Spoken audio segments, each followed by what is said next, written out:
Welcome back, everybody, to the International Esports Federation EU qualifiers for PUBG Mobile. We've just had an amazing day yesterday with some record-breaking kill counts, some insane back and forth between our top teams, and it was a really, really good evening, and I'm looking forward to the next 6 games. My name's Bigfoot. I'm here alongside Edgy. How's it going there, buddy? You all right? I'm doing good. Woke up not too long ago here. It is currently 8:49. So, early in the morning to be casting some PUBG. I know over there it's probably late into the afternoon, maybe 12 hours ahead of me. So, honestly, pretty exciting to be here yet again. We have a lot of gameplay to be watching. 6 games today to wrap up this qualifiers and seeing exactly which teams are going to be progressing. But before we talk about which teams are going to progress, let's talk about which teams have done well so far. I mean, we watched so many just do an amazing job to the point where me and you, we've been talking about stats for the past 30 minutes here and looking at how this game has started and how good these teammates are is kind of insane. The Turkish team is a stacked roster, and there's just so many more like them in this game. Yeah, so Ukraine took first place at the end of yesterday. They were also last year's EU champions. Coming hot on their tail is Turkey, who managed to break a record. I can't find another team that got 19 kills in this entire qualifying stage or the last year's finals. So Turkey with their 19 kills on Miramar, on top of that rock with the zone closing in towards them, just wiping out team after team after team and taking their first chicken dinner. And also moving forward, that was actually their second chicken dinner. Sorry, I take that back. They got a chicken dinner previously on Miramar as well. So that seems to actually be their map, and we'll look forward to see if they can do the same tonight. Serbia hot on the tails of Turkey, about 13 points behind. Then Armenia 11 points behind Serbia, and yeah, Georgia just behind Armenia. So it does look like Ukraine and Turkey are looking pretty comfortable in the top 2 spots. But with 6 games to go, a lot can change. Absolutely. We've seen a whole lot of information for these players, and I just can't wait to see some more here. Bigfoot, now, we have seen the scoreboard. We've seen how these guys did in the favoring before, but we also have an MVP that of yesterday, which I know we have a few more stats on. So let's see some of this. But before that, it's going to be, yep, here's our MVP here. 21 elims and 2 winner chicken dinners at the very last shot here. Lemon Tricks, as you pointed out. Yeah, that's amazing. So Lemon Tricks is a young player surrounded by some really good talent. You know, there's actually some pro players on the Ukrainian team. We've got a player from Excuse Me, who was the 6th in the recent PMPL, Triple Old Boy, PM Skill Spring and Fall 2019 first place winner. So really good place for Lemon Tricks to be, you know, in good hands, getting very, very good kills. I think currently unsigned to any big professional team, but I'm sure that will change very soon with this achievement of 21 elims and MVP in the IESF EU qualifiers. Yeah, there's a lot of players here, and for him to come out on the very tippity top, Lemon Tricks very happy about bringing all of the stops, all of the tricks for us today, and I just can't wait to see what Ukraine continues to do, as in the last round of yesterday, they actually took back the lead against Turkey. So Ukraine is currently in the #1 seed here. They are a team that is very consistent. I believe they're sitting at so many points right now. So, seeing that, one, they got the MVP, they got the top, they got everything that they need. The only real competitor that I see here, at least from yesterday, has to be the team of Ukraine. Turkey, sorry. The team of Turkey against Ukraine has been such a powerful back and forth between the two of who's jiving for first place that I believe me and you, we were seeing which team was going to make it a third at this point. Yeah, and it's definitely it looks so far between the 3rd, 4th, and 5th place. But like a couple chicken dinners, a couple failures, a couple last placements from another team, it could really, really upset it. Ukraine took the first chicken dinner yesterday, and they actually also wiped out the first squad of the entire event, which was Turkey. So Turkey placed very far back in round 1, came back extremely hot in round 2. They got the chicken dinner in the second game, but Ukraine did also take the 4th place that round. Then moving forward, Turkey managed to get a 2nd, a 7th, and then 1 more chicken dinner, whilst Ukraine were placing 8th, 3rd, and 3rd. And then Ukraine also managed to finish off the night with a chicken dinner and 9 kills. And in the same game, Turkey went out without any placement points and only 2 kills. So this is the final scores you can see right here. Kill points 50 and 50 for Turkey, but just with Ukraine getting a few more placement points there. So very, very high fragging teams. And Turkey looking to catch up with a few more placement points, while Serbia, Armenia, Georgia, Azerbaijan try and just get everything to push themselves up to that 3rd position, if not higher.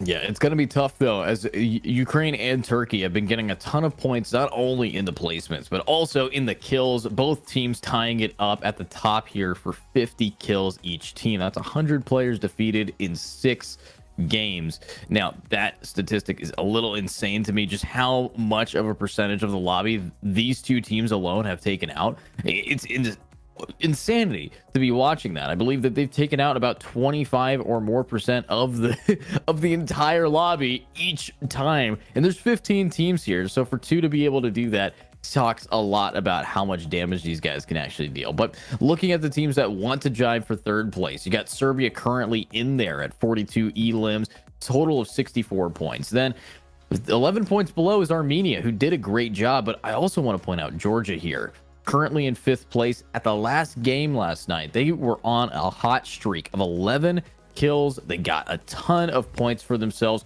before Ukraine stepped in and just stole the game from everybody.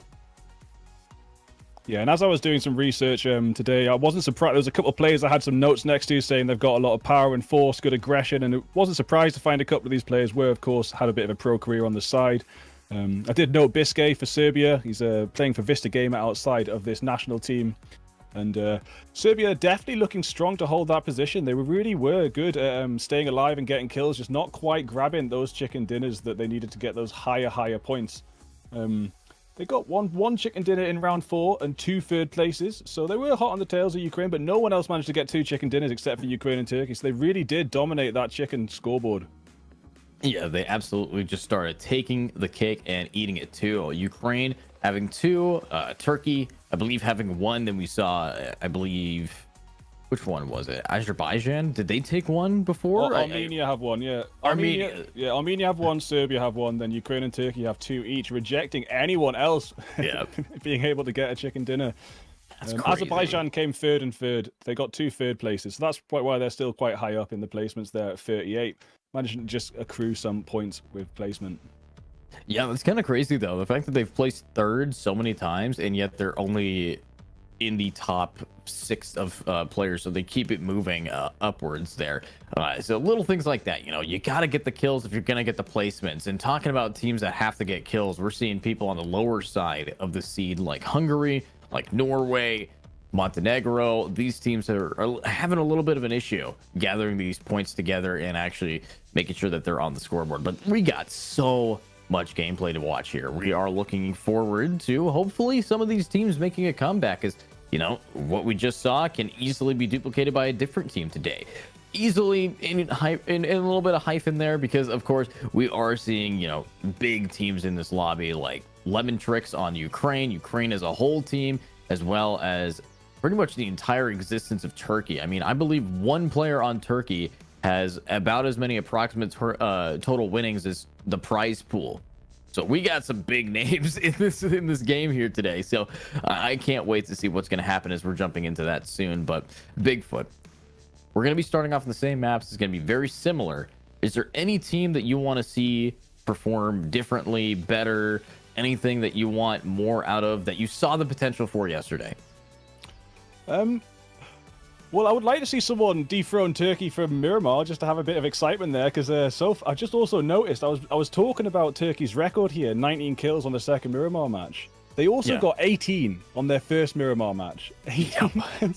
So 19 being the highest kill count I've seen in any of the IEFC PUBG mobile stats I can find online right now. And Armenia, their Sanhok win, they had 18 kills. So they almost broke through themselves for a record. So Armenia in 4th place. If they have another Sanhok like that, maybe even 2 Sanhoks like that, they might jump ahead of Serbia. So definitely going to keep our eye out for Armenia on Sanhok. Definitely going to watch Turkey closely on Miramar and see if anyone can stop them early, because they've managed to survive right until the last minute, just wiping out about almost 5 teams each round. That's 18 kills, 19 kills. That's 10 teams in 2 games they've managed to wipe out almost. Yeah, we're going to be seeing a lot of teams getting wiped here, and hopefully we can see some of these teams, like, as you pointed out, Armenia really wanting to get back on this top 3 game here to maybe proceed, maybe to head on over Armenia and Romania. It just sounds like a fun time as these guys are wanting to get to that stage. And of course, it's going to be taking place here in Yash. So exciting location, a beautiful venue. Honestly, I did some research into it and saw the inside, and oh, it's going to be fun to be there for the players and also the talent that will be there. But talking about the talented players, we have so many here among the ranks of these teams to really start just dishing this out, and hopefully we're going to be seeing a little more from these players. Again, though, I'm looking forward to maybe the Hungarian team. They've had so much potential, in my opinion. They're currently the bottom of the board, but we've watched we've watched a lot of them. Okay, just dish it out. Obviously, they don't have a lot of potential for third place, but they sure do have a lot of potential for some nice plays. As we've seen them get free loot on some really easy locations on this map like boot camp. We've seen them do an amazing job gearing themselves up and positioning themselves well. It's just once it came down to the firefights, once it came down to how they actually got into the mid game of this series, is where they kind of fell back. So if they can get rid of that mid game hassle, they should be able to place a little higher than they have, and they have averaged about 13th points, 13th place here every time. So they're the first, almost the first or third team down constantly here. So if they can manage that, I think we will see Hungary try to proceed a little bit better. Norway, the last game of yesterday, they performed pretty well. They actually managed to take out another squad, and they were proceeding to do really well. So all of these little moments for these teams, and it adds up. It adds up to a whole lot of points that they need, especially, you know, right now the top seed is in the 80s, while I believe Hungary has 7. Yeah, it's the last 3 places haven't even hit 10 points yet, so they're going to be just them. They are honestly mostly fighting for experience and honor right now. You know, they're getting some experience in this big event with some really serious teams, and I think there's some lessons both teams could take. Like Hungary, for example, could maybe play a little bit less tentatively and be a bit more aggressive. They had a chance to possibly wipe out 2 teams, and not only would they have got 8 kills, but these 2 teams that they ignored, they went on to loot up and come back into the circle with full gear. And they missed a chance to take them out when they're extremely low geared. And sometimes you think, oh, I don't want to take a fight, I need to survive. But if you leave people alive that you can kill easily at the start, they can come back and bite you with superior weaponry later on or superior positioning. And, you know, sometimes you just need to go for it. And that's what we saw from the top teams. Turkey were just crashing into fights with vehicles left, right, and center, jumping out their cars with shotguns, sacrificing a player, but just for the full push. And it actually worked out for them really well a couple of times. It was just in that first game when they crashed into Ukraine by accident that whole thing backfired. Yeah, and the one team that I want to look at and see here that does very similar is, of course, Ukraine. Turkey, yes, incredibly aggressive, but the way Ukraine played, it was aggressive but calculated. Every time a firefight was happening, they jumped in from behind and they managed to clean it up. That's what they did on the last map. That's what they did on the second map and the first map. So being able to clean things up really just is why they're currently on top, because they don't die early. Of course, when I say Ukraine doesn't die early, it doesn't mean some of their players do. I know Old Boy, I think, was dead first in almost every game for a while there. So little things like that are things that I want to see improvements on on the fly. Obviously, these teams are amazing. They have everything they need, but let's jump in to the fly zone and see where we're going to be dropping as we follow, of course, our MVP Lemontrix already. Yeah, so the first map of Miramar yesterday, Ukraine took the chicken dinner with only 2 players standing. They lost 2 very early on, as you were saying. So they definitely have that survival technique, and they know how to play those final circles. We've seen that time and time again, you know, first place, third place, fourth place, and then one unfortunate 8th. But they can get to those last circles, and they can stay alive even with 2 players. So if Ukraine can keep 4 players alive moving forward, these third place victories that we saw yesterday in the second Miramar and the second Erangel, they might turn into more chicken dinners, and we might start to see Ukraine rack up more and more of these chickens. As this flight path looks like pretty comfortable for all teams, maybe just out of reach of North Georgia Pole, but with a bit of a vehicle or a good little bit of drifting, you can get to Georgia Pole crates, for example. And I'm liking the amount of players flying down to Sosnovka. This could be a really interesting drop. Yesterday, these teams landed so far apart from each other every time. And is it going to be happening in Sosnovka, or are some of these teams going to drop in the sort of compounds that surround it and go for the bridge camp just to steal that loot that has been grabbed easily from the military base itself? Yeah, and watching these players kind of spread out, it's like the plane just scattered napalm across the board. It was so clean with how each team just split off perfectly, no one crossing over each other. But now, as we are following our MVP, let's see if they're going to be able to get some picks here, maybe some early loot to help their teammate out. And I think he dropped pretty solo here, so looking forward to where the rest of Ukraine actually is landing to see where they're going to converge together, as I believe Serbia is right around the corner of Ukraine here. Yeah, and we see Ted over there running around in the open. I think that's what Lemontrix is trying to find with this early gun, but of course, can't see him. He's very far away and behind a tree. Also, it's a bit of a long range to hit with that kind of gun, so good luck to him. I would actually like to see him just trying to get some more weapons together in the pocket. Not really sure if it's going to get a kill from that distance with an SMG. Here's Tio, yeah, from Croatia, looting up himself. Does have armor. And yeah, where is the rest of Ukraine? How much? No, we do have Lemontrix trying to get the kill, but starting off early. Yeah, 16 HP only. Is he going to push? No, I think he's going to try to rotate to his team. Good stuff. Quite far away, but I gotta point something out here. I don't know if you noticed this, but look at the amount of players remaining. Apparently one team is already missing one, and I don't think that was from a kill. I think that was from just not being able to either connect, or maybe the drop, or maybe they're just coming in here with 3.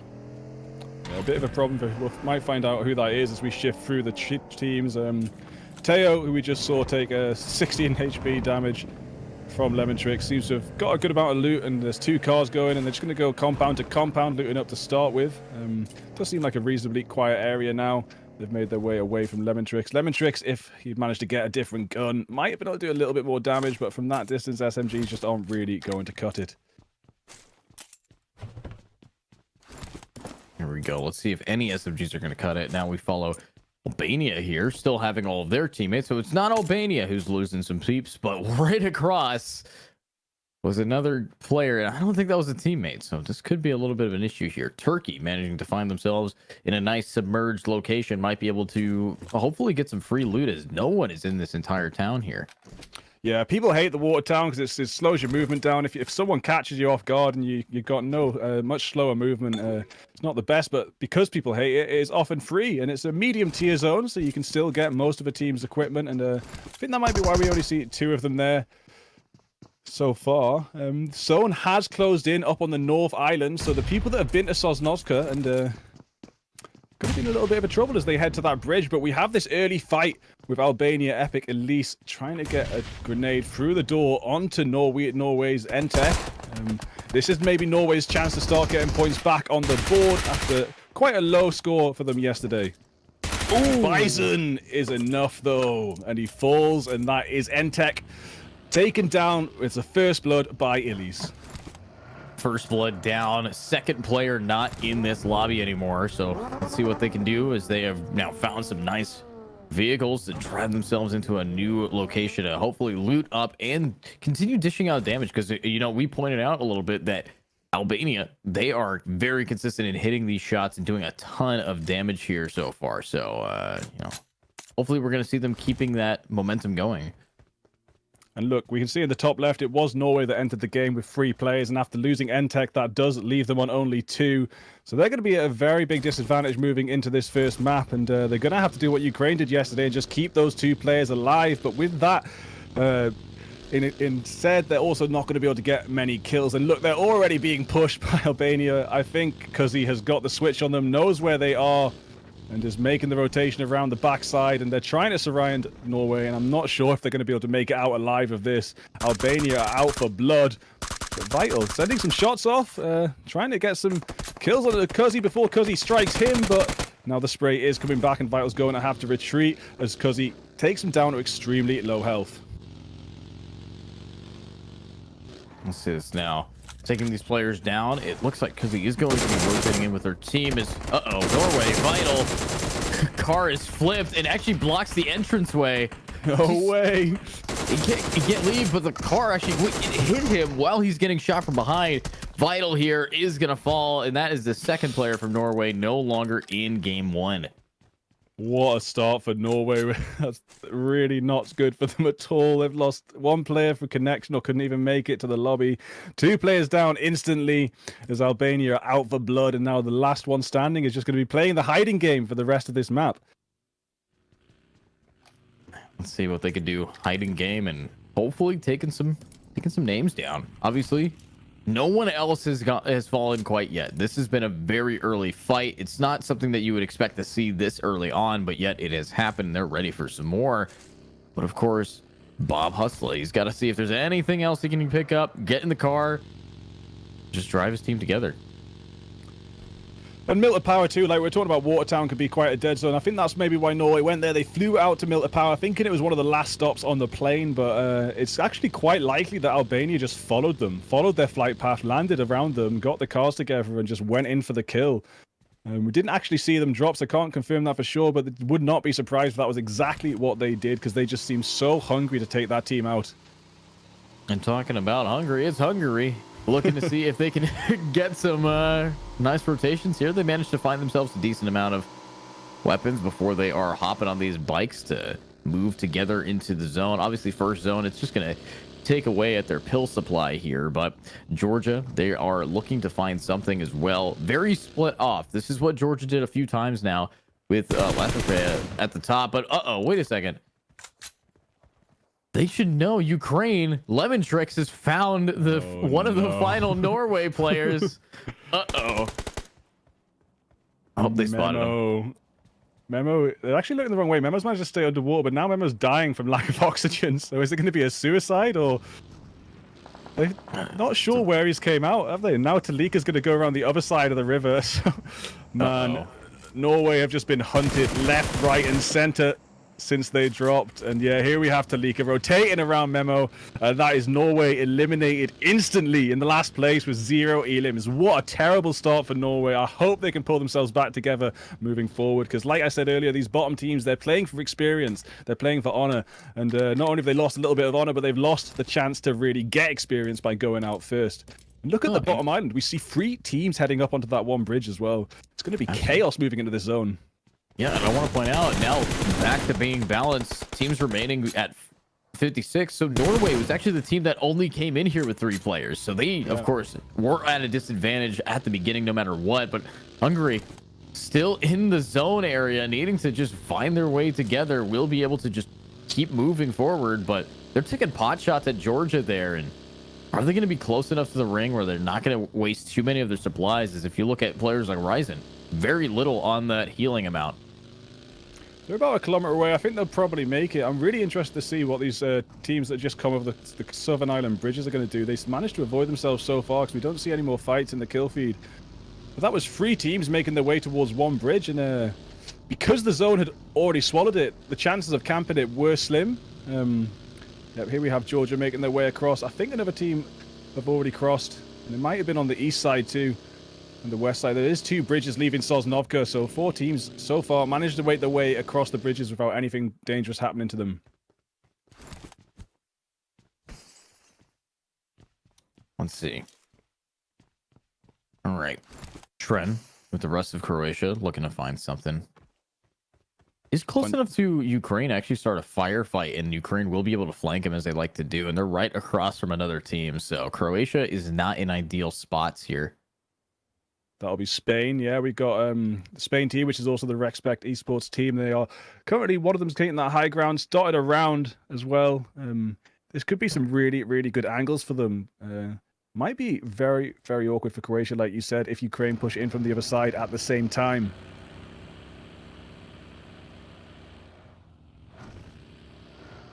There we go. Now, Bosnia wanting to get right into Turkey's line of fire. And yeah, that is going to take him down just a little bit, but not too much. Bosnia does have enough vehicles to get themselves across the way, but let's see what happens. Is we, of course, are also looking at, I believe, Macedonia across the way as well. Might be able to bump into them there. Kasposlav taking down Rikavela and Unklasa. Classic falls, and it's going to be some more kills on the board. Now we've got 55 remaining. If that knock gets finished off, it will be 54. Kasposlav with some excellent shots up there. Yeah, Rikavela Ricavella, sorry. It's very low on health, and I don't see a teammate close enough to get the rev. Old boy taking down Clutch, though. Clutch taken down so low.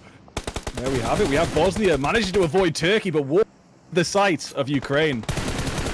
That is such a bad position to be in when you're between two of the best teams in the lobby, and there's no way you're walking away from that without losing at least one person. But can they lose any more? Spain also has a lurker up there that just took a ton of damage here, and now Ukraine is on the aggress there, taking out this Bosnian player, and still standing. How? Wow, Talika low though. We did see the circles shift southeast, so that's going to be awkward for those teams up in the north, but the teams that have made their way up from the South Island looking a little bit more comfortable. Kraken taken down though, and yeah, that will be Kraken finished off. Ukraine starting to get good kills on the board, exactly what they wanted to start off tonight with a bit of a bang and maintain that first position with strength and power. Moldova making this move into a compound, trying to stay out of the line of fire of Turkey, and it looks like they've managed to so far, but Trecht is down, and they only have 3 players standing right now.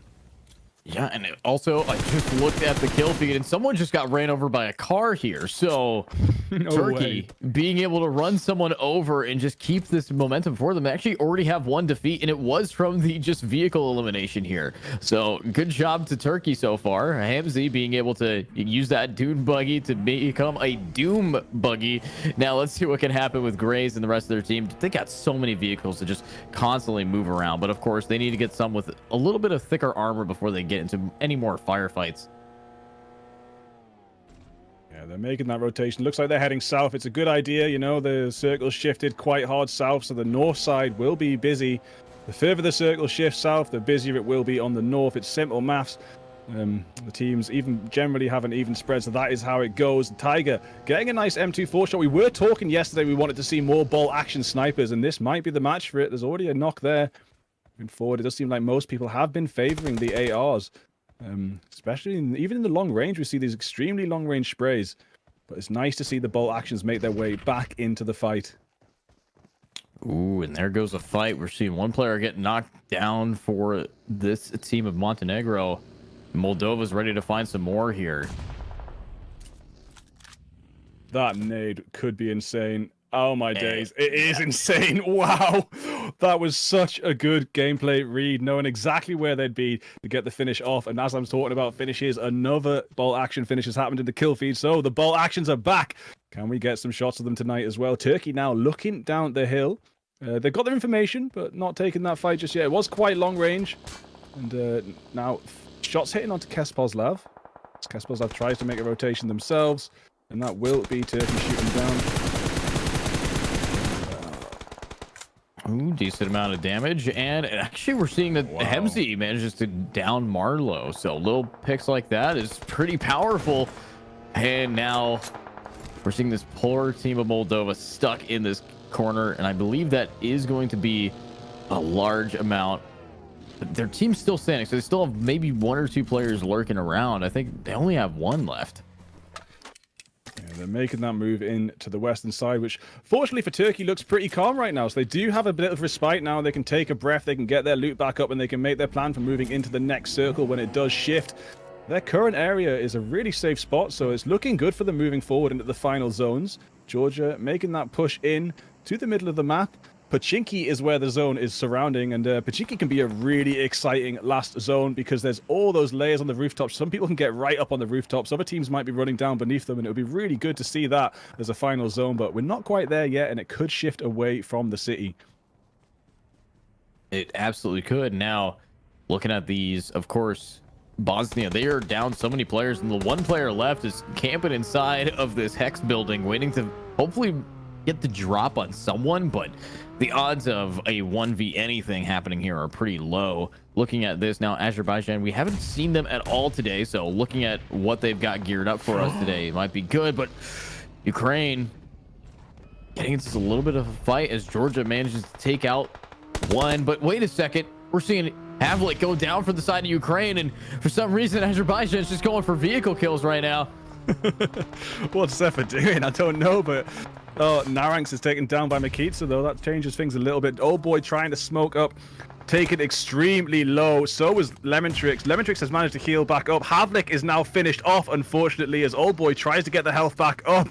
And it looks like it's going to be an extremely tricky stage to come back from, but the smoke is out and he hasn't been seen, but now taken down by the DBS. That will be Keystone finishing off Old Boy, but Lemontrix takes down Skibaku, but now Zephyr strikes back and Lemontrix falls as well.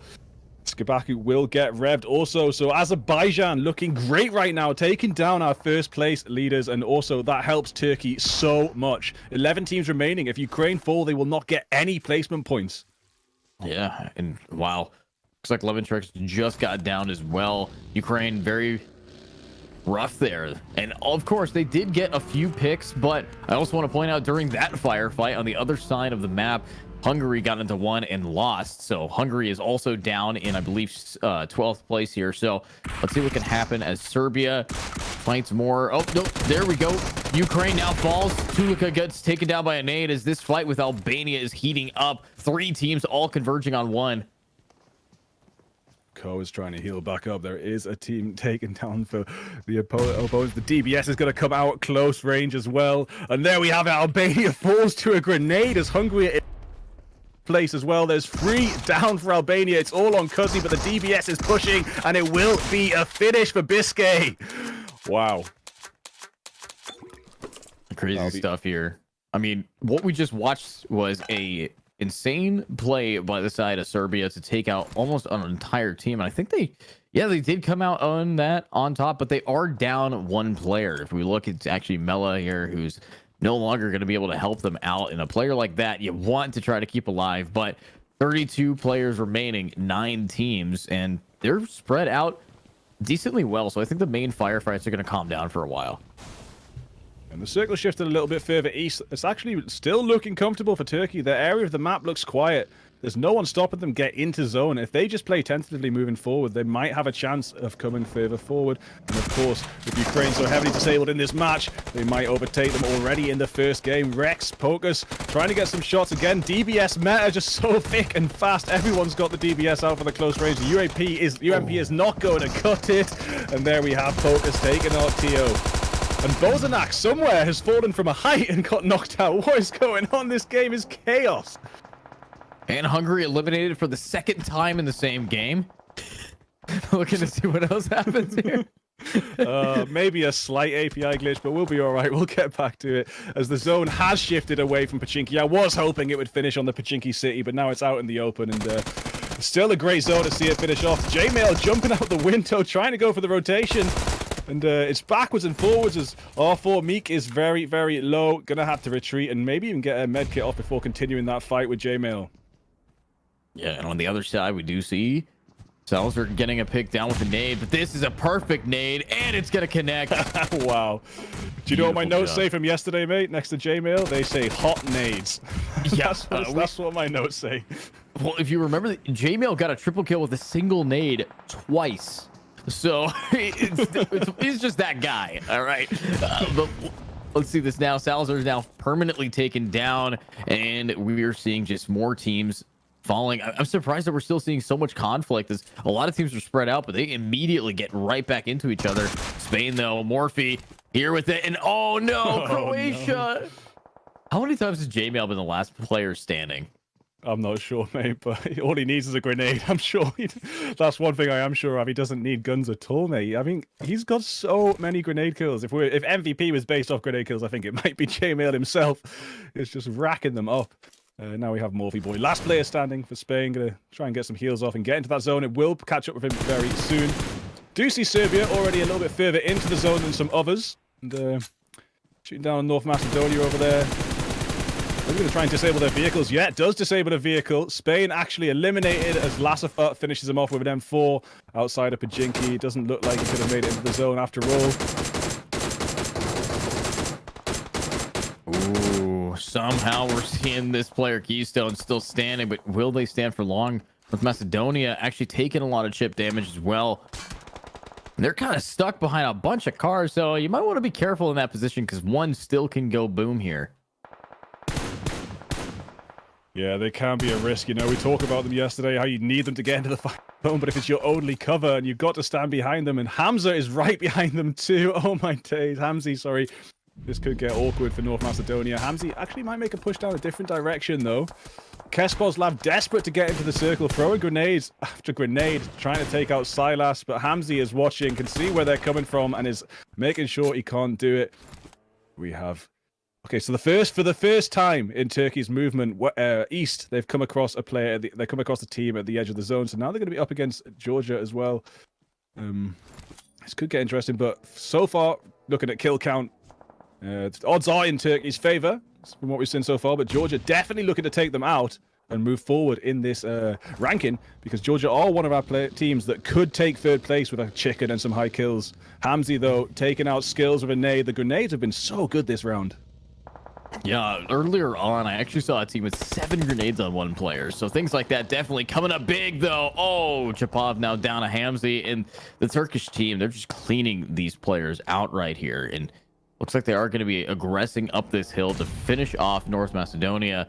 And that should be a clean push here if they can just find the time to get around the corner. They have life advantage. They have all 4 players still. So this could be a great push up from them.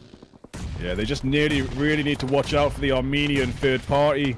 North Macedonia stuck in the middle of the disabled vehicles. At least they can't be blown up again, but they will run out of smoke soon. It looks like Makita's got 2 left now, but there we have it. Another grenade. And that will be from Raze with a double kill, or double knock. And now Raze is going to push in, trying to finish off as Ristov just runs for their life, trying to stay alive into this final zone. Nothing they can do to protect Makita now.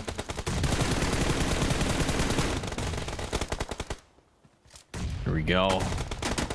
This is going to be a big fight up coming up onto Armenia, and a lot of damage taken by Wizard, but the nades are still the thing in the kill feed, taking out Grays. Silas is actually going to fall, though, and that's a big player not to have for the side of Turkey. But oh my god, another nade! Oh, it's going to finish him off. It's going to finish him off. Kelsey. Armenia. No way! That entire team was taken out by 2 nades. What is going on tonight? There's meant to be guns in PUBG Mobile. I swear, there's so many. And Zephyr runs over Maxa in the final zone. Will be fit. Oh, but then Zephyr gets taken out close quarters as well. Wow. Have Turkey managed to revive? No, they've got Raze down still. They've got Silas up, but Raze is still down. The smoke is out. The Raze will be standing. Turkey have a chance for this chicken now. Comfortable in the zone. Ristov standing alone. Georgia looking desperately, trying to get the higher placement than yesterday. And, you know, even if they end up second, they're going to be moving forward in this table tonight.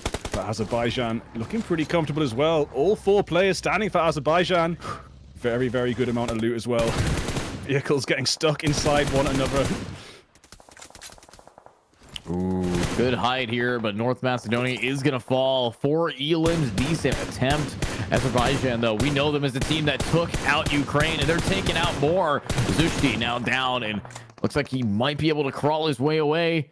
And actually, Hamzi is going to get knocked down, but Kalsi steals a kill. Turkey swiping the pick away from Azerbaijan, taking down that player that they knocked. That's a free point for them, and honestly, Stone not going to be very happy about that. Keystone needs to now try to just keep this damage flowing for the side, but 3 teams remaining, one of which being a single player here, or 2 players. The circle has just switched away from Azerbaijan. They do need to move in. Turkey still looking comfortable inside the circle. Very, very lucky again. Turkey have been hitting some great luck the past 2 days with the circle shifts. It might also be some deep game knowledge as well, but dear me, everyone has to come towards them now as they're the only team inside the circle. And while you were looking at that mini-map, I was looking at the kill feed. Another nade kill coming out for Turkey. No way. Takes out another player on the side here. So on the side of Georgia. So Georgia now down to 1 player only. And it's going to be Abula here to really finish this off. But yeah, Turkey's nades have been so consistent. I would be shocked if they weren't in double digits already kill-wise. But 3 left. It's all going to depend where this next zone goes. Is it going to shift towards Azerbaijan, or is it going to shift towards Turkey again? PUBG gods seem to be favoring Turkey so well with the zone shift so far. They could really cut Azerbaijan a break and give them a little bit of a shift. But we're also moving into the final zones now, and then it will just be this blue moving forward. We do have Turkey pushing into the zone. There we have it. Georgia eliminated as Rays keeps a good eye out on outside of the zone. Now 2 teams remaining, Azerbaijan versus Turkey. Yeah, and honestly, 4 players on both sides remaining, but one of those players is in a vehicle trying to just make some noise, running around, and we saw that play come out earlier on by Azerbaijan, so seeing it try to be worked out again is a unique play style. Silas. But Turkey, how do you still have so many nades? Silas, you got 4 left. How? And Ski Baku's chucking nades too. They're just guessing where each other are right now. Smokes are going to come out from Silas as well. Oh, that's a good fake smoke. Yeah, zone will shift again. Zephyr and Cyflex, you know, Flex, they've made their move round. Flex and Zephyr have gone a really, really nice rotation, but the grenades are still just getting thrown with guesswork. Well, you see, they toss that smoke, and now it makes it so the nades are being targeted into that smoke. So tossing it that way, you're burning through the enemy's utility beautifully here. But is it burning enough? As we still have 5 nades in the hands of Flex here, so Cyflex might be able to land some more, as no one's even shooting at each other. They're just never mind. Someone's shooting at someone. Silas takes out Baku, and that does put Turkey in a 4v3. Silas with a vehicle kill. Is that going to be another nade site? Yeah, Silas still got more nades. Don't worry about it. There's just never-ending nades. It's starting to end soon. Kelsey has a bunch of smokes, but unfortunately isn't going to use any. Cyflex gets him down, and we all know Kelsey is one of the better players here, so having them down makes it so Azerbaijan has a good chance of taking this winner. No. There he goes, Kelsey. The circle shifted around Turkey again. That does leave Azerbaijan out of the circuit. 1 Turkish player is outside. Zephyr going to make that move around. They're going to make it into the north side. So it's going to be north for Azerbaijan, south for Turkey. Hiding behind the topography at the minute. They're going to get pushed towards each other after this zone finishes. And we had some late zones of like 5, 6, 7, 8 teams yesterday. It's nice to see a last zone with just 2 teams and really see this sort of 4v4 situation, which I think, is it fully got down to a 3v3? Were those kills fully confirmed? I think it might be, yes. Yeah, there's 6 teams, 6 remaining, so it's now down to a 3v3. Yeah, we did see Kelsey get taken down, but on the other side, Baku got taken down. So, 1 for 1, but Baku hadn't gotten any picks yet. So, leaving the heavy hitters still standing for this side of Azerbaijan with 8 defeats. And hopefully they're going to be able to keep this going as the fights are now breaking out with even more pot shots. But we got about 15 seconds before that final zone is going to force the end of this game. It's really nice to see this. It's just it's like more like a chess match now instead of the absolute chaos that PUBG often is. And, it's going to be a matter of who takes what area. Does look like Turkey have slightly higher ground, but once they cross this crest of this hill, I think that might be what Keystone's up to, is trying to get right to the middle of the map. Because if you get right to the middle of this circle now, everyone is going to have to run to you. So that might be what Keystone's idea was. Rays hiding behind the hill, top of the hill. Hamzy playing up the top of the hill. Now, are they going to play together, or are they going to split up and try and cover different ground? Honestly, I'm not sure which the play is, but I'm looking at what Keystone can do with this angle right onto 2. That's 1 down. 2! Oh, no way. And just before Keystone manages to finish off the entire Turkey squad, Turkey strikes back, and then Flex makes the push in as well as all on Hams. Hamzy, last one standing for Turkey, but will be taken down by Zephyr as Azerbaijan take the chicken dinner with Turkey in 2nd place. But still, great stuff for Turkey. They will be shooting ahead of Ukraine, pushing Ukraine down to 2nd place, and that will be the other teams in the 3rd, 4th, 5th, 6th, having a bit of a mix-up as well, which we will see when we get back from the break in just a little while. But what do you think? That was a great game there. Might have been the best Erangel yet. Yeah, honestly, it was one of the better games here by Azerbaijan, as it's a winner-winner. It's the first time I think they have won it. They got into 3rd place, 2nd place a few times before, but getting all the way to beating out Turkey, the #1 spot, that's what we need to see. But think about it. Turkey, they had insane placements. They got a bunch of kills, so they're back in 1st place. We know that because of Ukraine's early fall, this should be a way that this team's going to be able to continuously do some more. And of course, Hungary got taken out twice, so I'm not really sure where they sit after this. I think that they were, again, one of the teams that went down first, similar to Norway.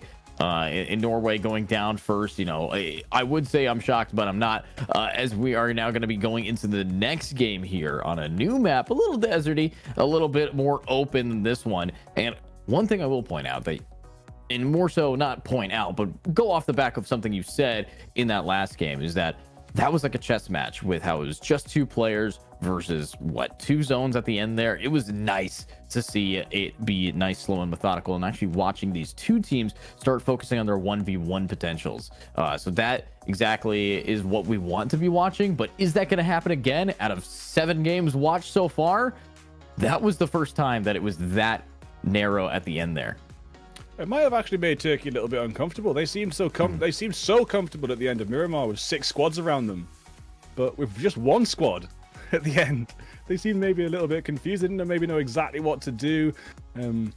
Maybe I've also definitely, I mean, have to give a lot of respect to Azerbaijan's placement on the map there. The snaking through the grass to that vantage point up the hill, knowing that Turkey had to come across the crest of it eventually.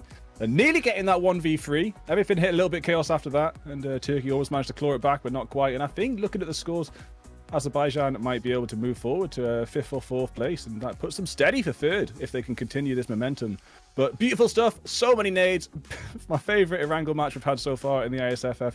And we're going to take a little break and be back with the scoreboard and Miramar next.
One purpose,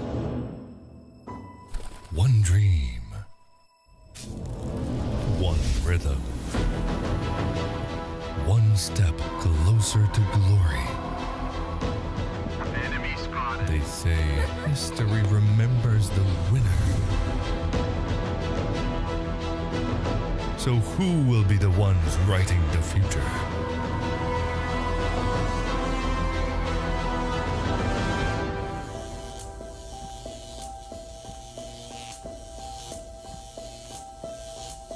The halls of power call for their kings. The ones who won't back down. The ones who believed.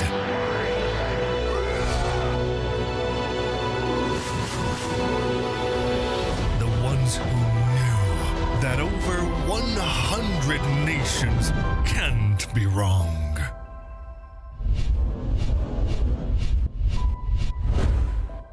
Join the fight between August 24th and September 3rd as Yash becomes the world's esports capital.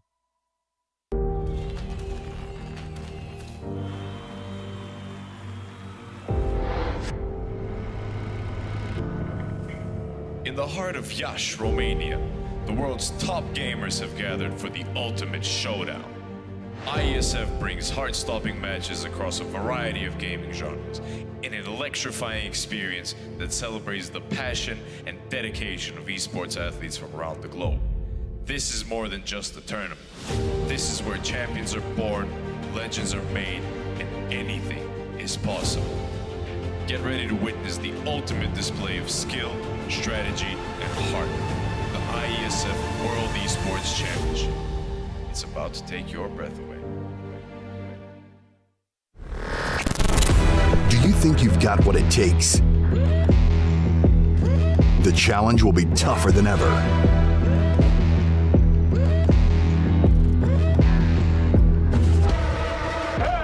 In 2023, International Esports has a new home.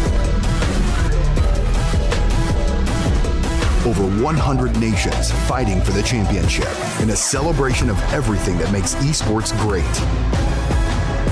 Who will rise up to the challenge? Who will be the world champion?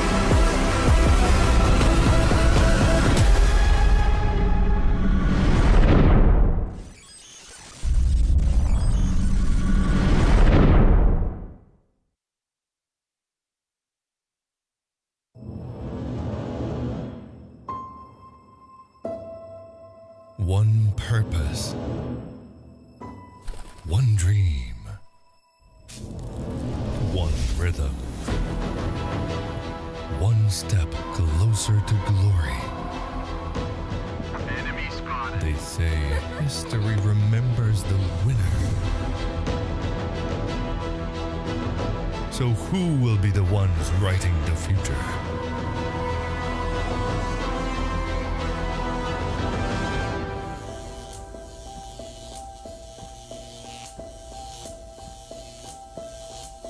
The halls of power call for their kings. The ones who won't back down. The ones who believed.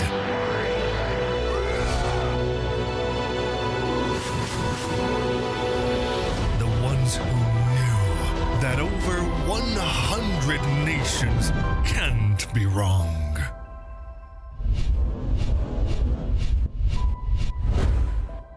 Join the fight between August 24th and September 3rd as Iași becomes the world's esports capital.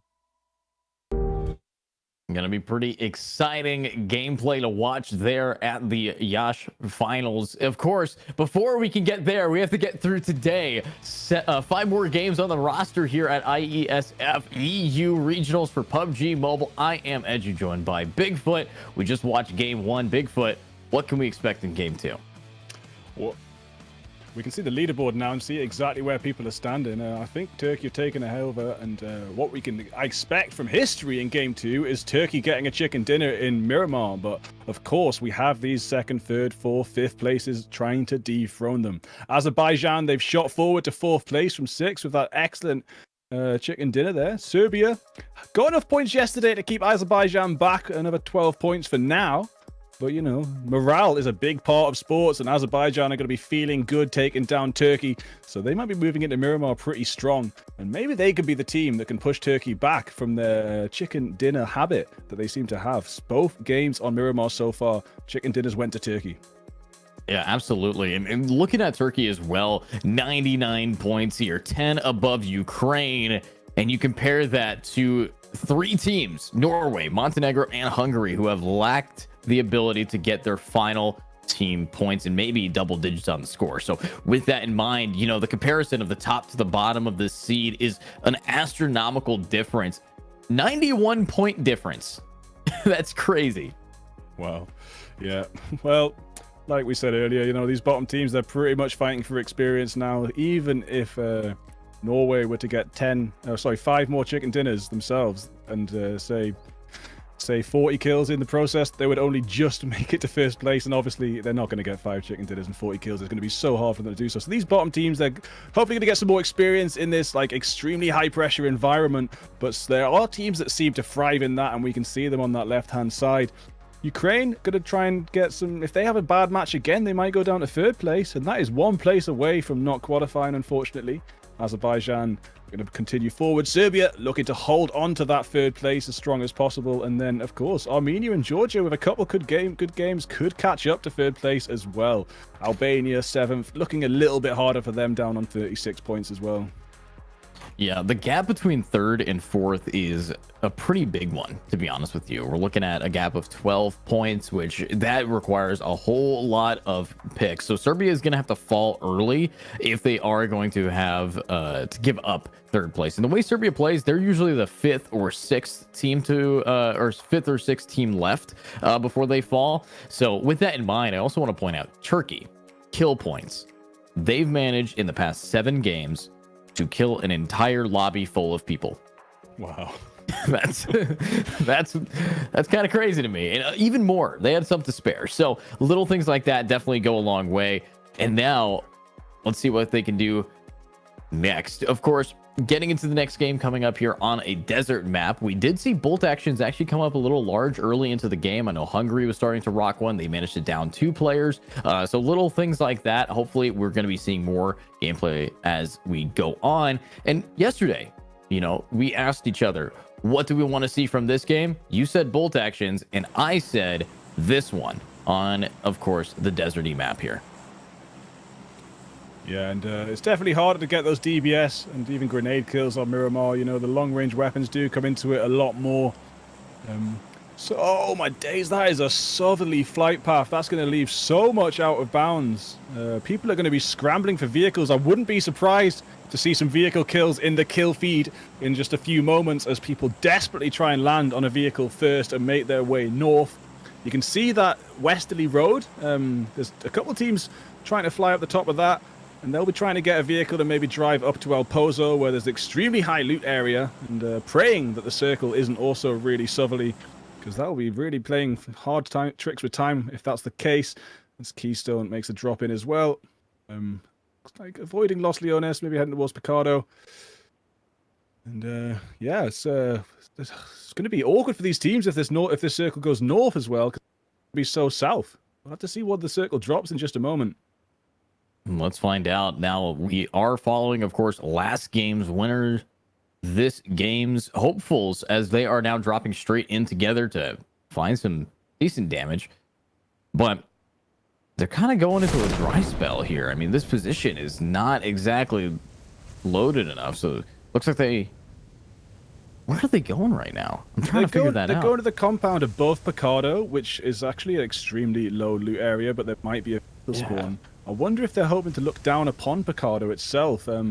Picado's got enough loot for plenty of teams, and I think we've got one team in Picado, one team heading to Power Grid, and yeah, Azerbaijan heading to the compound above Picado. But that circle has dropped quite far north, so if they could just loot up here, and if the spawned vehicle is here, yeah, I can see one buggy. They'll be able to make it out of there pretty safe. So they're going to head north, and I assume they're going to play the slow game, because now they've got that chicken dinner in their belt. If they head north and just play the north edging, they have very high chances of getting into the final 3 of this map as well. We have Montenegro looting up. They look like they've managed to land by themselves as well. Serbia too, looking pretty relaxed. And haven't seen a vehicle kill so far, so maybe the players managed to spread out a bit more than I expected. But it is often the case with these extremely hardcore flight paths that people are so desperate for a vehicle to get away from the flight path that they end up in these weird fights with fists or vehicles early on, or even just the first weapon they can pick up from a little box room. I will say, you can tell the difference between a pro player and a not so pro player based on how they haven't had a single player die to a pistol or a fist. They know don't take an engagement until you have a gun. And that has never happened in 7 games yet. So even though it definitely could, they're not going to, even if they have dropped right next to each other, like this team, they're not going for those fights. They're going for gear, and they'll come back again next time. Yeah, that was Armenia dropping next to Hungary, and Ryzen did get some good shots off, taking one of the players down at half health, but they've made it away in a monster. Ryzen definitely just looking to loot up before they get into any fights. Hungary can probably go back to looting up any time now too. And here we have Turkey. Looks like they're actually on a northwest edge of the map, so they're going to be edging too, it looks like. And it'll be their first and second place teams from the last game playing this northern edge. And that could get interesting and upset the balance. Azerbaijan, if they manage to take Turkey out on this north edge early on, that's going to change the leaderboard yet again. Yeah, and this circle now closing in, giving us some information as to where people are going to be forced to move soon. Obviously, it's the first ring. It's not going to hurt too much. It's not going to do too much damage to these players, and lots of med kits in the players like Meek here. But, of course, looking at now these teams spread out, I'm looking for the team with only 3, and I actually think Ukraine is grouped up pretty much the most southern side that you're going to see things on, and oh, I wish people would pick up the car just once. I wish it was as good as it used to be, but still. Yeah, it's interesting that people do seem to be favoring the rifles, and that's even in the sniper. They've got the Mini 14 there and just ignoring the Car 98 and just preferring quantity of shots over quality of damage, I guess. There's a Car 98 there. You got one. Skills has got one. North Macedonia. Car 98 silenced. Definitely not as much power silenced. And in a map this big and this open, I don't really see the point of having the silencer on, but maybe just holding on to it for later on. We have Ukraine as well. They've managed to have a nice, quiet drop zone, and it's their favorite drop zone so far. We saw them come to Puerto Paraiso. I think it was at least one of the maps, probably both yesterday. And there's no one contesting them here, so they're going to get their loot up and make their way into the circle. Not too far away from it, about 500 meters. It won't be too complicated for them to get themselves in. So far, no big fights. Miramar, of course, being such a big map, people can avoid each other. But I did think that flight path would force some early fights, but I was wrong.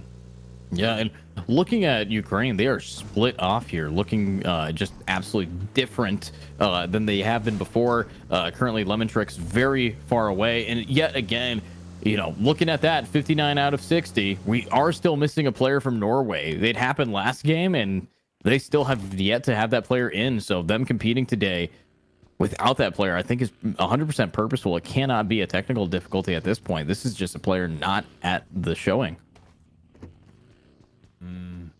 Might have had some other responsibilities, I don't know, but that is a very shame for Norway. It's very, very hard to play a 3v4 situation, especially with such high quality of teams spread throughout the lobby. And Kelsey. Oh, they saw Turkey yesterday. At both games, they seem to love these rocks. They just played the rock game. They played the high ground, and they got a chicken dinner both times. The circle is definitely potential to end around these rocks again. Depends what the PUBG gods are saying and whether they're going to favor Turkey as much as they did yesterday by just closing the circle around their chosen high ground. Still only the first stage so far, and the circle is still extremely big and could go anywhere. But Turkey playing the same tactic as ever, as well as Ukraine playing the same tactic. Now, Ukraine's tactic didn't work out for them so much in the past 2 Miramars, so maybe they'll be able to switch it up a little bit and get a higher placement this game.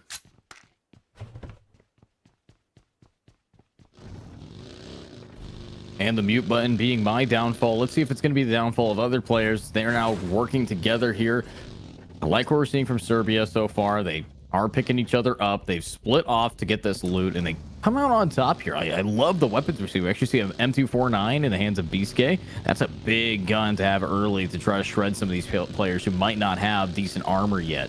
So hopefully we can see what they do as Serbia, now grouped up, is looking to try to get into that ring and loot it before anybody else can. Lemon Tricks grabbing a little bit of extra loot there. Getting the medkit on. Picked up a 4x, I think. We'll switch over a gun as well. That's picking up a UMP. Picardo. Looks like no one's really going to challenge these guys. Definitely a good place to have by yourself. A very high tier area for loot. And they'll be coming out of this pretty comfortably, I think. Montenegro getting all their loot together. And if they can, again, the circle closes around them, they're going to be looking good. But obviously, there isn't always 4 vehicles at Picardo, so they might choose to pick 1 or 2 up and drive away to make sure they've got all 4. Spain landed straight away out that flight path, and they're stuck in the zone now as the circle just shifted far north. But again, they've had free roam of the island, the prison island, and do see plenty of medkits in their pockets. So pretty sure they will be able to make it out alive. Coming into that southeast side. Oh no, south side. Looks like, yeah, they're rotating around the island to this south bridge. They'll be coming into the circle from the south side. And hopefully not coming across any teams with that low blue zone health damage. Yeah, not a whole lot of damage, but let's see what else they have loot-wise. Tier 1 helmet on the player Abula. Little things like this add up, unfortunately. So when they do get into a firefight, we know that they're not really bringing a whole lot of protection for themselves. And remember, you always got to bring protection. So let's see what can happen as the ring getting tighter and tighter around mid of this map, as Georgia finally needs to start making their way into maybe a firefight or maybe just a better place to loot. As the zone shifts south, it still maintains Turkey's position on that rock inside the zone. Probably not for the next one. Still possible, though. But that leaves like 2 or 3 teams north of Turkey getting pushed towards their high ground. This could be another high kill game for them if they can capitalize on that shift on the map. Maybe these teams have learned the lesson of these rocks and they're going to make more of a clockwise or anti-clockwise rotation instead of just heading straight south. Because if those 3 teams head straight south, they will be driving past Turkey. But here we have some more kills. Lemontrix taking down Bozanak, Talika taking down Tio, Lemontrix finishing off Tio. So that is some kills going over to Ukraine as they start off this game quite well, and as they do look to capitalize on this moving forward, getting more kills and placing points. Bozanak finished off, Tren finished off, and Lemontrix going to smoke up and loot up. Yeah, pretty average gameplay from Ukraine, from them anyways. It's very much what they are known for. So seeing that happen, you know, in game 8 here of the series, we know what we can expect from them. But looking at Croatia, it's Jmail, and surprisingly Jmail has no nades yet, so What? This is uncharacteristic. I know. So hopefully they can pick up some nades soon, because this is going to get a little risky here. Okay, and it looks like these teams that were north of Turkey, they're coming in a little bit east of them. Definitely a wise decision, but they will be on top of each other. The zone.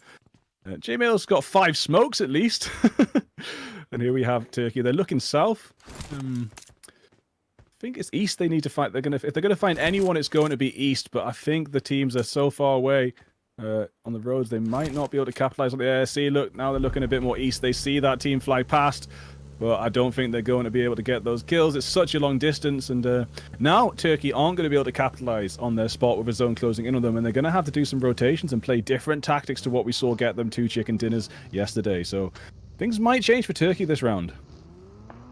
Yeah, it could be a little risky for these players, but Georgia versus Serbia. Looks like they are inside of this rusted downtown, and they're going to see who's going downtown to really just start clutching these rounds. Of course, Serbia, they got so much utility.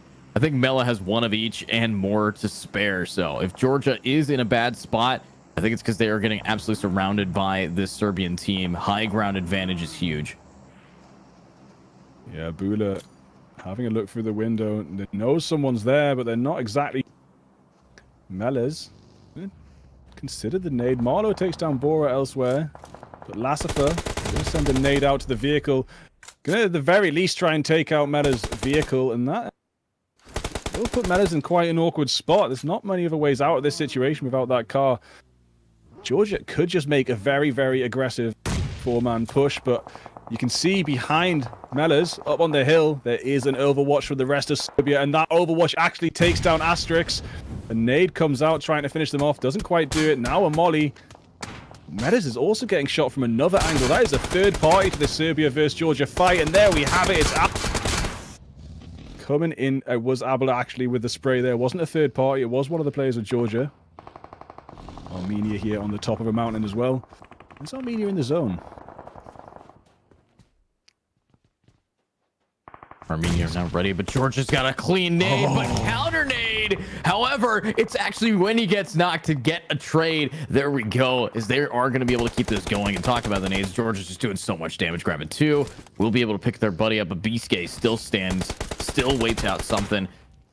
We're seeing it. No, Asterix get taken down, and the molly's actually right on them. That's going to finish them off. Nade now in hand. Justi, do you have any idea? Does hear the footsteps, but oh no, he nades himself! No! Zushti nading himself.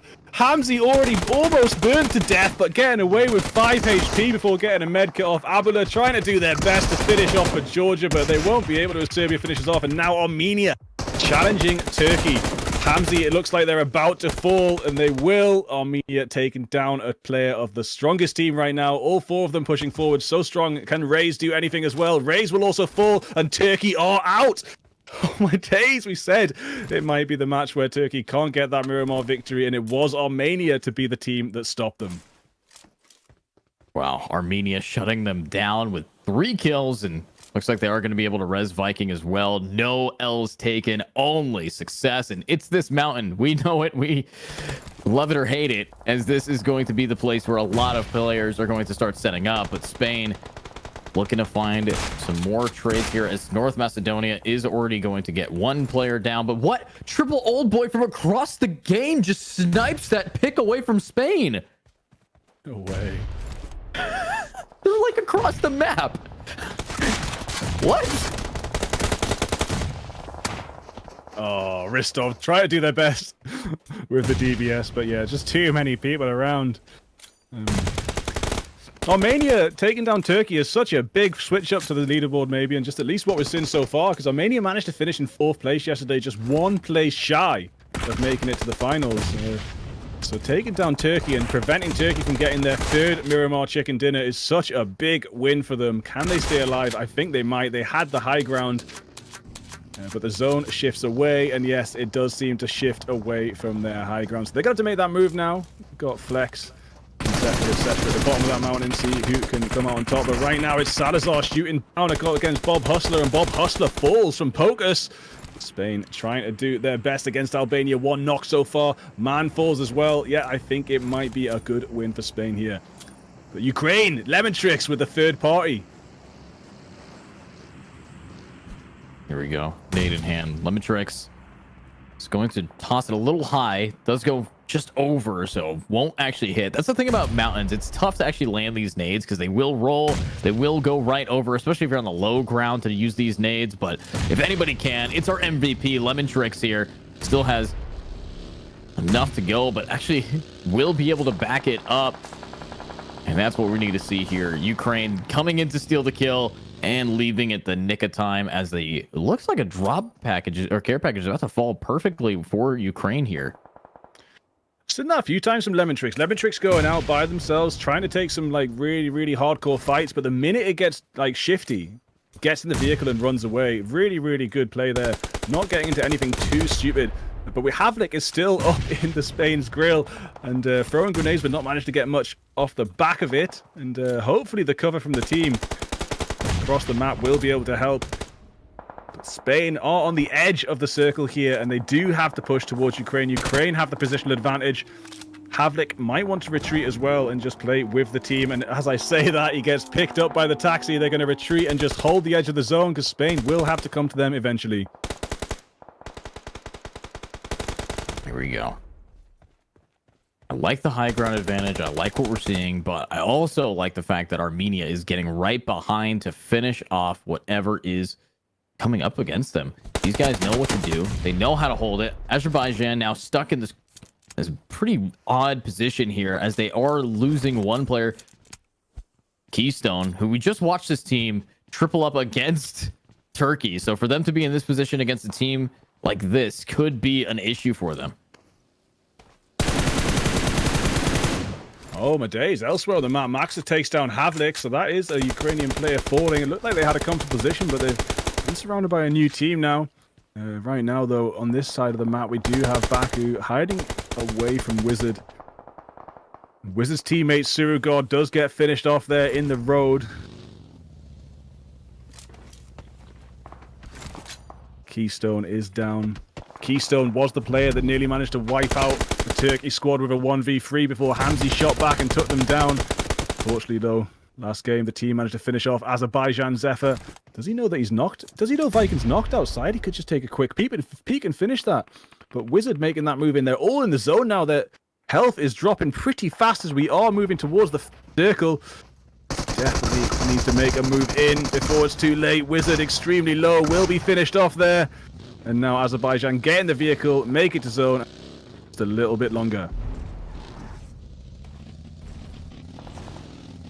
Here we go. Let's see if they are going to make it enough to zone and zone these players out. I'm loving what we're seeing so far from these teams, though. However, Azerbaijan is going to have one player fall. I like what we're seeing from this positioning from J-Mail. I think the last player standing for the upteenth time, but a clean shot from Biske is actually going to help Serbia secure one. Biscay's managed to get himself onto 5 kills. That's looking really good, but don't think there's too many team players left for him, so he's on a bit of a solo mission in that area of the map. Armenia also madness, last one standing. Managed to get 3 kills so far. In a reasonably good part of the zone, but you know, there's a team on the left, there's a team on the right. How long can he just stand there behind that buggy? Lemon Tricks looking good in a buggy too. Managed to get the rev on their down player, so Ukraine still got 4 players moving to this final circle, and if they can get the chicken dinner, they're going to be feeling good with Turkey out so far, so soon, I mean.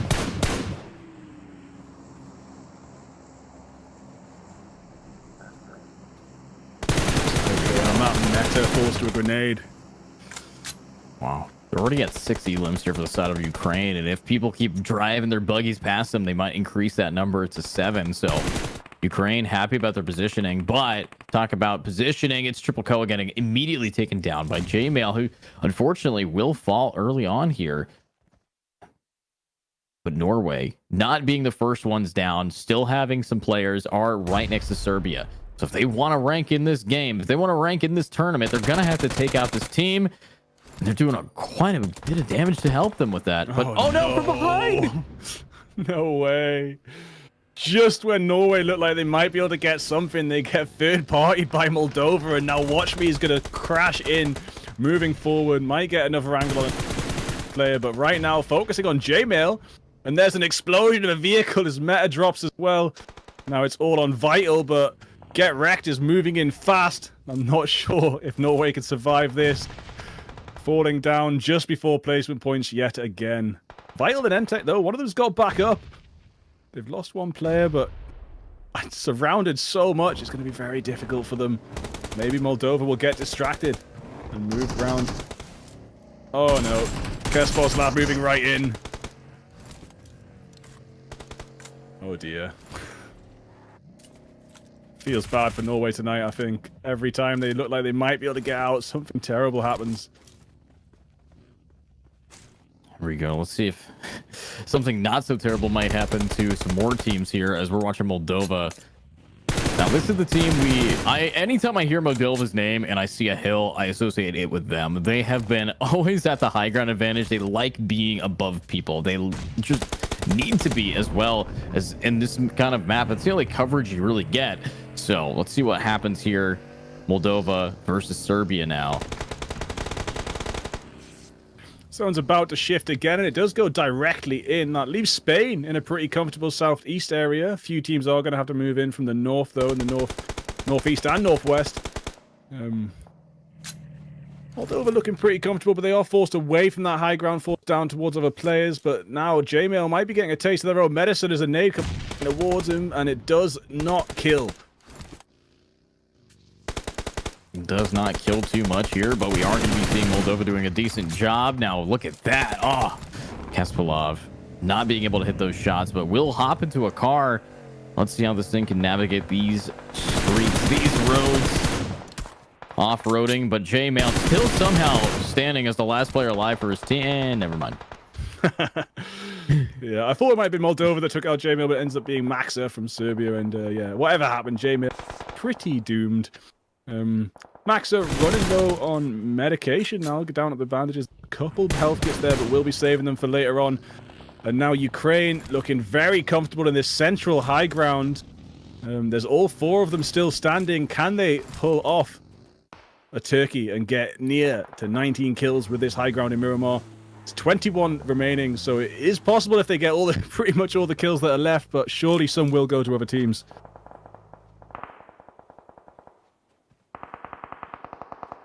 Let's hope they do a decent job here.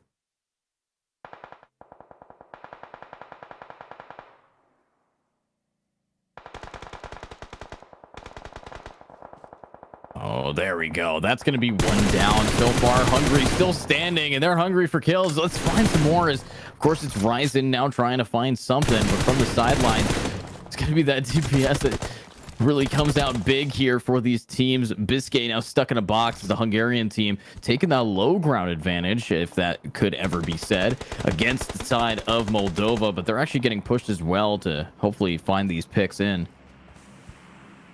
Yeah, Moldova had 2 players down, but they've had enough time to get the revives off. Old Boy managed to get a grenade kill a little bit early on, now making aggressive push towards Spain. This fight is going to be absolutely crucial for Ukraine moving forward. And as I say that, Old Boy does fall to a DBS. Lemon Tricks 2. And this crucial fight does not go in Ukraine's favor. It's going to be all on Talika and Havlik to save their team and make it further forward than 7th place as Spain come rushing in, buggy and everything. Will the res come off? Is there time to do it? They need to get some smokes out, but choosing just to instantly get the res out first. Spain need to push now and end Ukraine's reign. See if they're going to be able to end that reign here. I like the position, but Spain having to now take against Ukraine. Will be going straight into them. The thing about Ukraine in this position is if they do get flanked, they have no coverage right now.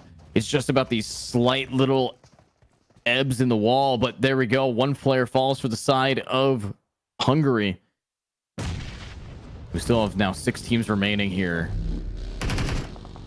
Spain couldn't finish the job, and Ukraine are going to be all standing yet again as Spain are forced back. That's crazy. They didn't have many grenades left, but they could have just pushed with the guns. There was 2 of Ukraine down. It was their one chance to take them out. And now all 4 of Ukraine are standing and making a rotation clockwise to a new spot on the circle. Heading towards the north side, which is extremely busy. There's lots of teams on the north side making their way in. Kesposlav from Moldova being the only player inside the circle at all right now. Everyone is outside. And look at that. Gift from the gods. Is Kesposlav going to even bother? Maybe even just no need. You know, he's got level 3. He's got the weapons he wants. Going to maintain that central position.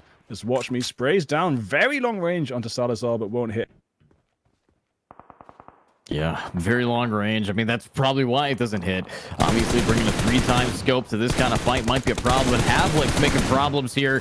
Takes out one player and finishes them off. Beautiful job from the distance, and that is what you need to be doing. That's the kind of gameplay you need to be seeing here.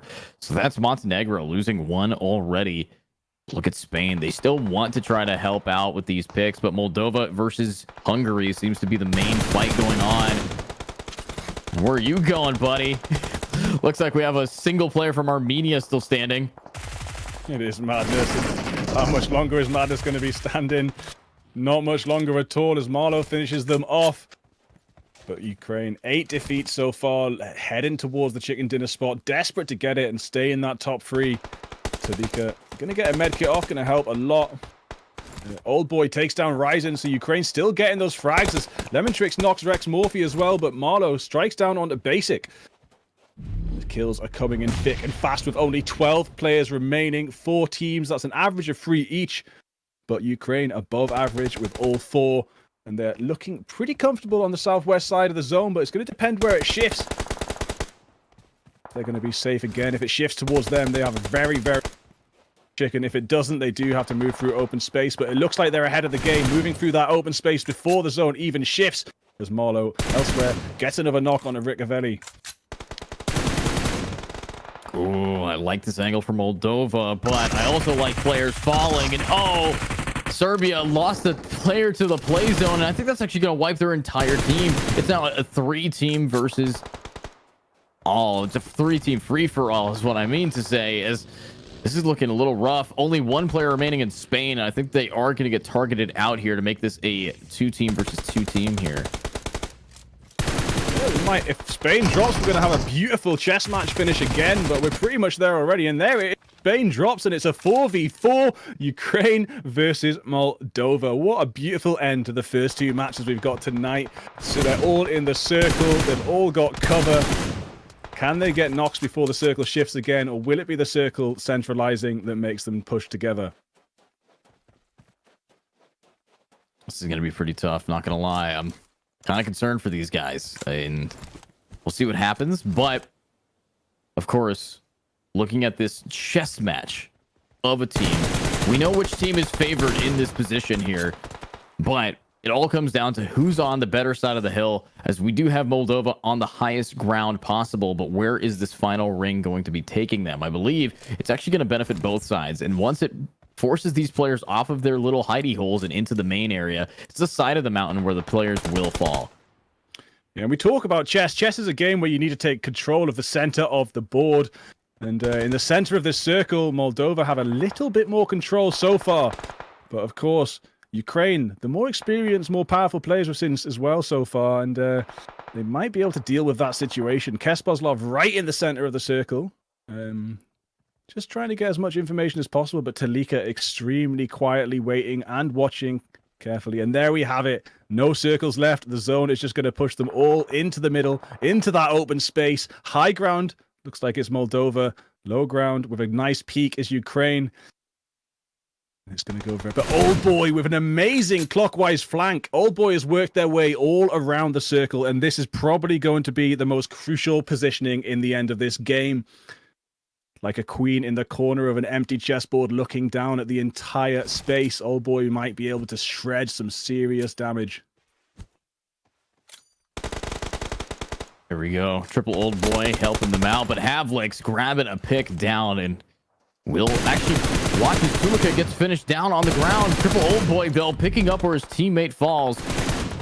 And let's see what they can keep doing. It's another one down, leaving just one remaining. He's at the bottom here, inside of smoke. They definitely know where he's going to be. So, Triple Old Boy from the high ground and up close and personal. It's going to be Havlik to finish this off. Ukraine taking their, third round overall? That is the third chicken dinner to Ukraine. With Turkey dropping back down, they've swapped places yet again. Turkey and Ukraine swapping around so many times for first and second place there. And just beautiful stuff from Old Boy there, taking the time to go around the circle instead of through it, getting a crucial kill when that player thought they were safe, but in fact they weren't. And that last player, Kasparzov, it's stuck inside the smoke in the middle location, completely known by Ukraine, and full team wipe. Excellent teamwork from Ukraine there to take another chicken dinner and many, many kills. Didn't quite see right at the end there, but we will see when we get back after the break how many kills they're on in total. Definitely getting high and definitely knocking Turkey back down. Yeah, I mean, looking at how that game just went down, you can tell Ukraine is going to want to stay on top. But I want to know who's close to third. Serbia was in third place, and, being able to be in a position to constantly have other people challenge you. They lasted quite a bit of time there, but this time Moldova was the side that had to fight this out. So where is their placement going to lie now? Obviously, we know a lot of these lower bracket teams and lower seeded teams are having an issue struggling against a lot of these higher ones. Case in point, Norway, case in point, Hungary. Little things like these teams need to start picking up that pace, or they might get put down here. And you don't want to be put down. You want to be put up on a stage in Romania. So hopefully we're going to see what happens there, as we should be gearing ready for game 3 with an updated scoreboard, seeing where these players fall, and we will be right back.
One purpose, one dream, one rhythm, one step closer to glory. They say history remembers the winner. So who will be the ones writing the future?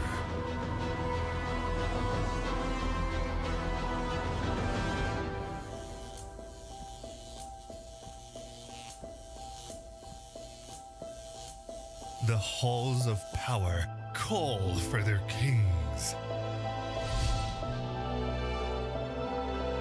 The ones who won't back down. The ones who believed.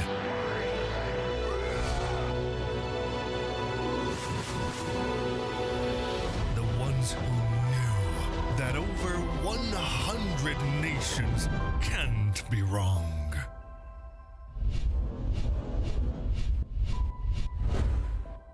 Join the fight between August 24th and September 3rd as Yash becomes the world's esports capital.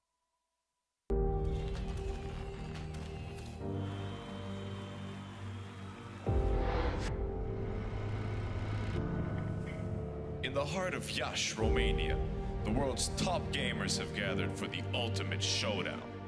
IESF brings heart-stopping matches across a variety of gaming genres in an electrifying experience that celebrates the passion and dedication of esports athletes from around the globe. This is more than just a tournament. This is where champions are born, legends are made, and anything is possible. Get ready to witness the ultimate display of skill, strategy, and heart. The IESF World Esports Championship. It's about to take your breath away. Do you think you've got what it takes? The challenge will be tougher than ever.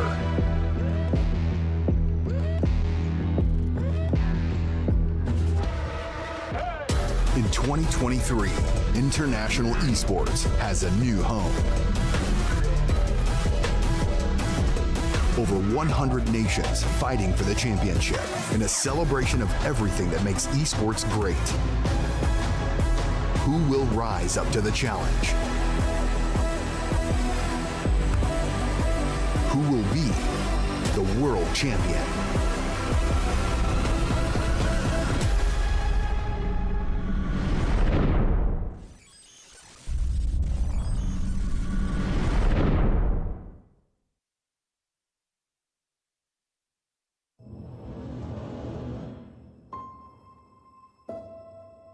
One purpose, one dream, one rhythm, one step closer to glory. They say history remembers the winner. So who will be the ones writing the future?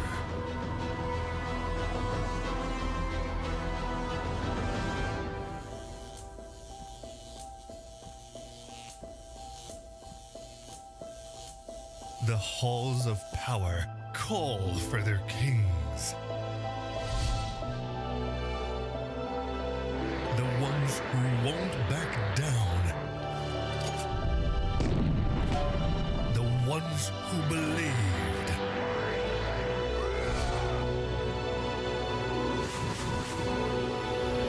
The ones who knew that over 100 nations can't be wrong.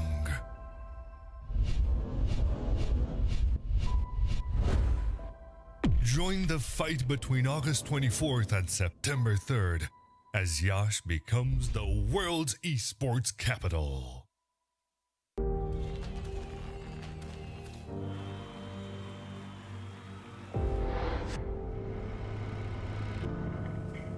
In the heart of Yash, Romania, the world's top gamers have gathered for the ultimate showdown.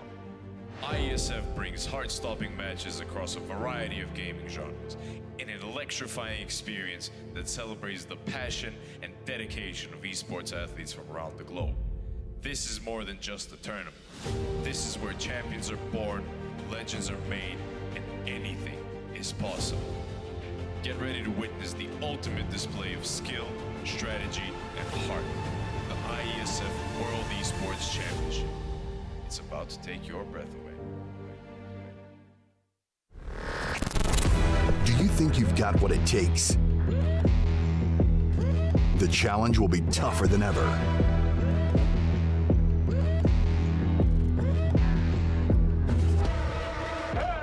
In 2023, International Esports has a new home. Over 100 nations fighting for the championship in a celebration of everything that makes esports great. Who will rise up to the challenge? Who will be the world champion?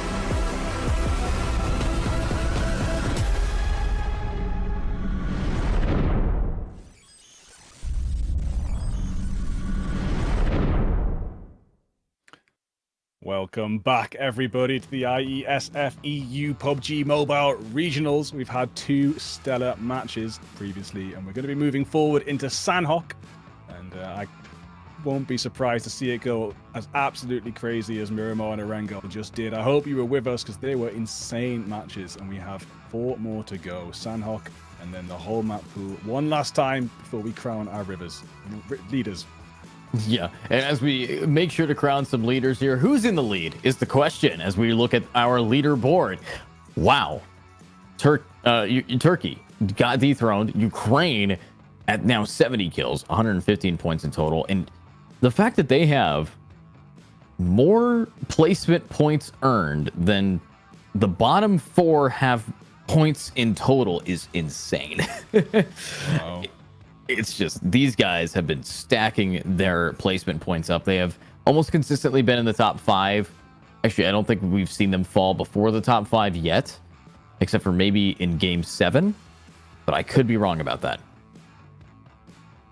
It looks like, yeah, I mean, Ukraine been consistent. That's been their thing. Consistency, like 3rd place, 4th place, 3rd place, 3rd place, 1st place, and 1/8. Pretty damn good consistency, and obviously they did just get another 1st place. I'm reading off yesterday's scores too.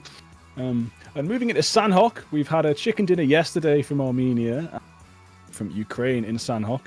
So this could be Armenia's chance to shoot forward again. It's only 20 points to catch up with Serbia. If Serbia have a bad game and Azerbaijan or Armenia have a good, switch it round. 4 games to go. And although Ukraine and Turkey look like they're definitely going to qualify, 3rd place looks a little bit uncertain. And having said that, you know, Serbia might push forward ahead of Turkey, and Turkey could have some really bad games going down to 4th. But they've said Turkey and Ukraine have been so consistent. I'm pretty confident they're going to stay there in 1st and 2nd place, respectively. Yeah, I do think that we're going to be seeing these players really start just keeping in this tier. Serbia almost, I think, guarantees that they're in 3rd unless they lose to Azerbaijan, giving them a bunch of loot, giving them a bunch of points. Placement points for both sides are there. Serbia has been doing an amazing job at consistently getting literally 3rd in the game itself. They are sometimes either 3rd when it comes to the average there for kills plus placement. It's just such a great way to play when you know you're competing against Ukraine and Turkey, and Serbia is adapting to that very quickly. And even Moldova, who's just in 2nd place, that was the best they've ever performed, bringing them up to only 7th place. So little things like this, you can see why a lot of these teams are trying so hard to battle it out to 3rd.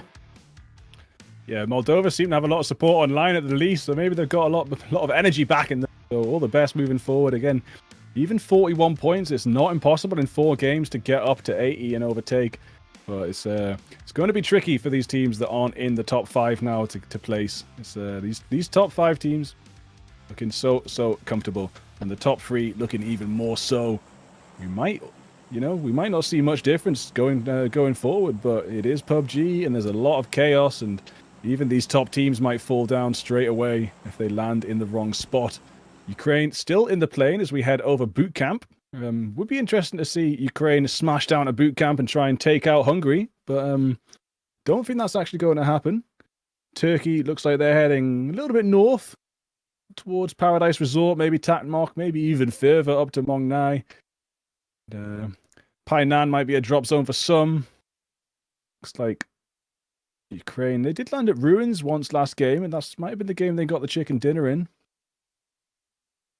And let's see if they're going to try to get another dinner down, as I'm looking at Triple Old Boy here falling very quickly downwards into the map. And already, you said Norway versus Hungary could be quick. And yeah, there's already basic first blood down N-Tech. That is some insane damage there. Might be consistent enough. And but the trade, Ryzen having to now pick it up for their teammates.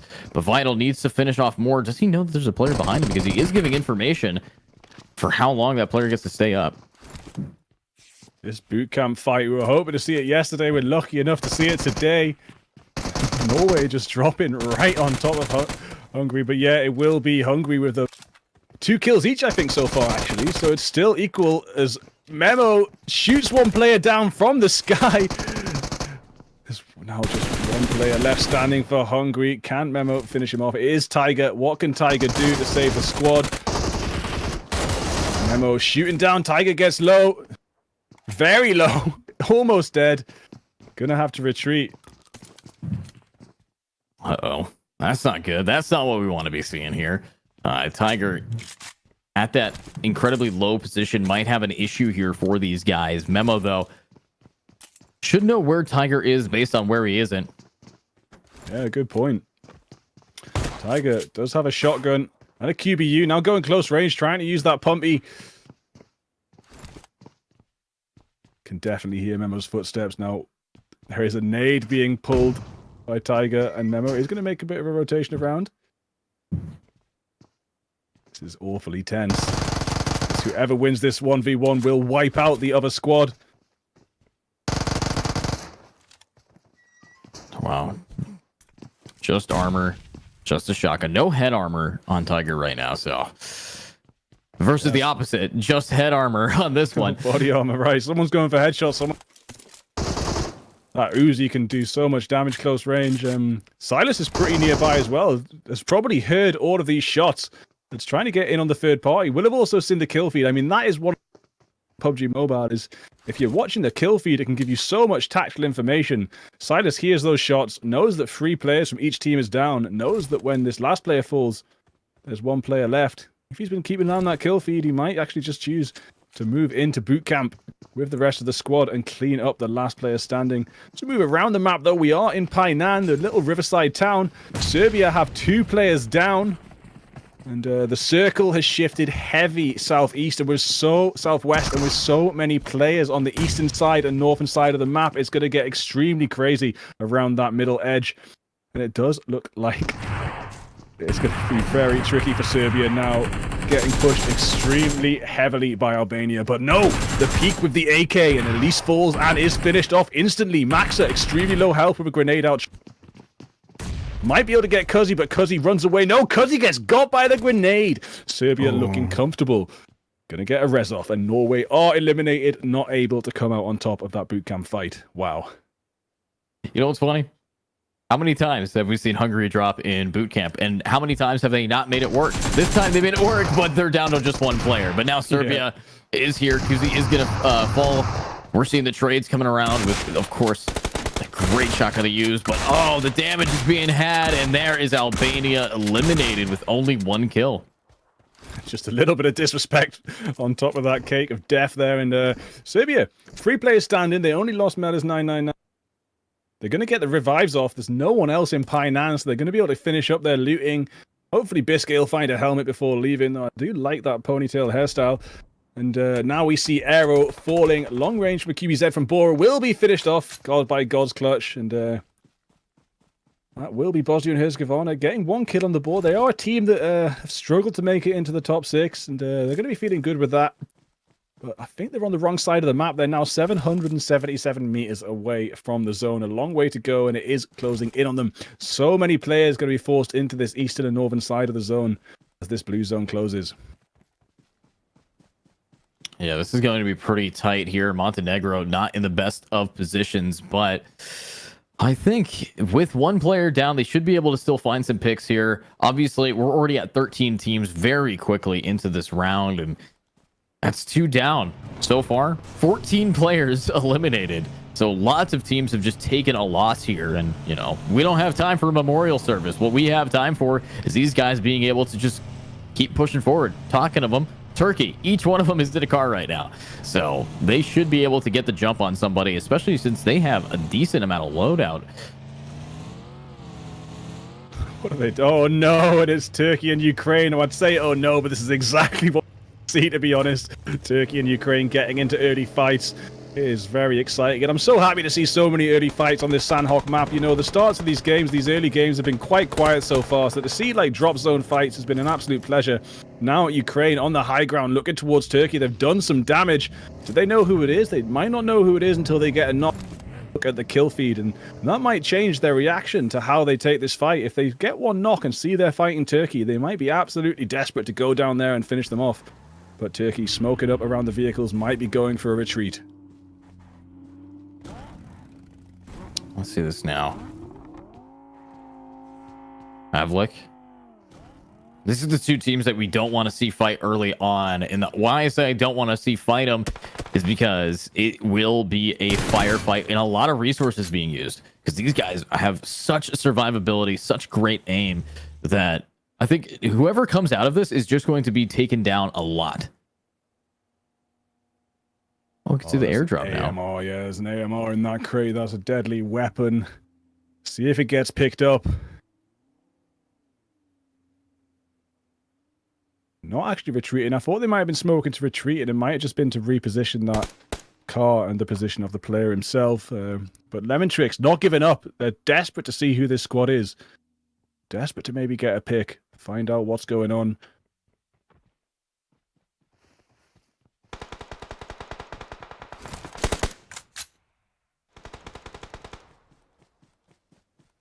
Here we go. There is another player down. Morphe takes out Marlowe. If you got M in your name, you're an enemy of him. And now we're seeing some more damage being dealt by Georgia across the mountainscape here. But hiding in the hills, you might not find these picks. Of course, a lot of players are actually still in the final ring. DW on the other side, if you notice that top northeast side there, they were very far from being able to contest. Yeah, and as we were watching Ukraine and Turkey, I didn't realize that they were in the completely central compound to the entire circle, and that might be why they're not taking too much of a fight so far, because their positioning is so important as that circle closes in. But we do have Moldova in a bit of a tricky situation here on the rocks. It's very hard to get out. Got Spain looking down upon them. Get wrecked, sending a grenade through. I don't know. Wait there. Morphe Boy might be able to see Kasparslav if he just keeps an eye out, but Kasparslav might make it round the corner. 107 meters from the zone, though, and also as Kasparslav escapes, Morphe Boy will be walking in, swimming into the rest of the Spanish squad.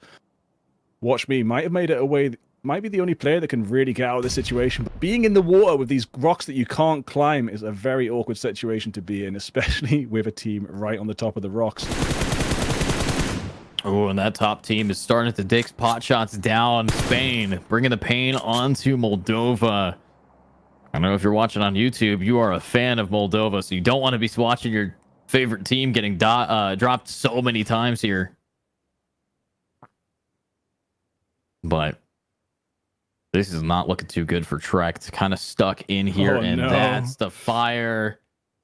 Are they going to survive? They are. Barely. Just. But it can't be long until Spain finish them off. Zushti here. A player that committed suicide in a previous map. Still alive. Still with a gun in there. There comes a grenade. How did that not kill Get Wrecked? How did that not kill Get Wrecked? What is going on? Get Wrecked so low. I mean, Spain are using all their util just to try and kill this one player. They're gonna have to move for the zone soon, aren't they? Like they can't just stay here. But obviously that is 1 point on the board if they get it. But it definitely might be more worth their time getting into the zone with a good position. Zushti, DBS making a move into the building. And Rickavelli with a grenade will be cancelled. And so she's going to make this push through the doorway any moment now and get that easy DBS kill on Rickavelli. Riccavella goes down. Georgia looking comfortable, but not in the zone. The 120 meters go, and it is eating away at their health. They need to move, and we actually do see in the not too far distance, the rest of the Montenegro team might be getting some revenge onto Georgia any second now.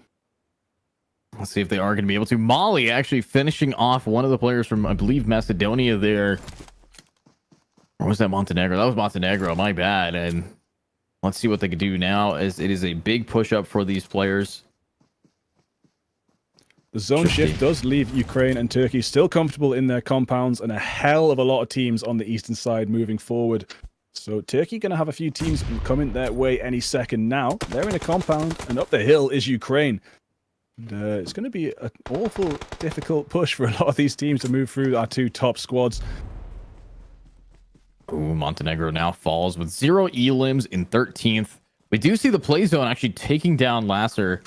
That's not going to be the best position for Georgia here, having one player now slowly burning away. But talk about burning away, you're in a wooden box, and looks like it's getting lit up here by the side of North Macedonia onto Serbia. Have one in the water, but do they spot the player? Circle now closing him in, and this fight is about to heat up across the river.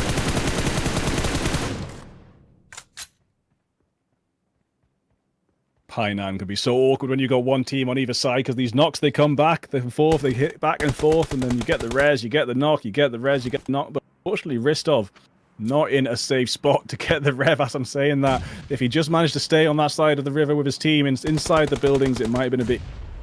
The smoke's coming out from the team members. You know, Ristov's going to try and make it away, but Max gets sprayed down extremely low as he tries. And Ristov looks like they're going to fall any second now. Yeah, Max gets the kill for that as Ristov bleeds out, not able to make it to the team for the revive. Very unfortunate round there for them, and little things like that add up. So let's see what they can do now that we're seeing these players losing more and more and more. God, that is a lot of damage there. We got Azerbaijan ready to flank, ready to push in on Spain. They might be able to do enough here. Turkey have gone for a 2-2 split as well. They're aware that Spain are in a lot of trouble, and I think they're going to try and third party it. And as I say that, yes, Havlik takes down R4 Meek.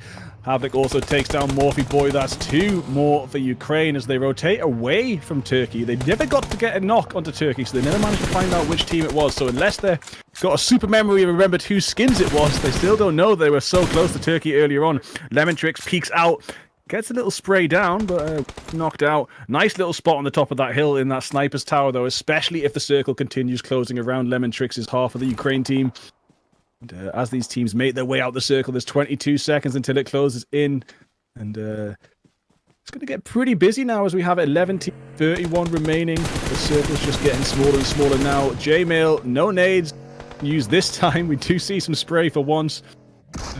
I think Tren might be making a push. Yes, he is. Oh my god, what a push from Tren.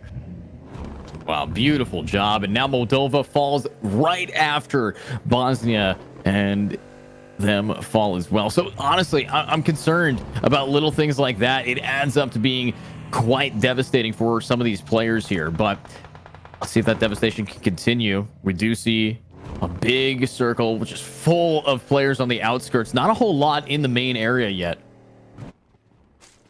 Yeah, and Turkey now, the circle shifted away from them. They've got to move north, but there's 2 teams on their south side. Are they going to hang around and try and get those picks as the circle closes, or are they just going to make the rotation the priority here? Does look like a pretty clean path for them to move into the circle, but there will be those 2 teams behind. All going to depend on who moves in first, to who takes that edge. J-Mail inside the circle, looking comfortable, right on the edge of Ruins. Not sure if Ruins, I don't think Ruins has actually been looted yet, so this could be a chance to refill their util, and we do see J-Mail with 4 nades, 4 smokes, 1 molly, plenty of medkits. So the util looking pretty good for Croatia. Even though they've lost Aero, they do have a chance to survive a little bit longer. Old Boy gets a kill. Ukraine are racking up the points, at least in kills so far. Can they make it to the top 3 and really secure that first place? We'll see shortly. Let's see this now. Oh, Azerbaijan falls, and that is I think Lemon Tricks blew up an entire team by blowing up a car there. Oh, well, don't put all your players in one car, I guess. Oops. He's only got 2 kills though. Those two, there were 2 not by the explosion. There was another explosion. Those 2 explosions maybe. But now Turkey making that quick drive-by on a Viking as they get into the... Silas is extremely low. They want to get out of the car and get the meds off. The car is losing health as well. They're putting up pretty close to Old Boys. So yeah, I think this might be a better compound for them. Look, just sorry for cutting you off. No, do it. Look at the kill feed. Biscay just killed himself to a molly. What? Yeah. Yeah, I had to like pause. He just murdered himself. So lit himself on fire, and it's a molly. So when he got knocked down, he immediately burned to death. Wayne Silas taken right down. That will be Lemon top of the sniper tower. We said it was a crucial high ground position, and it proves deadly as Turkey move into the zone. Not quite able to find a safe place immediately, and as they re-rotate, they get taken out. But now Serbia eliminated as Viking gets a double kill. 6 teams remaining. The placement points increasing with every team that drops. Ukraine looking extremely comfortable with all 4 players and high ground and zoning advantage. Still inside that circle, just looking around, trying to see who else they can get with 7 kills so far. Yeah, 7 kills yet, and they're just going to keep this going. It's kind of crazy to see the amount of damage this team has been just flowing through over and over and over again, to the point where right now I'm looking at only 18 players remaining, 6 teams left, and honestly, it is so close. This map, one thing that I love giving it credit for is it forces people downhill so quickly into just a complete dome of death. Yeah, and Turkey drove through that dome as they made that rotation, losing 2 players in the movement that they made. Gonna try and play a little bit more carefully now and just let these other teams drop, but that's definitely easier said than done when there is so many players around. Circle yet. Tiger, last player standing for Hungary, isn't in the circle either, and minute 10 until it closes. Turkey gonna try and make that rotation, but no, another falls, and it's all on Raze, and Raze is hit out by a nade. It is Tio with the kills, taking Turkey out in 9th place. Will Turkey drop to 3rd place in the leaderboard after another finish where they didn't make it to the end? Tiger trying to get a kill here. Will take down J-Mail just before making it. Surugod, extremely low health, healing up. Healing up pretty well there, making sure that this team should be all right. But what I'm also looking at is the fact that they have 5 defeats and wanting to keep that going. Armenia is, I believe, in the top 10 right now, but the play zone taking Jamail, who I think is one of the last player standings almost always. But Tiger for Hungary has managed to get his team to the top 5. This is the first time they've gotten to a point where they actually can get some decent placement points, but the trees, they're alive, and not so much like Tiger. Great round there. Already down to 4 teams, and as we're dropping, Ukraine are still picking people apart. Still have 4 players standing. Getting a knock there, not quite confirmed yet. And look at that. The circle closes around Ukraine. They've got the 2 compounds in the circle. They are laughing, and I will not be surprised to see a full chicken dinner for Ukraine in this Sandhawk map. But that 4-man squad could push up against Old Boy and Lemon Tricks. It could be tricky for them. Armenia might be able to do an aggressive push onto those 2. And it might be that Ukraine's 2-2 split backfires, but honestly, with the positioning they've got, I think this 2-2 split will actually just gain them so many points. Asterix tries to make this rotation into the circle, as does Georgia. Lassifer pushing up behind the other Ukrainian players. Here we go now. Circle enclosing on them yet again. We are seeing these teams having to battle out. Armenia, I believe, versus Ukraine. It's going to be a tough fight, but also in front of them is, I believe, Serbia there. No. Yeah. Wait, Croatia. That's Croatia. Serbian flag and Croatian flag. Being colorblind does not help me very much. Zushti doesn't have to commit suicide this round as Talika does the job for him. Asterix gets taken out as well. Will be finished off. Ukraine up to 9 kills. Still looking very comfortable in positioning. Only got a few meters to move, and they've still got the compound inside the zone. Lassifer snaking around in the grass. inside the zone as well. Last player standing for Georgia, going to be playing the slow game, trying to wait for these other teams to get knocked out. But look at this, Havlik is hunting, and Havlik will be taken down, trying to make that rotation. But now Talika comes in strong as well. Can Lassifer get the one against Ukraine? And he does. That's half of the Ukraine squad down. Lassifer hiding in the grass, did not know he was there, and gets 2 crucial kills. But elsewhere, Croatia are eliminated, although they managed to get 7 points before. So this is a pretty solid play style from these two teams. Now down to 3 teams remaining overall. We do have that a lot of players on Ukraine have fallen, and this nade should come up big by Triple Old Boy. But no. wow. What a shotgun. Yeah, put it in a crate. Honestly, this thing has gotten 80% of all shotgun kills. Yeah, they will. I'm sure they will. Lemon Tricks, last one standing. What can Lemon Tricks do? Is it going to be a 1v4? No, it won't. Ukraine get by Armenia. Armenia looking so happy and comfortable with themselves with that amazing kill. But man, Lassifer, if he hadn't taken out those 2 Ukrainian players himself, we would have seen a completely different finish. But there we have it. Lassifer falls in Armenia with a chicken dinner. Wow. Chicken dinner for Armenia. I did like the fact that they were able to bring it back. I remember they actually had a decent showcase a few times ago on another one. So this should be all right for these guys to just keep this damage flowing. But of course, what I'm also looking at is just the fact that we are seeing this team of Armenia play better enough to maybe compete with Serbia. But Serbia, they always place well. They always get at least 4 to 5 kills. So how much is that actually going to impact the scoreboard is the main question.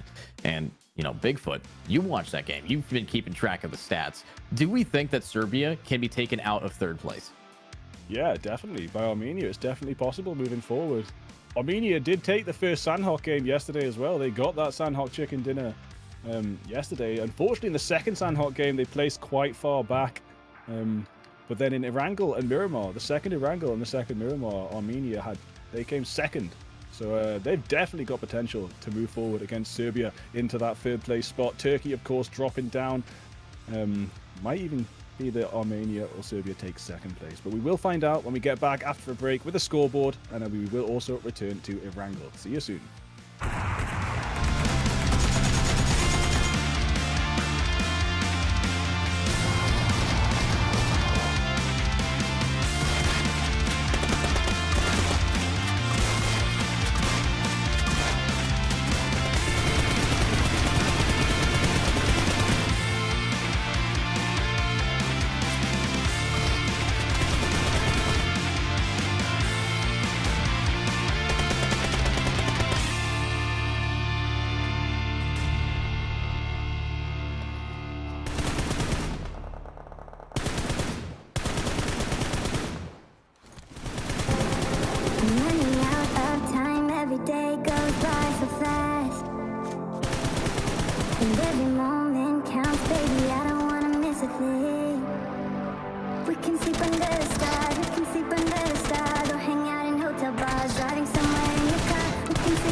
One purpose,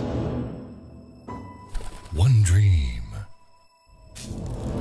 one rhythm, one step closer to glory. Enemy spotted. They say history remembers the winner. So who will be the ones writing the future?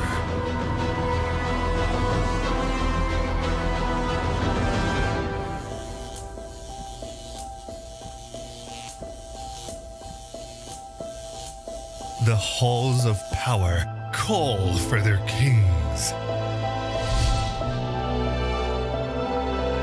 The ones who won't back down. The ones who believed.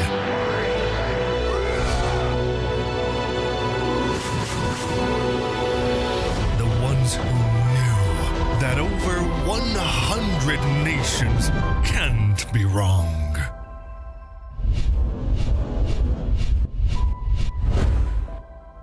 Join the fight between August 24th and September 3rd as Yash becomes the world's esports capital.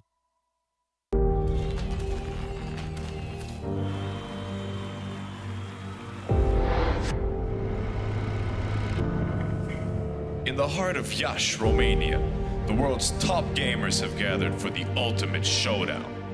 IESF brings heart-stopping matches across a variety of gaming genres in an electrifying experience that celebrates the passion and dedication of esports athletes from around the globe.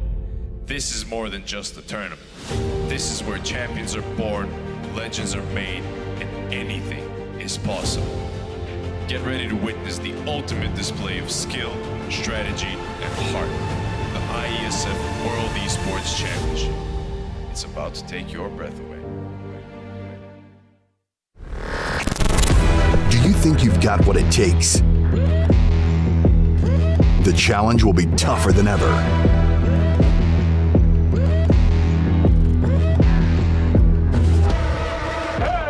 In 2023, International Esports has a new home. Over 100 nations fighting for the championship in a celebration of everything that makes esports great. Who will rise up to the challenge? Who will be the world champion?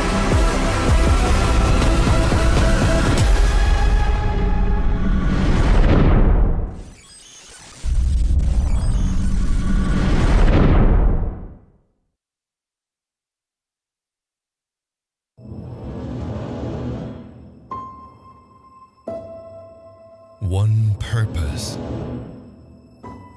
one dream, one rhythm, one step closer to glory. Enemy spotted. They say history remembers the winner. So who will be the ones writing the future?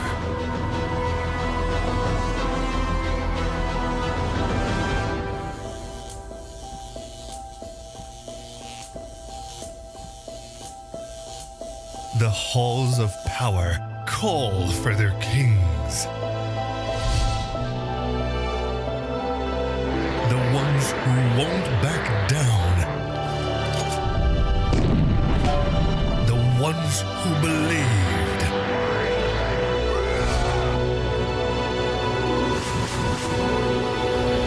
The ones who knew that over 100 nations can't be wrong.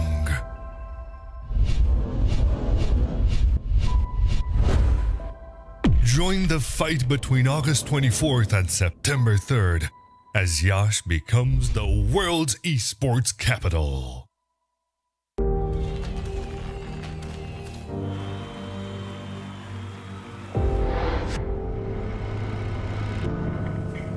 In the heart of Iași, Romania, the world's top gamers have gathered for the ultimate showdown. IESF brings heart-stopping matches across a variety of gaming genres in an electrifying experience that celebrates the passion and dedication of esports athletes from around the globe. This is more than just a tournament. This is where champions are born, legends are made, and anything is possible.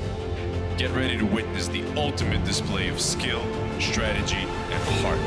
The IESF World Esports Championship. It's about to take your breath away. Do you think you've got what it takes? The challenge will be tougher than ever.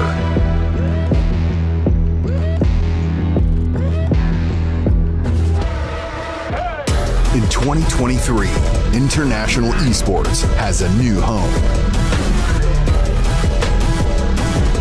Over 100 nations fighting for the championship in a celebration of everything that makes esports great. Who will rise up to the challenge?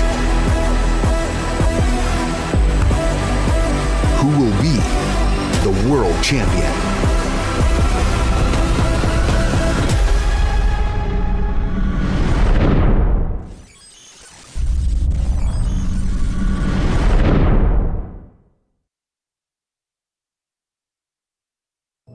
And welcome back, everybody. Of course, it is the IESF World Championship qualifiers for Europe region. And I am Edu, joined by Bigfoot.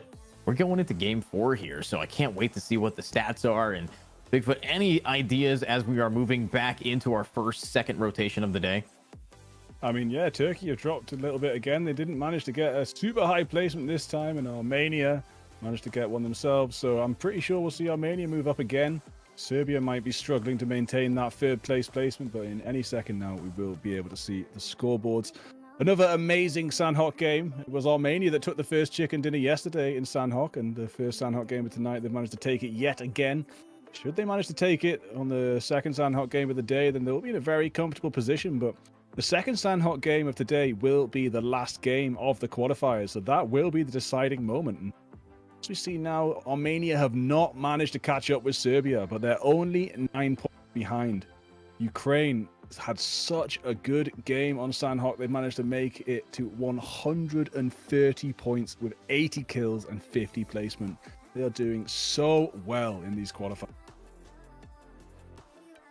They're doing insanely well. Obviously, 80 kills. That's 20 on top of a lobby. All right. They got 130 points. Honestly, I think it's really nice how even their score looks right now. 50 placement points, 80 kill points, and a ton of wins. That's 30 of their placement points have been from first place.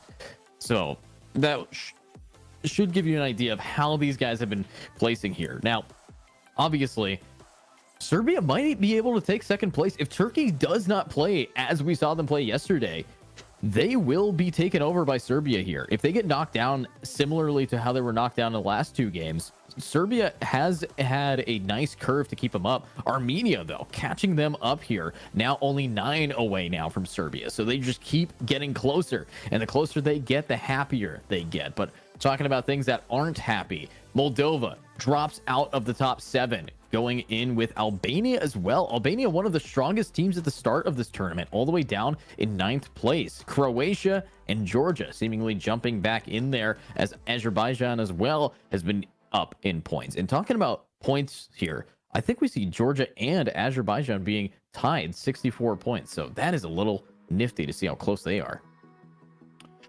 Yeah, and have a little look at Armenia and Serbia's kill points. So one of the things that's stopping Armenia actually catch up with Serbia is kills. They're nearly 20 points behind on the kill front, and if they just managed to get half of that, they actually would be ahead. If they just had 10 more points, they'd be 1 point ahead of Serbia. So they're going to be hoping to get more kills moving forward if they really want to dethrone Serbia from that third place spot.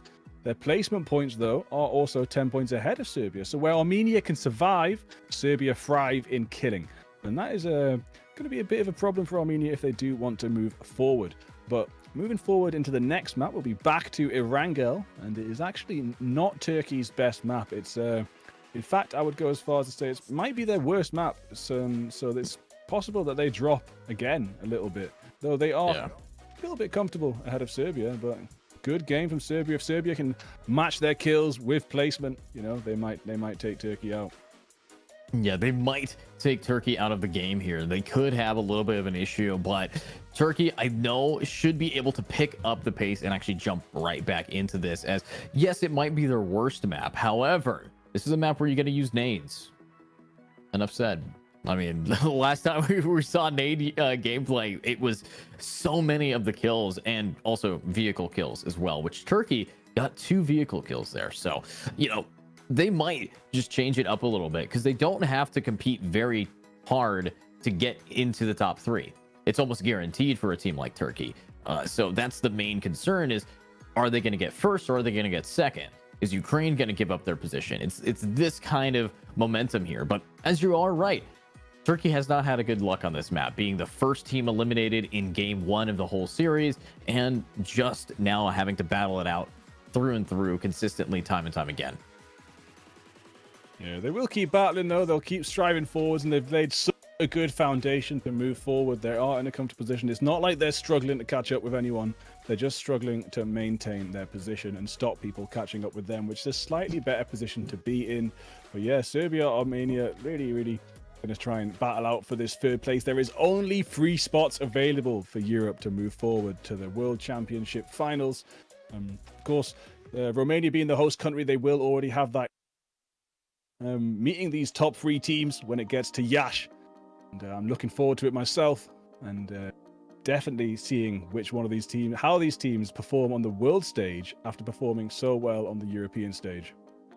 Yeah, and hopefully they are going to then perform at the world stage taking place in Yash. So Romania, a beautiful country, Yash, a beautiful city, and of course the venue, a beautiful place to be if you're trying to win it out and represent the whole of Europe in a global event here. It's the World Esports. All right, you're gonna have to compete. Yes, you might be the best in Europe, but are you the best in the world? Let's find out. Can Ukraine get there? Hopefully. They were last year's champions as well, so let's see what they can do as they are going to be moving into this game with so much on the line. And of course, I'm excited to see if Turkey is going to be able to do things. As we pointed out, they are a large part of, I believe, the entire S2G team. So having the history behind them, seeing them go as well, nobody is representing Europe better than, I believe, Ukraine or Turkey right now. So I think that they jump in and they should be able to do enough damage and have some fun with it, Bigfoot. Yeah, it's looking good. It's looking good. And there's only 3 games left now. Some teams have created a very, very solid spot. It's going to be hard to knock them out with 3 games left. And we'll be starting soon into this next Erangel match. Hoping for a fair flight path for the players, because we saw an awkward one last Miramar. Very, very southerly, bit of an awkward zone, and it definitely proved difficult for some of them. And hopefully this Miramar flight path will be directly through the middle, giving everyone an opportunity to start a nice slow game. But that's what I wish for the players. What I wish for myself is people drop right on top of each other and have early fights like we saw between Norway and Hungary.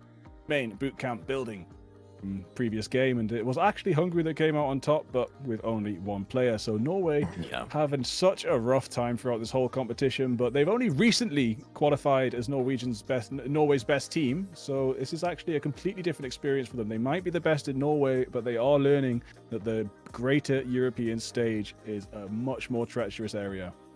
Yeah, and my brain is doing a little bit of a fog. Have we seen the scoreboard yet for this upcoming, in between this upcoming match right now before we can jump into the game, or is that not ready?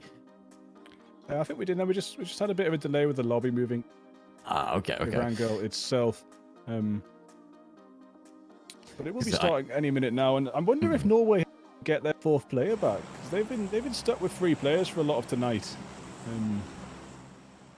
Right, we have Armenia, and it's a bit of an awkward flight path again, to be honest. It's similar to the first flight path we had tonight on Erangel, quite southerly. We did see 4 squads drop on Sosnovka Military Island, but none of that, even though there were 16 players on the island, there wasn't fights. Maybe some of these teams that dropped there last time might choose to go elsewhere, considering it was so condensed. Yeah, let's see if that contention is going to just add some more attention to these players. And again, lots of southbound flights here. Honestly, it's just going all the way across. And if this is your captain speaking, you're going to want to try to evacuate as soon as possible, because you're missing out on getting to some good loot here, at least in enough time to be able to get back in there. So we still have Bob Hustla and the rest of that team waiting to drop, and here they are. So looks like we are donezo when it comes to teams still being in the plane. No one wants to go to power. And let's see if anybody here has the power to drop in and finish this off. But actually, no. There's one more team with Cyflex and those players being able to keep it going. Yeah, and it looks like Norway have opted to go away from power this time. Drop it on Sosnovka base, but they actually might get into an early fight. There's 2 more teams, so 3 teams drop it on the military island this time. And one of them's taking the compounds on the westerly side, and 2 of them have dropped inside the actual base, so that could get pretty violent. And here we have it, Norway vital. They've dropped in the 3 buildings. Still trying to spray someone out of the sky with an early M4 spray, but it won't be enough. It's Norway versus Hungary in an early drop. Again, a memo getting the first kill onto basic with her. It's looking good. Maybe Norway can get revenge this time round. Stopping. Wait, was that a 1-tap with iron sights? It might have been an error, because the kill feed said it was a shotgun, and there's no way. There's no way. He's got a car in his hand, if I'm not crazy. Yeah. So I think that was a 1-tap. Wow, that's great. Ryzen so close to the triple building. Gonna try and get to the rest of the squad, and Basic will get the revive. There will still be a 4v4, but Norway, they might push pretty hard considering they've got their loot together faster. There's not actually as much loot over that end of Sosnovka as there is on this end, so Norway might be at a loot advantage. Pushing through already, yeah, it does look like it. Ryzen has escaped, so won't be found inside this building, but it's Ryzen snaking in the grass now, hiding out. I think Ryzen's out in the open. Got what he can from this building and escaped. Actually has left big scopes and lots of nades behind. And a level 2 helmet. I hope Memo saw that because he's currently only wearing a level 1, but it actually seems that Norway are so desperate for kills that they're just going to keep pushing. And here we go. Pushing in. It looks like Norway is going to try to get out of this open area. Do they have any smokes, though, to cover themselves crossing? Because I know Tiger has their eyes on it. Basic, yes, was knocked down, but he'll get up again. You can't really keep him down. But let's see what else they can do. Ryzen now finding a decent amount of loot here for their team. And I think Hungary might be the better geared team here. We'll have to wait and see. I've only seen Ryzen's, but Ryzen's looking comfortable. Higher armor and... funnily enough, Hungary are not really wanting to have this. And they're just going to rotate away, heading off towards the vehicles. Looks like the zone's dropped, and it's cut Sosnovka military base out of the zone, but it has left some of the island within it, so there's still potential for this fight to go on a little bit longer. But I wouldn't be surprised to see Hungary just gear up, get those vehicles, and camp a bridge or so, and try and catch Norway off guard on their rotation, trying to get one step ahead of them. Here we are in the school, with Croatia looking pretty comfortable. Very quiet area, no one around. Rozhok seems to have Ukraine, and again, no one else around. It's a 6x on the AK there. Definitely hard to control the spray, but if you want to tap the AK, you might get away with it. Turkey as well. They've landed in the water town again, just 2 of them, and they're free to loot up again. No one's going to stop them.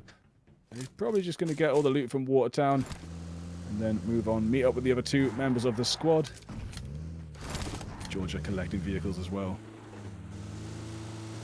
There we go. Yeah, collecting some nice vehicles. Looks like one of them is about to go on a safari looking for some enemies, some rabid animals here, as a lot of these players are ready for some kills early on, as we've already seen hot drops and even hotter contention with that clean 1-tap so far. So little things like this could be where we're going to be seeing more teams grouping up. But as we rotate to another team, it's Hungary, as we watched before, now ready to run it down. But Basic, after getting headshot, actually did not have a lot of time to loot very efficiently.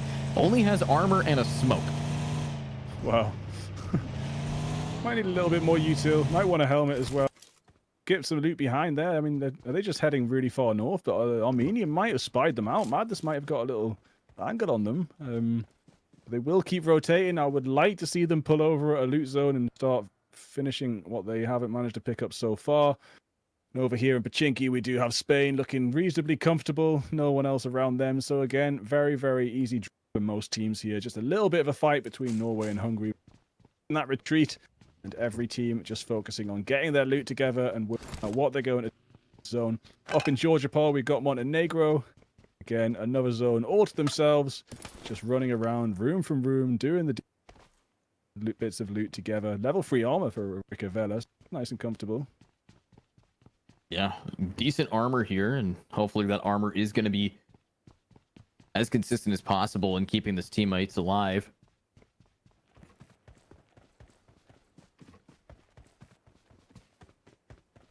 What I'm looking forward to is how this team, North Macedonia, they've had a rough series here. They have yet to actually do too much damage to these players to try to shut them out, but I think if any team can, they might be able to now.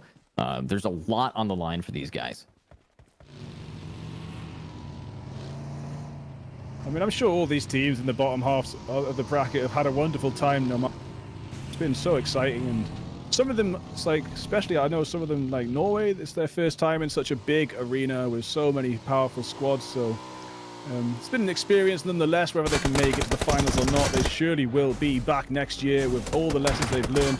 But right now, we got Bosnia and Herzegovina. They've pulled up hot onto Armenia, and Armenia do not want to be going out. Some high points, but there goes Viking. But there is also 2 down on the side of Bosnia and Herzegovina. The rest of Armenia in the distance. Wizard pushing in extremely low. Needs to get down and heal.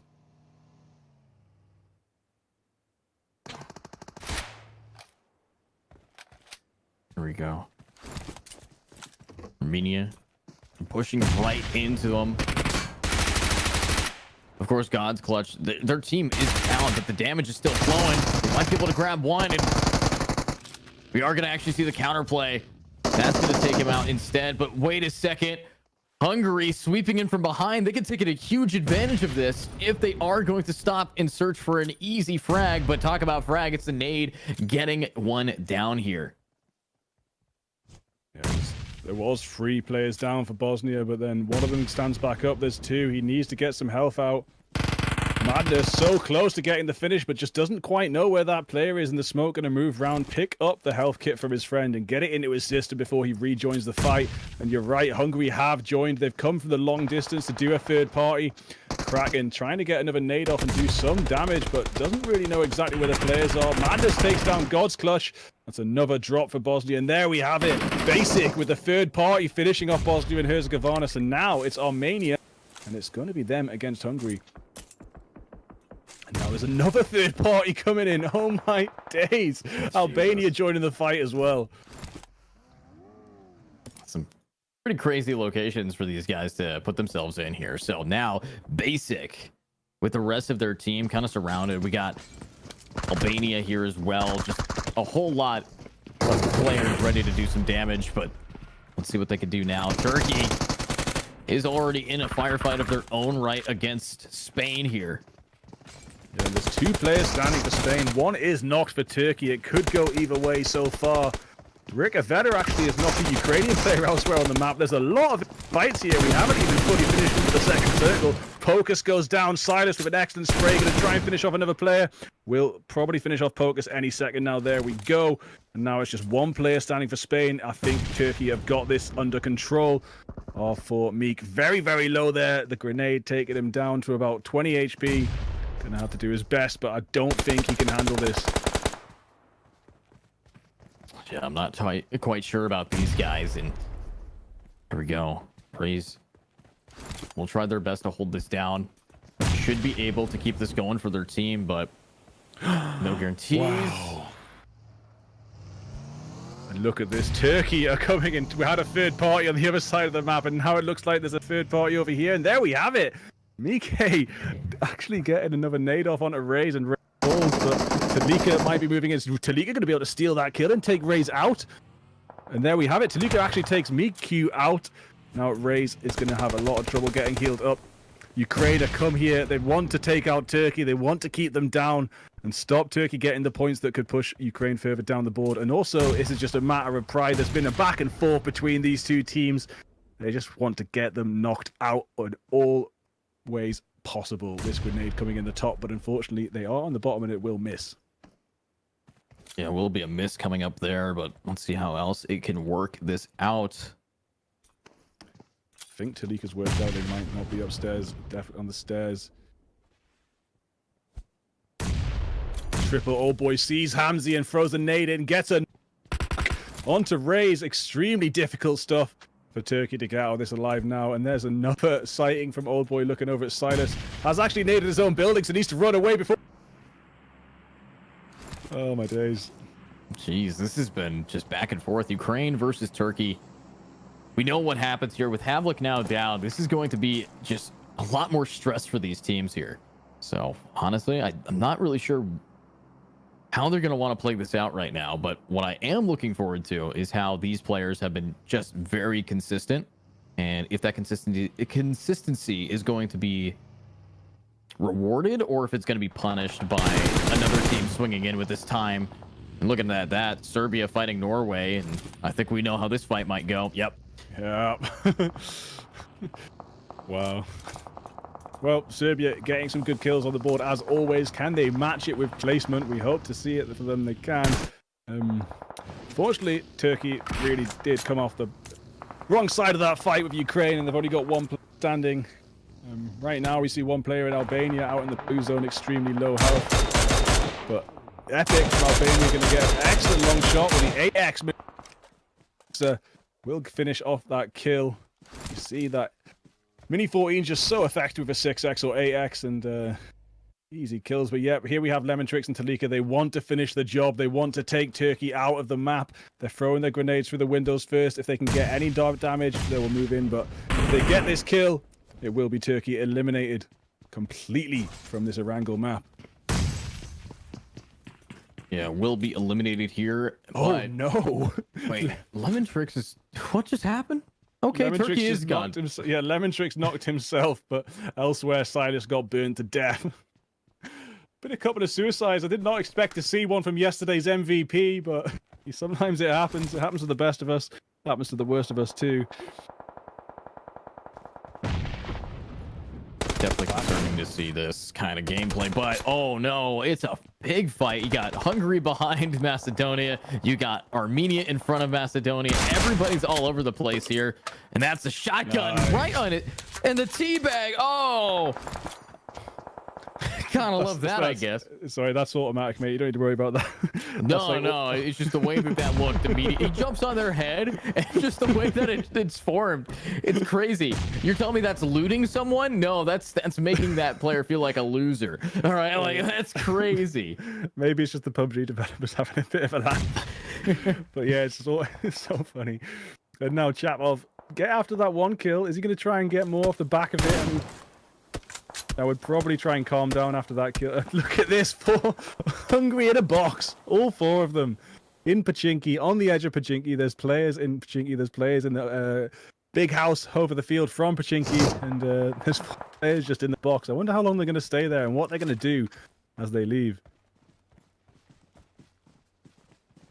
That's a good question. What are they going to do? What's the goal? What's the game plan here? Obviously, they got a lot lined up for themselves, but of course, this is where we can define the real game plan. We are seeing a very packed middle area already. Like, that is way too many players for this amount of ring left. So that's kind of crazy. I mean, there's fights after fights after fights, but here we go. Hungary Basic taking out one. Wait, did they just all fall to something? Yeah, it's North Macedonia had a nade and a spray. Oh my god. And it's not looking good for Hungary all in that box. I mean, you've got to spread out a little bit in PUBG. You can't. There we have it. Hungary's box tactic definitely not working for them as they're taken out in 11th place with only 1 elim to their name. And those nades came in strong. They were too close together. They couldn't quite handle it. But right now, we've still got North Macedonia alive. Armenia are... is that Montenegro or Albania? I only got a quick glimpse of it, but they're in the Pachinki too. And this Pachinki can be such a fun place for a circle to finish. So I hope the circle shifts south and not north into the fields, so we can see some real good urban warfare moving into the later stages. Let's hope we only see the best from these guys. And I know that they want to give it to us, so let's hope that that is what we will be seeing here. Of course, nades again, taking out Tren, and this is just... Oh, there's so many trenches, and that runoff where the water goes is where these guys are going, with Montenegro now behind them on the flank. This could be what they need to win this out. Yeah, Pachinki is getting extremely densely populated. It started off with just 1 team looting up here for free at the start, but now nearly every team is descending on Pachinki. The church is contested, the city is contested, the trenches are contested, and there's also players in the houses across the field. And soon, Ukraine will be joining the fight as well. We have Moldova, Marlow, and Get Wrecked. I think Get Wrecked just might have almost set himself alight there, managed to just get away with his life, but the nades are coming in thick and fast. Abela from Georgia going to send one down as well. Hoping to take out Watchman. Ooh, looks like Lemontrix is there doing the damage as well, but every time I think of this place, I just think of when Turkey fell with that beautiful save. But here we go. Abela still managing to stay alive at the top, dodging nades, weaving in between, and on the other side, Georgia finally getting eliminated.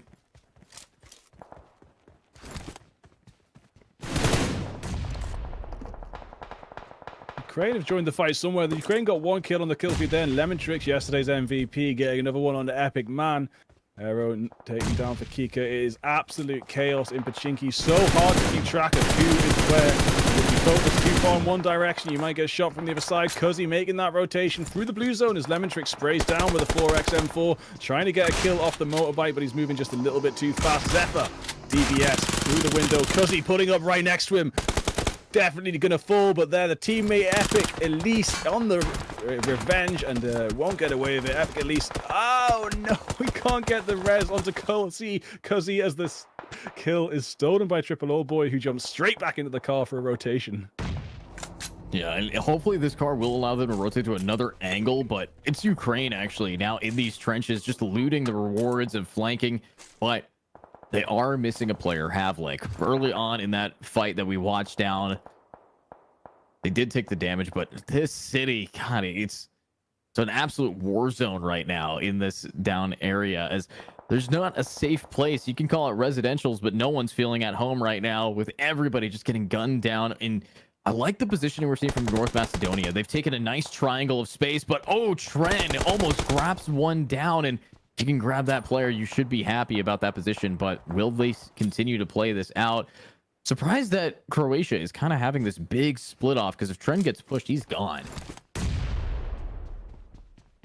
Yeah, I mean, when there's teams everywhere, you are kind of best if you just stick together and watch like north, south, east, and west in a kind of extremely methodical way, because by yourself, focusing forwards, anyone can come up behind and get you when it's chaotic. But the zone has shifted again. It's shifted a little bit north, so some of Pachinki's still inside it, but if it shifts north again, it will cut out the city. And there's only a couple of players left in the southeastern side. They're going to make their way in. Trend and Ted, etc. Classic from Montenegro, trying to spray down on the lease with a 6x, but again, the motorbike is just too fast. Get wrecked, just trying to take out some wheels of a buggy. Get wrecked in a pretty comfortable spot. 3 players left standing for Moldova. Watch Me has fallen, but they've got a nice spot for now, and it is possible that the zone just closes in around them. Very close. We can't see Ukraine. Ukraine always doing the scouting, always trying to get the information so they can make a plan and work to it. They don't play randomly, Ukraine. They play extremely methodically, and you can see in the leaderboard how that pays off. Let's see if that payoff is going to work out. I mean, methodical is a great way to use it, but look at how many teams you got.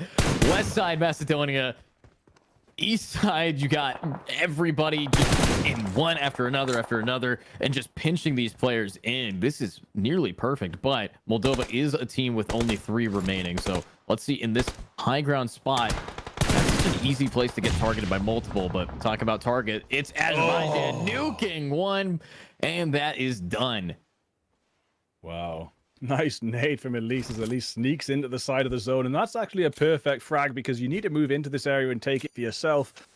This southeast side of the zone is probably one of the most chaotic we've seen for the entire tournament so far, and I'm surprised to see so many players still standing, but it seems like they've all found their little zone, their little build down. Trying not to get into too much of this chaos, because it is players everywhere, grenades everywhere.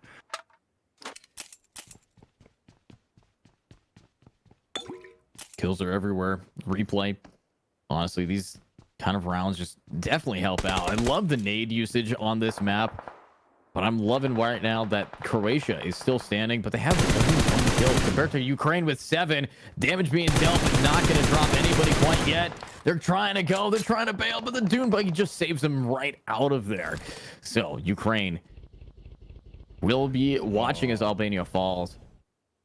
Yeah, at least managed to make it to the zone, but didn't manage to survive. The other players that were on that edge of the circle, they were in bigger squads and wasn't able to make it past them. But look at this. It's where's the circle? The circle's going to change in just 1 second. We're going to see if it shifts north away from this city. It does a little bit. So some of these players on the edge can have a bit of an awkward time. Ristov getting a nade onto Tren. Ukraine looking pretty comfortable inside the circle.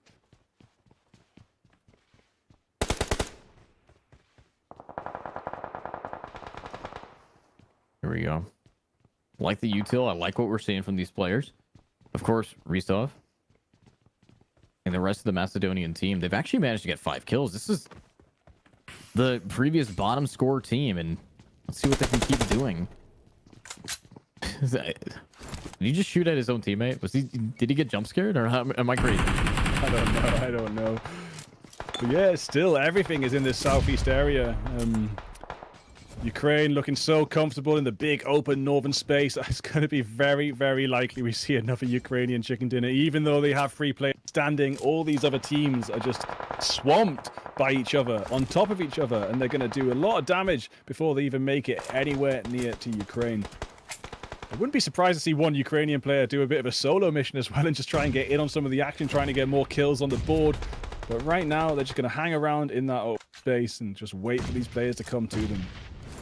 Oh, nice nade from Biskay, takes out Kapitaloslav. So now we're seeing Moldova in a bad position. This is why you don't sit in a church. Yeah, you might just come here to pray, because you're going to have to become prey with an E and eat these nades as everybody's just doing the damage. Come on, Biskay, shotgun, and that's going to drop one.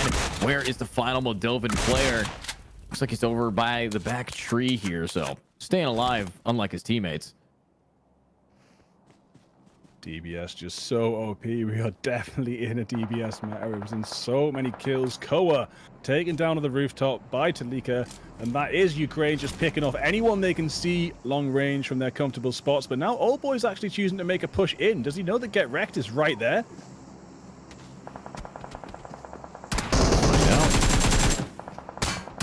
He does, and Get Wrecked comes out on top. Old Boy loses more health in that quick 1v1. Now Get Wrecked's going to blow up the car for a bit of cover. There is crossfire coming in from across the map as well.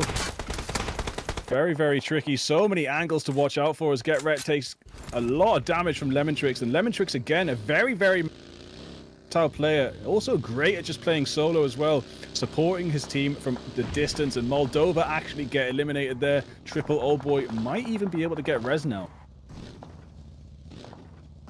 Let's see this now. Lemontrix here for that. Wait a second. I'm looking at, does Biskay have 9 kills right now?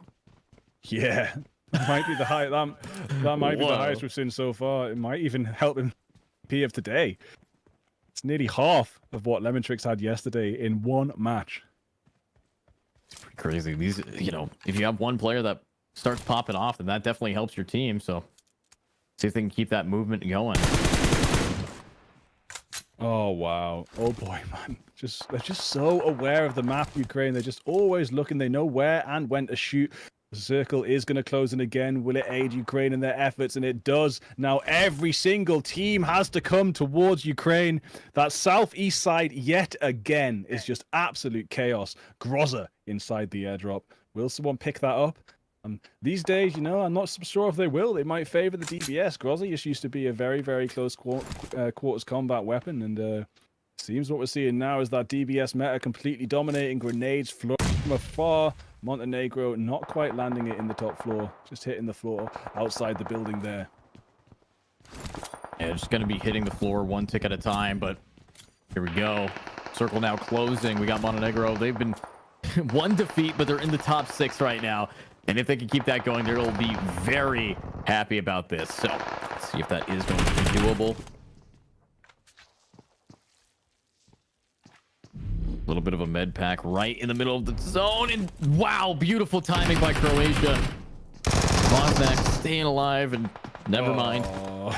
Never mind. Just arrow standing now for Croatia and North Macedonia. I think it might just be Makita too. I think most of North Macedonia is gone. I think it's the last player standing. And Makita gets taken out, and that is North Macedonia eliminated. Ukraine still looking pretty comfortable, full health, good placement in the circle, good tactics upcoming as everyone has to push towards them.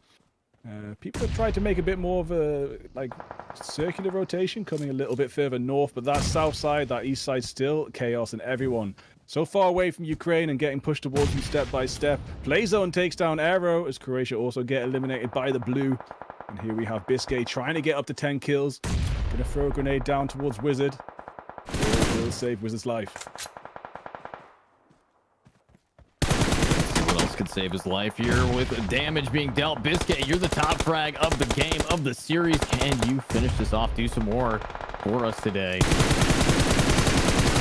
He takes down Wizard. Is he going to spray down? Yeah, he sprays down Wizard. 2 more kills. Biskay on 11 as he eliminates single-handed.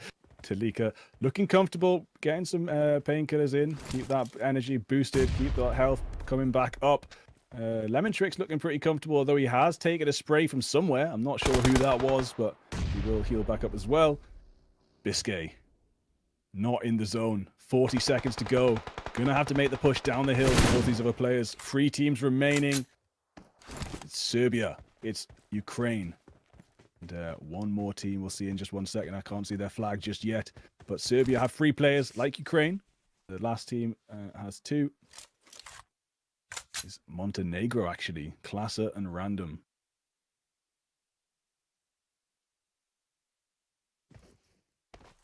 So what can happen here?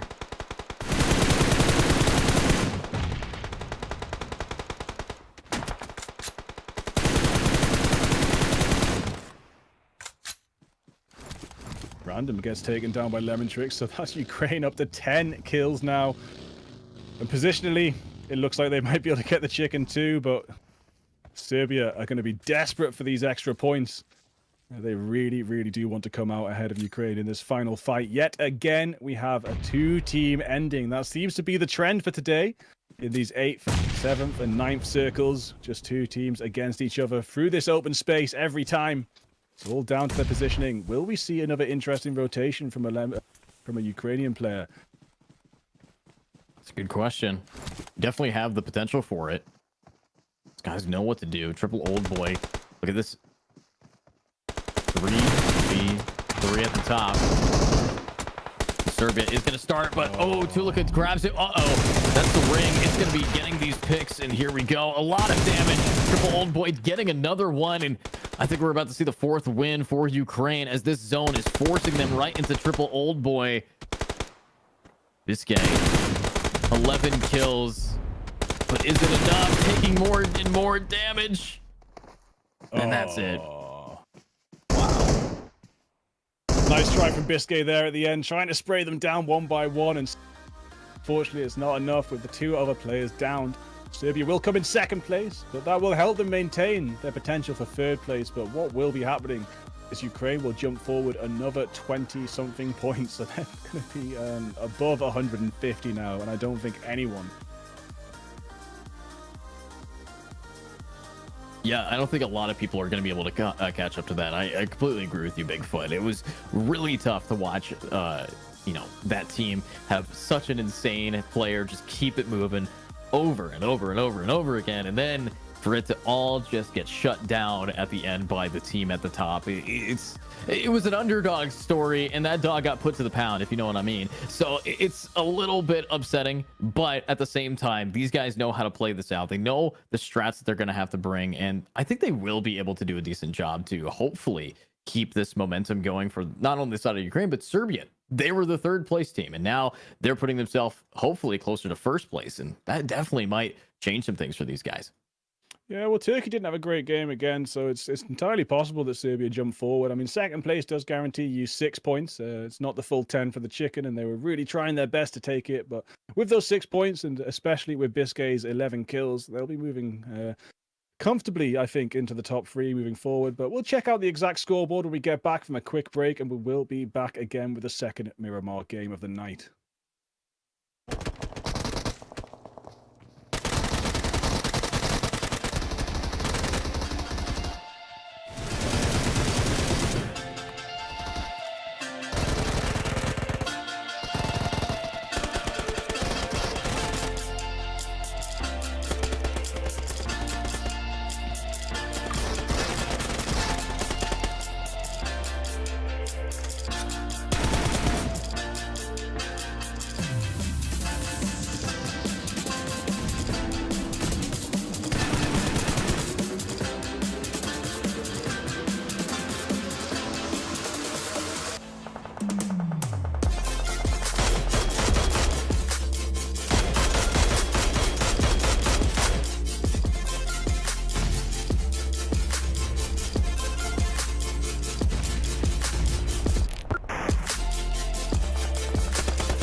One purpose,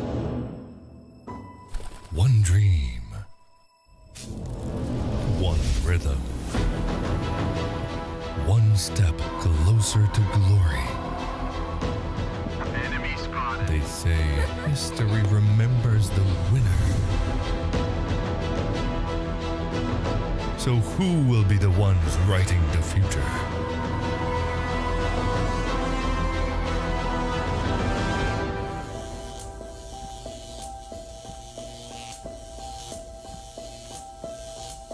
The halls of power call for their kings. The ones who won't back down. The ones who believed.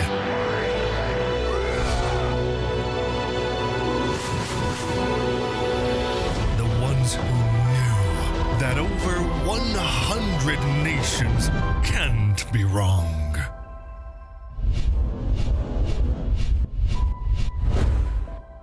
Join the fight between August 24th and September 3rd as Yash becomes the world's esports capital.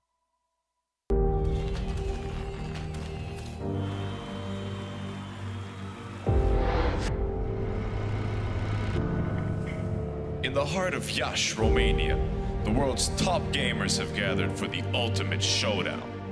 IESF brings heart-stopping matches across a variety of gaming genres in an electrifying experience that celebrates the passion and dedication of esports athletes from around the globe. This is more than just a tournament. This is where champions are born, legends are made, and anything is possible. Get ready to witness the ultimate display of skill, strategy, and heart. The IESF World Esports Championship. It's about to take your breath away. Do you think you've got what it takes? The challenge will be tougher than ever.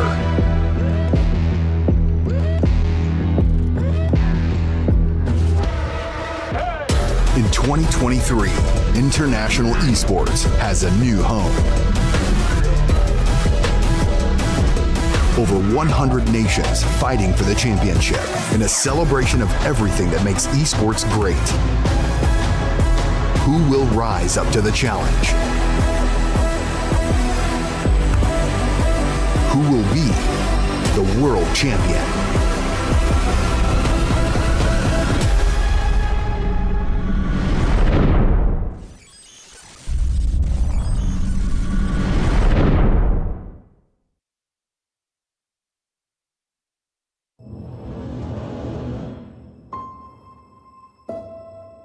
One purpose,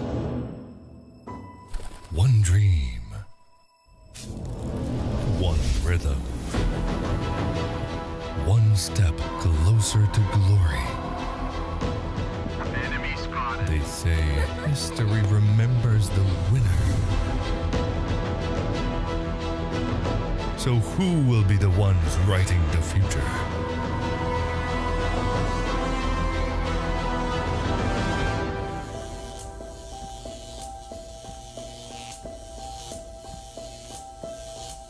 The halls of power call for their kings. The ones who won't back down. The ones who believed.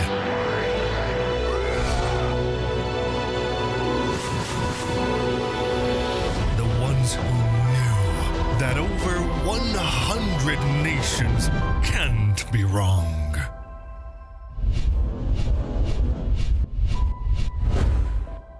Join the fight between August 24th and September 3rd as Yash becomes the world's esports capital.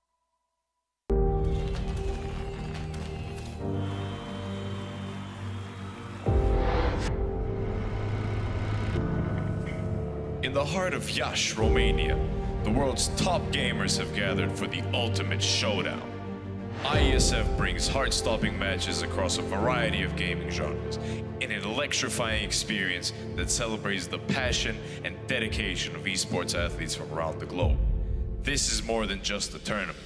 This is where champions are born, legends are made, and anything is possible. Get ready to witness the ultimate display of skill, strategy, and heart. The IESF World Esports Championship. It's about to take your breath away. Do you think you've got what it takes? The challenge will be tougher than ever.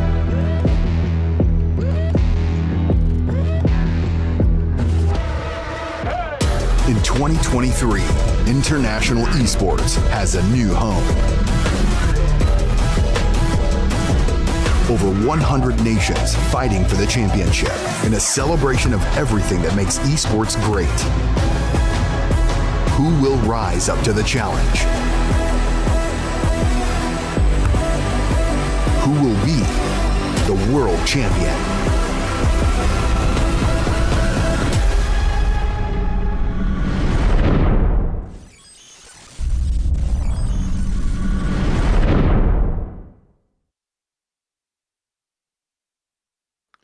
Welcome back, everybody. It is the IESF Championships, the EU qualifiers for PUBG Mobile, and we are into the second last map. So we're nearly finished, and we're nearly going to see which 3 teams will make it to the finals in Yash. My name is Bigfoot, and I'm here alongside Edu. How's it going, buddy? It's going good. I can't wait to get into this next game coming up soon, but I also can't wait to get into these stats here. 93 kill points for Ukraine, but wait a minute. Turkey has been dethroned from second place by a single point.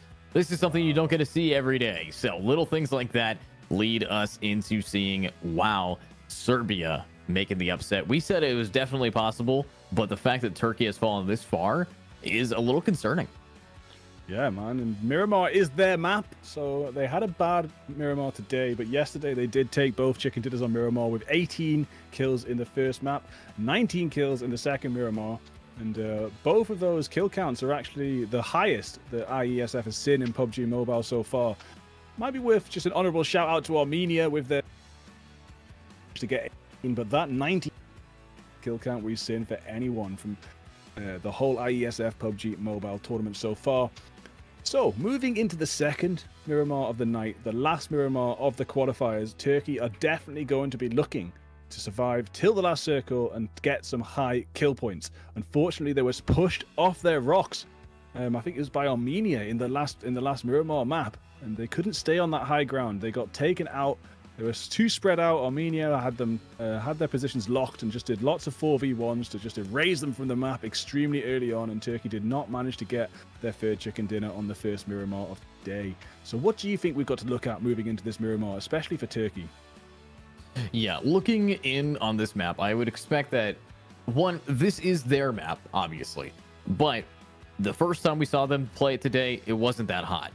So is the second going to keep that way? I think that an object in motion stays in motion, and unfortunately, they've been slamming the brakes on their team right now. So what they have to do is they have to find an accelerant. They have to find a way to get up in this game. And recently today, we're seeing these teams fight for their life. They are getting way more aggressive than ever before. So that's going to help them a lot. So because here's the thing, kills can lead you into third place. If you're currently a team like Georgia or Croatia or Moldova, you're going to want to get at least a ton of kills, because there's a chance that you can kill enough people to get yourself into third place if you take out the heavy hitters like Ukraine, Turkey, and Serbia first. So all of these players are being super aggressive, Bigfoot. So what I would assume is if Turkey wants to win it, they would have to take a step back. Yeah, they might want to slow it down. They might even want to like scrap their rock technique, even though it worked so well for them yesterday. They might want to try play more compounds or something and play rotations, play a little bit more like mobile than they have done. I mean, those 2 games they got those chicken dinners. They got so lucky with the zones. This flight path, though, it's pretty nice. It's not as difficult as the last one we saw today, which was extremely southerly. I do wonder if Ukraine are going to go straight down to Puerto Paraiso again, just have it all to themselves. La Cobreria has 3 teams landed in it, so that could get pretty crazy pretty quickly. And I think, unfortunately, Norway are one of those teams, and let's hope they can let's get out of this alive. But if they've still only got 3 players, it might not be possible. That is Ukraine heading down Puerto Paraiso again. Oh but my god. this is the triple drop we saw. Wait, is that a Jinx skin? Did they have an Arcane crossover or League of Legends crossover? I didn't notice. Hold up. Yeah. They must Wow, have like, done. PUBG Mobile is now Fortnite, but now we're seeing the first blood down Wogi helping out Montenegro, getting 1.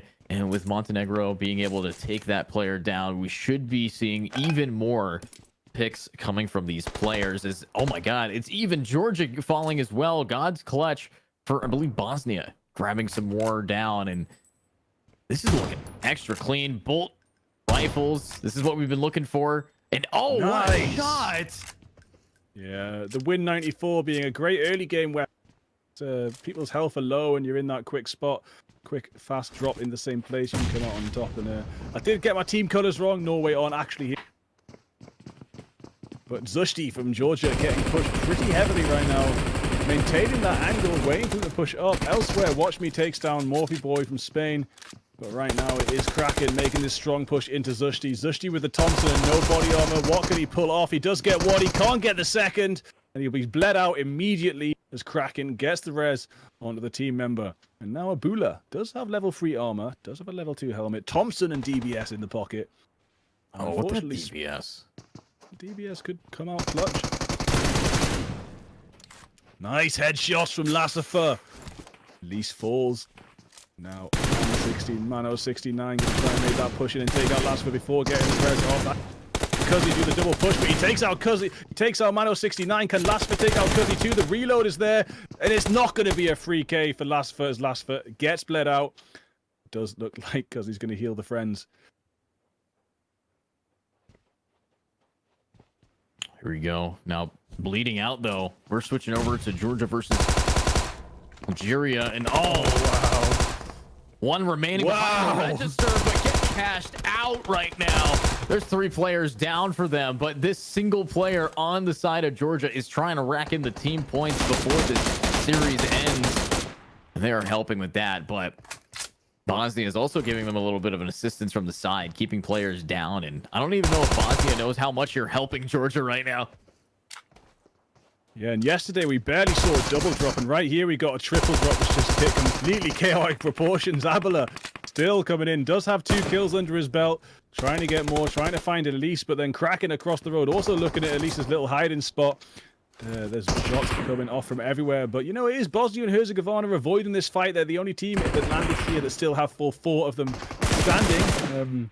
Letting the others fight it out, and now trying a third party, getting an excellent kill onto Elise. Bob Hustler on the high ground is going to try and get revenge onto Kraken. I think Kraken spied him though, so it will be a matter of who gets the peek and who gets the shots off first.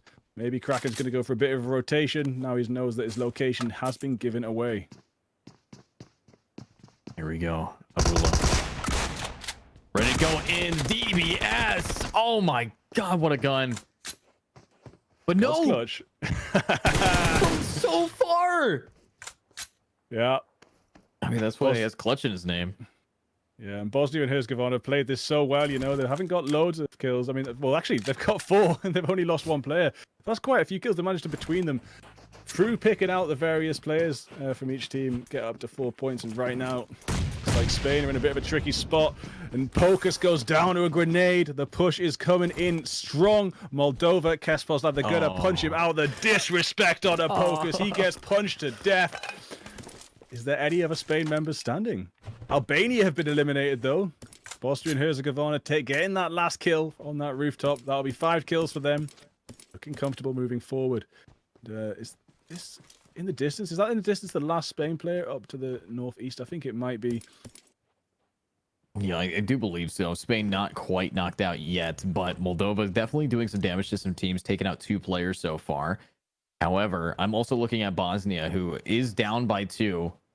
And they are getting spotted out by that they don't know how low this person is. If they had known the single tap that would be needed. Do it. No. Do it. No, he doesn't know. If he just knew. Come on, just do it. Just do it. Just tap. Oh, now he's healed. No way. God. Well, thanks, Madness. Really made me happy about that one. Yeah, get back in and drive away, okay? Jesus, that was crazy. I would not have expected that to be the outcome, but they don't know. They don't know what we know, Bigfoot.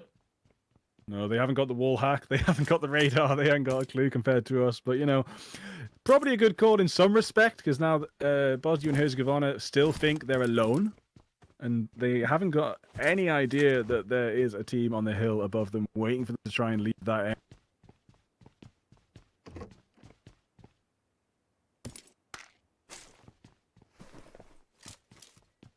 Here we go. Triple old boy. And the rest of the Ukrainian team, they know that they win this game, but they're now trying to stop people from being able to catch up to them. So all they're doing is making sure, hey, you know what I'm going to do? I'm going to just take my time, play it slow, loot as much as I want. I mean, triple old boy, tripling up, having 5 nades and a ton of heals. They're not really concerned right now. Oh, La Cobreria is pretty far away from the zone, and I think Bosnia and Herzegovina are going to be out there. We have Armenia. Thanks, Madness. He did. They were waiting. They knew they had to leave it. That's the thing. They were on the zone side of the compound. All they had to do was wait. Now, what about double? Bozanak, yeah, taken down. Biscay actually taken down elsewhere on the map by Teo. Trent also finishing off Biscay. That's one of our favorite players, gone now for the rest of the match, unfortunately. Let's see what Double can do, though. Double's managed to find a vehicle. Teo healing up. Would he be able to res Bozanak?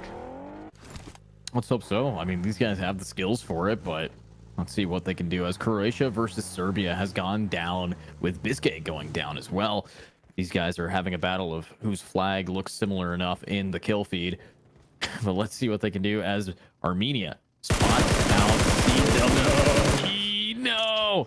And that's the last player for that side, so I believe that is going to be another team. No, God Clutch still alive. Yeah, God's Clutch. Okay. Or he would have just gone up in a puff of smoke instantly. But yeah, I mean, they've done such a good job of waiting out Bosnia and Herzegovina, and that's one thing. We wanted them to shoot so bad, but the fact that they didn't shoot let them trap them on their exit just so effectively. And yeah, Bozanak did get the res. Teo extremely low health, but not dead yet, as Croatia make their rotation, trying to find a new compound to work from. Maybe trying to find a little bit more util along the way. But just also trying to regroup together without taking any more damage. Ukraine just managed to make it out of the blue, coming in from the south side, making their way up from Puerto Paraiso into the zone, and it's looking like they're going to play edging this game. They're going to play on that east side for now. Here we have Rays actually has been found. Moving around. This is God's Clutch, the last player standing for Bosnia and Herzegovina, trying to make their way out. But I think Armenia, 3 kills, 3 points, or I think it might actually been 2. They got 2 points. They're just going to leave now, get out of the blue zone, and God's Clutch is in a pretty awkward situation with no vehicle. Here we go. No vehicle, not in the best position. No team, no vehicle, no meds, and nothing. He might die to the zone. Well, we better start moving then. I'm just taking the detour, I guess, the scenic route. You can see that vehicle, but he knows by the time he gets there, he'll be dead. So he's actually going to go over to this building here and try and find some medication. He needs to find a good amount of medkits in this building if he's going to survive this blue zone. And so far, no good. Nothing here whatsoever. And yeah, I wouldn't be surprised to see him just nade himself in desperate despair. Yeah, there's no meds here whatsoever. Absolutely trapped out in the blue zone. So, you know, Armenia won't have got the kill that they wanted, but they will have prevented Bosnia and Herzegovina making it any further in the fight. Every time it doesn't have heals, he shoots in rage. Yeah, he probably has no idea watching as well. He probably expects us to be watching a fight somewhere else on the map. And look, there's a vehicle, but he's just going to nade it. Out of spite. Goodbye, God's Clutch. 5 E-libs for Bosnia and Herzegovina. So it's little things like that that just really make this the man. But Hungary, they're still standing with 4 players, and they're looking to find some defeats, looking to get some picks. But Ryzen and Tiger will spot out some players. Tiger very low, rest of their team having to heal up. Turkey is the people that they are targeting, I believe. So could be an issue. Atex car 98, mate. I bet you're happy to see that. Yeah, I love seeing a car, especially look at that ghillie suit too. Oh, if only this map had any green. There's a couple shady little bushes. I mean, look, they're tiny though. I mean, the good thing about the ghillie suit on Miramar is people don't expect it as much as they might on Sandhawk. And, Turkey unfortunately just lost Hamzy. I mean, he's still alive, but he is downed, and Silas on very low health too. And they really want to stop this push before it goes too far, but no, Silas falls as well. And Serbia looking good again. Look, they're the team that need to push ahead and keep Turkey down, and that is exactly what they're doing. Space, second place even in the leaderboard, and doing it so well. Is Max going to push forward and res Kora? I think he might just do that. Turkey are going to try and get res off Oz their own. And Maxon knows where they are, but they're behind the ridge. There's not much he can do. Kelsey making a push, almost taking down Maxa, but Maxa getting away with just a sliver of health. Now is his chance, but no, he does cross the horizon. Yeah, it does cross this out, and this is Kelsey. This is the player that we saw get the most insane clutch, keeping the score at 16, but Turkey needs to now keep it going. They hear the car, they spot it, but look away at the wrong time. But can they get the damage off? They can. Yes. Check out Mela. Now, there was also a spray from Madness coming out there, so that is Armenia getting into the fight as Silas drives away in a vehicle. Raze is in the blue zone now. Make a move. Silas, hang on, I'm going to refuel the vehicle. Just stop for a quick refuel as the rest of the Turkish team goes speeding away. They've got 4 vehicles. They are looking good for a Miramar victory. They don't have any kills yet. Oh no, they got one. Sorry, yeah, they got 1 kill for the team, but it's nowhere near the momentum we've seen them get on Miramar before. But 4 of them alive, 4 vehicles. They have lost a life yet. Probably going to try and play it safe moving forward. This is really their time to shine if they want to completely guarantee their qualification for the World Finals. Yeah, and Hungary right here looking to find Moldova, and surprisingly almost running over their teammates. But Kespelov handing this down, and that is going to be the first pop. Takes down Basic, but will you be able to take down the other 3? That is the question. Of course, your teammates are now leaning in with you from the sidelines. Hungary manages to box himself in, but it only takes 10 seconds to res. And there's Ryzen, knowing that his team's getting pushed. Can he defend them? Here's the swing, nothing there. Teammates now joining Moldova. They have what it takes to try to take this cake, but unfortunately, we're just seeing a crossfire from these 2 teams. Yeah, it's back and forth. The reses have came through. Some more damage gets set off to Marlo. Marlo's extremely low. Kaspozlav low too. Going to get that medkit in. Marlo also taking a moment to heal up, but they are rotating. It's Basic making a good rotation around as well. Marlo very, very low.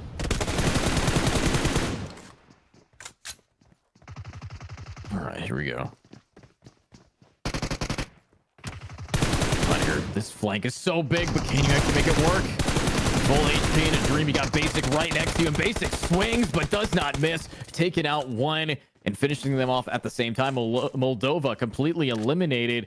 Absolutely crucial in how these guys are going to be playing it out. But of course, 4 defeats on Hungary. This is actually the best kills on a team with still having people standing for Hungary that we've seen all tournament. Yeah, that was the best team fight we've seen as well. You know, they actually looked like one of our top teams for a second there. It's kind of a shame when we see that they're actually capable of that, but incapable of doing it consistently. Moving over to North Macedonia, it does seem like Turkey are rotating past them, trying to find their own way into the zone. I think they managed to avoid the Macedonia compound as they move into the northwest side, just above Ryzen. Zephyr and Co, they're in the middle. And looking over at Ukraine on that east side, they actually split up a lot right now. So it's actually possible that Ukraine lose a player or 2, because there is quite a few players over on that east side, and they're spread out extremely far across that area. Yeah, spread out pretty far here, and let's see what they can do. But of course, drop coming in, visible to Turkey, in between them and Azerbaijan. This could be pretty interesting to see how they play this out. And I like this from Ricavella. Montenegro knows that they are down 2 players. They know that they have to just try their best to stay alive here for any kind of points, but still strange.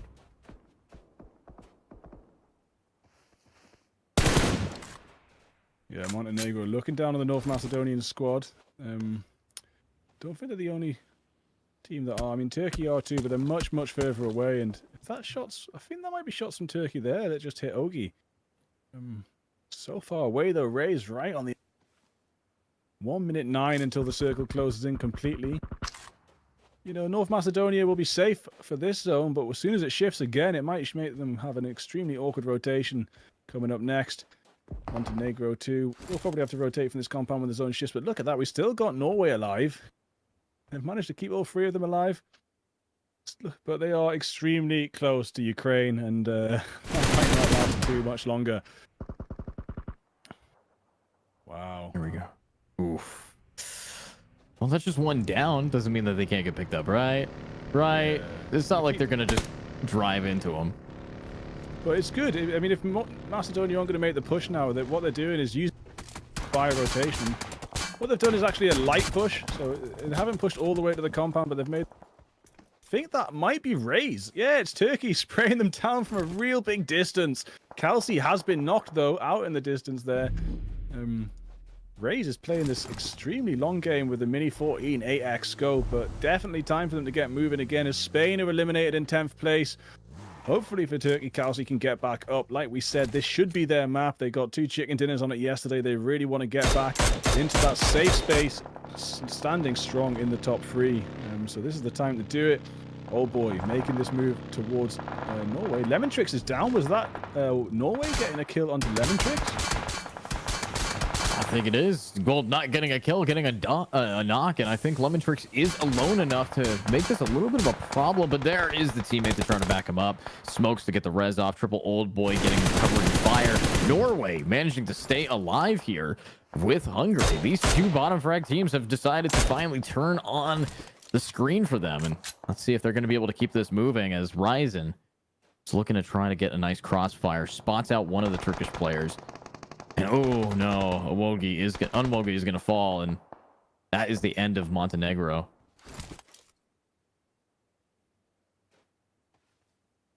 Oh, they've lost Larynx. They managed to get 4 kills so far. It's definitely a better round for them than we've seen previously, and very curious to see how Ukraine play this. You know, they're so comfortable in the top spot now. They actually could just start having a bit more fun in these games, but if they really want to make their name known, the EU champions, they're looking to be this year again. They're just going to keep playing as if they're behind, keep playing tentatively, keep playing with high tactics, and try and end on such a high win. And it'll be very impressive to see that if they do. But I would also love to see them have a bit of fun and do some heavy pushes. But Turkey Rays still on that long shot down to North Macedonia, getting knocked but not managing to confirm them. And here we go. A little bit of damage. Can we see them take out Rays? Macedonia, they are in a real awkward position here. Luckily, none of these cars can explode, but I wonder if they can explode off here and pop off and do the damage. Of course, down to only... Actually, no, they have every single player remaining. And they are going to make sure that there's no chance at getting griefed. But that does also mean they can't drive out of this situation. Everything they do moving forward will be on foot, and that is not ideal in Miramar. There's no grass to hide in. There's very little rock cover like you see in Sanhok, so this could get pretty interesting as we see Turkey start to eye up the location of Ukraine. Turkey still have all 4 players standing. They've had a couple knocks so far, but they managed to get the res off every time. North Macedonia don't know what to do to get out of this situation, especially as Armenia come in from the other side. And Madness making a very heavy push in, trying to finish off this squad, but Fakika will push forward and try and res Chapov before that happens. Here we go. We'll try to res this up. Yeah, I think they should be safe enough, but who isn't safe is Hungary, who's getting into a firefight on the other side of the map. Tiger falling, and there is going to be Lemontrix still standing to get the picks, getting another one. Yeah, you can knock him down, but you can't keep him down. Lemontrix here, our MVP so far, is ready to keep that going, but let's see what else can happen, as it is a run it down kind of game.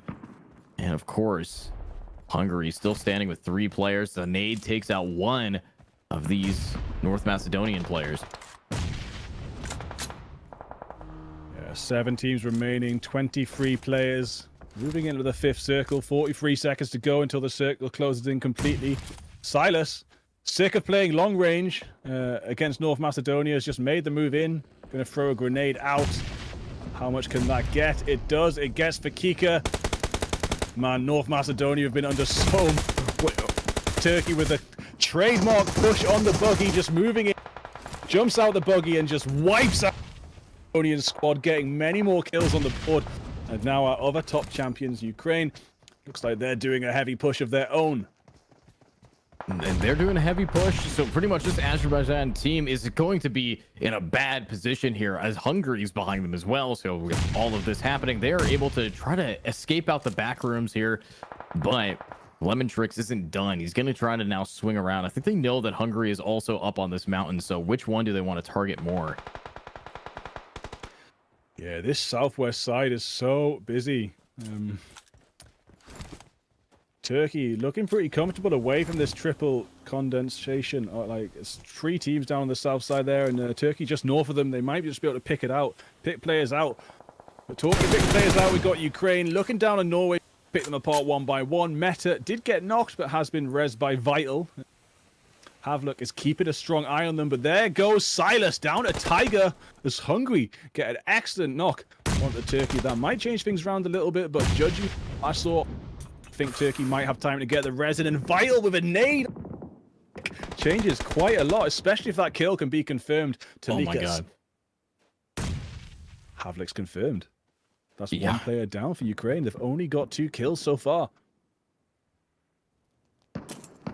Only got 2. Now, I will point out, having your players get taken down by the bottom of the seed, especially when you're Ukraine at the very top, I mean, it's got to feel funny. It's got to feel a little different. But feeling this out now, we do have Lemon Tricks now downed. So there's only 2 standing on Ukraine. So in this position, they can get flanked pretty quick. They have to try to go for res as Turkey is finishing off whatever's left of this team over here. Yeah, and Turkey using the topography excellent. Like, they're keeping their vehicles behind that mountain so no one can take them out. They're also using the topography to TPT look over as Madness takes a little bit of damage from a grenade, then another one. Still standing. They haven't quite landed right on point. Now time to push if they're going to do it, but of course Wizard is out there in the distance looking out. Yes, the nade manages to finish him off, and Wizard will not be able to get this res easily. Might be over for Madness. Another knock from Norway onto Ukraine. Feeling extremely good with themselves. They've had a rough tournament, but right now they're starting to deal damage to the best team in the lobby. And at least they know moving forward from this tournament, they can do it. Yeah, 6 teams remaining, 18 players left. This is going to be tough as we do have Norway still standing. And Tiger will get permanently taken down for the side of Hungary. Is now leaving just 2 versus pretty much the rest of them stuck on this mountain. And that is Lemon Trick 1. Come on, get the second. Oh, out of ammo on the spray down, but you did manage to get Sepher. Vitals, is he going to push for the kill or is he going to push for the zone? He wants to push for the kill. I can see he wants to, but I don't think he's going to. Maybe just getting that zone edge is going to be more valuable for them. Lemon Tricks still spraying down, trying to get more kills, but not quite able to land them against Azerbaijan as the res will come through, but still, he's done a lot of damage. He'll be eating away at their armor. As we float through the sky here, we see the bigger picture. We see Azerbaijan in a 2-2 split. We see Basic from Hungary standing alone. And we also see Turkey in a 2-2 split. 2 of them on the west side, 2 of them on the north side. Here we go. Still 6 teams standing. Still a lot for these players to work with. And of course, if they don't have enough ammo or maybe even some better gear, I doubt that nobody here has full gear going. But there is going to be that care package, which gives a little bit of shelter in the desert. But shelter's where we're going to need to see Hungary, as they are going to be bunkered down into next game. But here's the fun facts. We're now seeing 5 teams remaining. This is now the top 5. This is where people get the most points. So where are they going to do it? Oh, Ray's doing his best.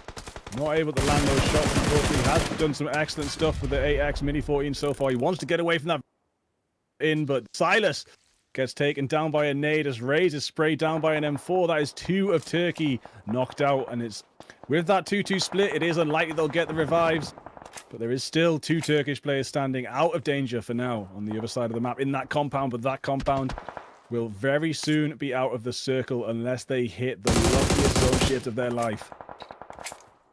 Yeah, if this zone does shift in their favor, we'll be happy. But it's at stage 7 already. We don't have many stages left for this game to last. But Turkey, who managed to keep 3 players standing, might be able to find some picks here.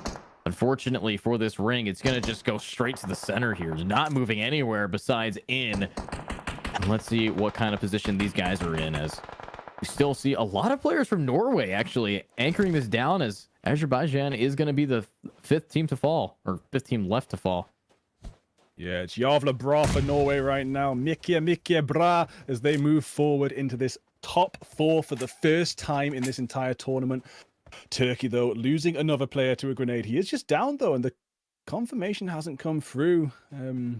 Hamzi might get confirmed, but Kalsi far away. I'm not sure if Kalsi's got a vehicle. Hamzi gets confirmed, so now it's all on Kalsi to take Turkey forward, but does not have good map placement to do so.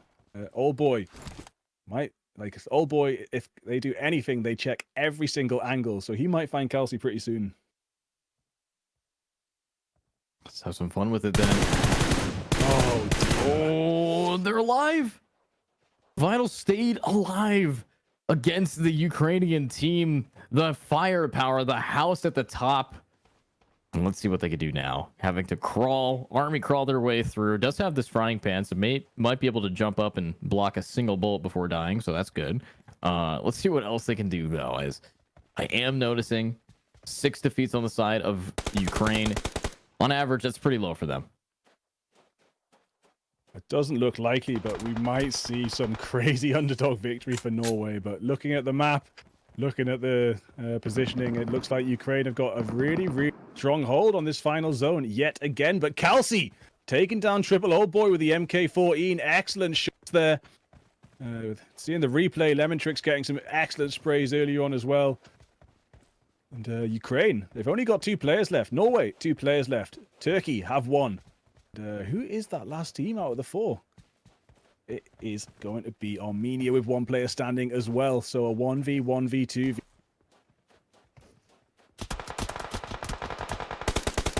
Oh dear. Uh-oh. There goes Entek. But not down for the count quite yet, unless Vital can try to buy time for them to cross. But Ukraine's not even looking at him, but Vital's like, hey, you're not shooting my buddy. Shooting as loud as he can, but wait, Entek, come on, get over here. Come here. Oh, let me pick you up. Taken out 4th place. And that'll be Norway in 3rd place, though. The best victory they've had so far. And now with 2 teams remaining, it's going to be the solo Armenian against 2 Ukrainians. Wizard going to do his best. He does have smoke. Oh, no, he doesn't have smoke. Sorry, that is a grenade. And that was Norway's problem there. They had no smokes. They had no cover. They couldn't do much. But they managed to overtake Turkey, so that is going to be feeling very good for them. And if I'm not mistaken, I think they were into this game with only 3 players as well. I mean, been on the back foot all night. To come out in 3rd place, they're going to be so happy. Wizard trying to stop Lemon Tricks making this aggressive push. Talika was in the smoke trying to heal up, and comes out. Will it land? It does. Lemon Tricks heals back up as well. Taken low again, though. Wizard might be able to do this. Oh my god, can Wizard do it? He can! Armenia! Oh my Wizard God. with the final double kill, knocking Ukraine out into 2nd place. Wow. Okay. We see that. These guys are insane. Armenia just, I think that might have helped them secure 3rd, actually, because Turkey did really well. So they get back into 2nd, and Serbia got knocked down early. So a play like that might have led at the 2nd to last round Armenia into 3rd, knocking down Serbia. So that could be the closest we've seen so far. Yeah, and it's the first underdog victory we've seen as well. I mean, they didn't manage to get the chicken, but they came out in 3rd place. So big shout out to Norway. Well done, guys. I know you've been struggling so far, but you've proved you can do it, and we'll look forward to seeing what you can pull off next year or in future tournaments that you manage to join. They did, of course, come first in the Norwegian Championship to qualify to represent their own country. So Now they just got to get used to the bigger stage, the EU stage, and hopefully one day in the future the world stage. But yeah, it was nice to see that because, you know, those bottom teams have been struggling a lot. So it's nice to see one of these bottom teams come out with such a strong victory as well. Absolutely. Now these strong teams are going to be competing Yeah, soon with the that's it. I'm like, wait a second, that's not right. But what is right is that we have a break before our final game of the day on map 3. So stick around, everybody. We'll be right back.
One purpose, one dream, one rhythm, one step closer to glory. Enemy spotted. They say history remembers the winner. So who will be the ones writing the future?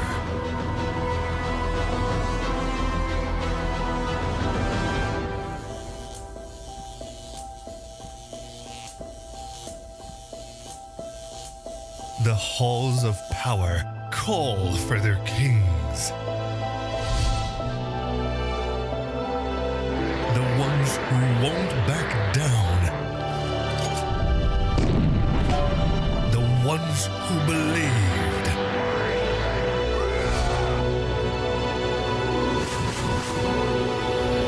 The ones who knew that over 100 nations can't be wrong.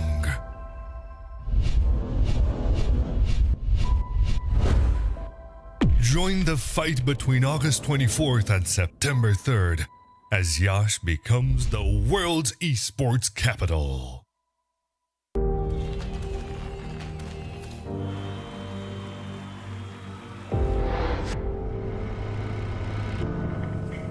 In the heart of Iași, Romania, the world's top gamers have gathered for the ultimate showdown. IESF brings heart-stopping matches across a variety of gaming genres in an electrifying experience that celebrates the passion and dedication of esports athletes from around the globe. This is more than just a tournament. This is where champions are born, legends are made, and anything is possible. Get ready to witness the ultimate display of skill, strategy, and heart. The IESF World Esports Championship. It's about to take your breath away. Do you think you've got what it takes? The challenge will be tougher than ever.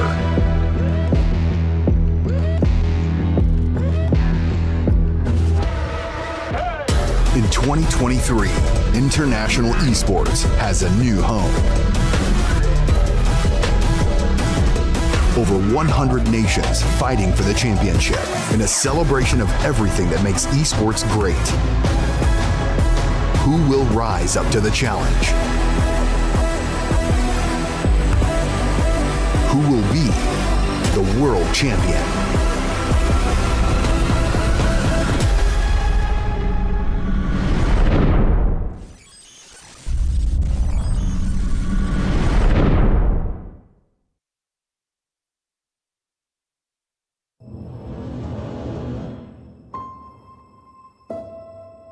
One purpose, one dream, one rhythm, one step closer to glory. Enemy spotted. They say history remembers the winner. So who will be the ones writing the future?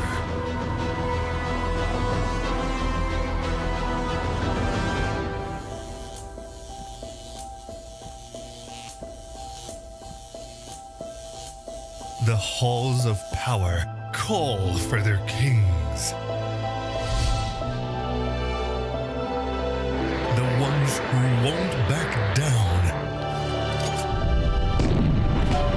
The ones who believed.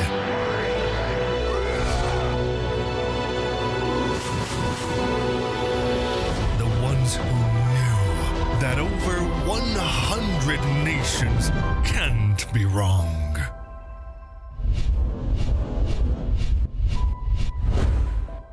Join the fight between August 24th and September 3rd as Yash becomes the world's esports capital.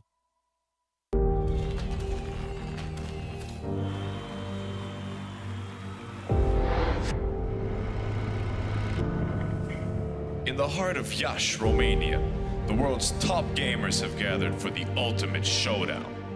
IESF brings heart-stopping matches across a variety of gaming genres in an electrifying experience that celebrates the passion and dedication of esports athletes from around the globe. This is more than just a tournament.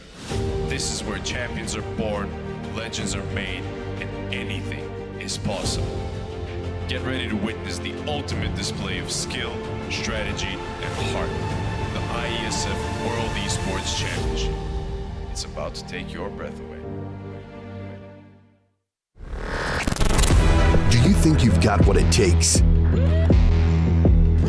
The challenge will be tougher than ever.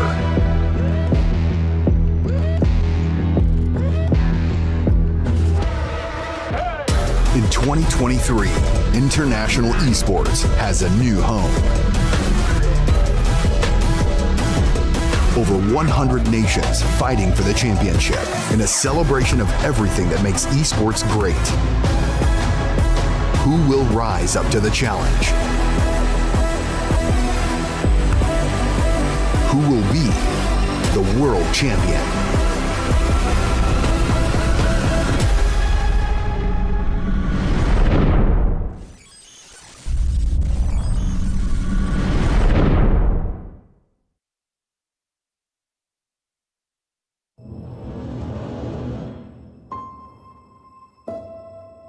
One purpose, one dream, one rhythm, one step closer to glory. Enemy spotted. They say history remembers the winner. So who will be the ones writing the future?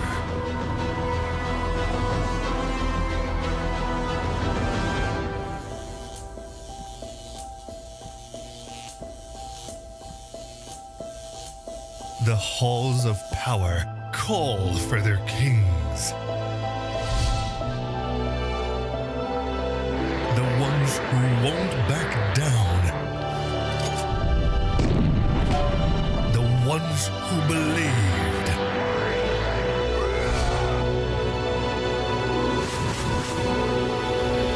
The ones who knew that over 100 nations can't be wrong.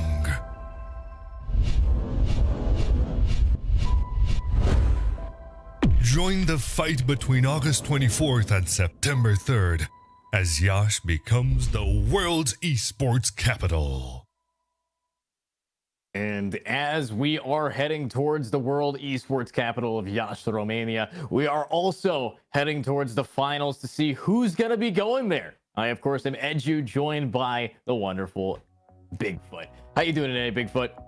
I'm doing great, mate. I'm sad that it's almost over. It's been such a great journey to get here, and the end games we've had today, every single end game has just been so exciting. And just on the stream there, Armenia's just came out with that amazing one. Wild for Armenia. Extremely happy about that. We will hopefully be able to see the scores in just 1 second, and we'll be able to see exactly where that placed them. There we go. Armenia jumping ahead of Serbia by 1 point. So this final game is so crucial for Armenia and Serbia. No chance of Azerbaijan, Georgia. Yeah, I mean, Turkey you say no chance. Do you think that there's a chance if a team gets first place and 20 kills, or 25 kills? 20. He needs 26 Azerbaijan kills. need 26 kills and first place, and Serbia need to get 0 points. So it's not going to happen. It's not going to happen. It's No. possible though. It's possible. Yeah, it's possible, and I would actually love to see that universe, but I'm really certain that it is now a fight for third place between Armenia and Serbia. It's going to be really interesting to see. Armenia have grasped 2 chicken dinners tonight. Serbia haven't managed to get any chicken dinners, but they have managed to consistently take high kills. Yeah, and taking these high kills might be how this has to go, as Ukraine last game getting second place still. So even though they didn't do too hot kill wise, they still are just always in the top 3. It's just what they do. And as we know, Norway at the bottom of the scoreboard, and that's a little unfortunate for them. But looking at other teams, recently Bosnia in Herzegovina is also going to go down into rank 14. So this is doing a little bit of a difference here. So with that in mind, Norway, I don't think is going to get out of this placement unless they get a bunch of kills, and it's hard to do that when you're down a player. So it looks like this will be the top seed and the bottom seed of our event. So I cannot wait to see who's going to be coming from the middle into the very tippity top. Is it Armenia, or is it Serbia for third place, or maybe Turkey for third place? Armenia has a very possible option of taking over second place here, and if that happens, then maybe Serbia can't compete. Yeah, I mean, one thing that's possible, more possible to see tonight, is that Turkey get knocked down to 4th place. If Armenia and Serbia have an amazing game and Turkey have a terrible game, then yeah, Turkey could fall after all of their endeavors to maintain that second and first place backwards and forwards. It could be possible if Armenia have a chicken dinner and 5 kills and Turkey get taken out first, then they're going to drop. And if Serbia do the same, then Turkey going to drop beneath them as well. So it's all up to Armenia and Serbia to disrupt this top scoreboard, but no one is going to dethrone Ukraine. Ukraine sitting so comfortably there with 168 points. But have a quick look at the placement points between Armenia and Turkey, and you'll see that Armenia are actually 12 points ahead of Turkey with placement points. They have more chicken dinners, but Turkey have just been getting so many frags. They had that 18 kill game, that 19 kill game, and obviously so many other games with accrued frags, up to 81 in the kill points. Yeah, and there's also a chance here that Ukraine can go up to 120 kill points. 18, it's been done before. So I'm thinking if Ukraine pops off like they like to do, there is a chance that they will have 2 entire games worth of kills. Yeah, and that's an average of 10 per game. We've had 12 games over the past 2 days. This is the 12th. I'm sad to see it end, but of course, we will crown our qualifiers moving forward to the World Championships, and we get to go through this all again with teams from all over the world, not just EU. Yeah, and apparently looking at Moldova and Bosnia and Herzegovina, what I'm looking at here is the fact that they got 3 players. 1 player on each side has left. I believe they might not believe in the fact that they can catch up, and that's understandable. You're gonna have to get 50 points if you want to catch up, but we're in the game now. And interesting flight path, looking like it's heavily on one side of the map here. It's up on the north side, right over Paradise Resort, but it's going to leave those south areas out of reach.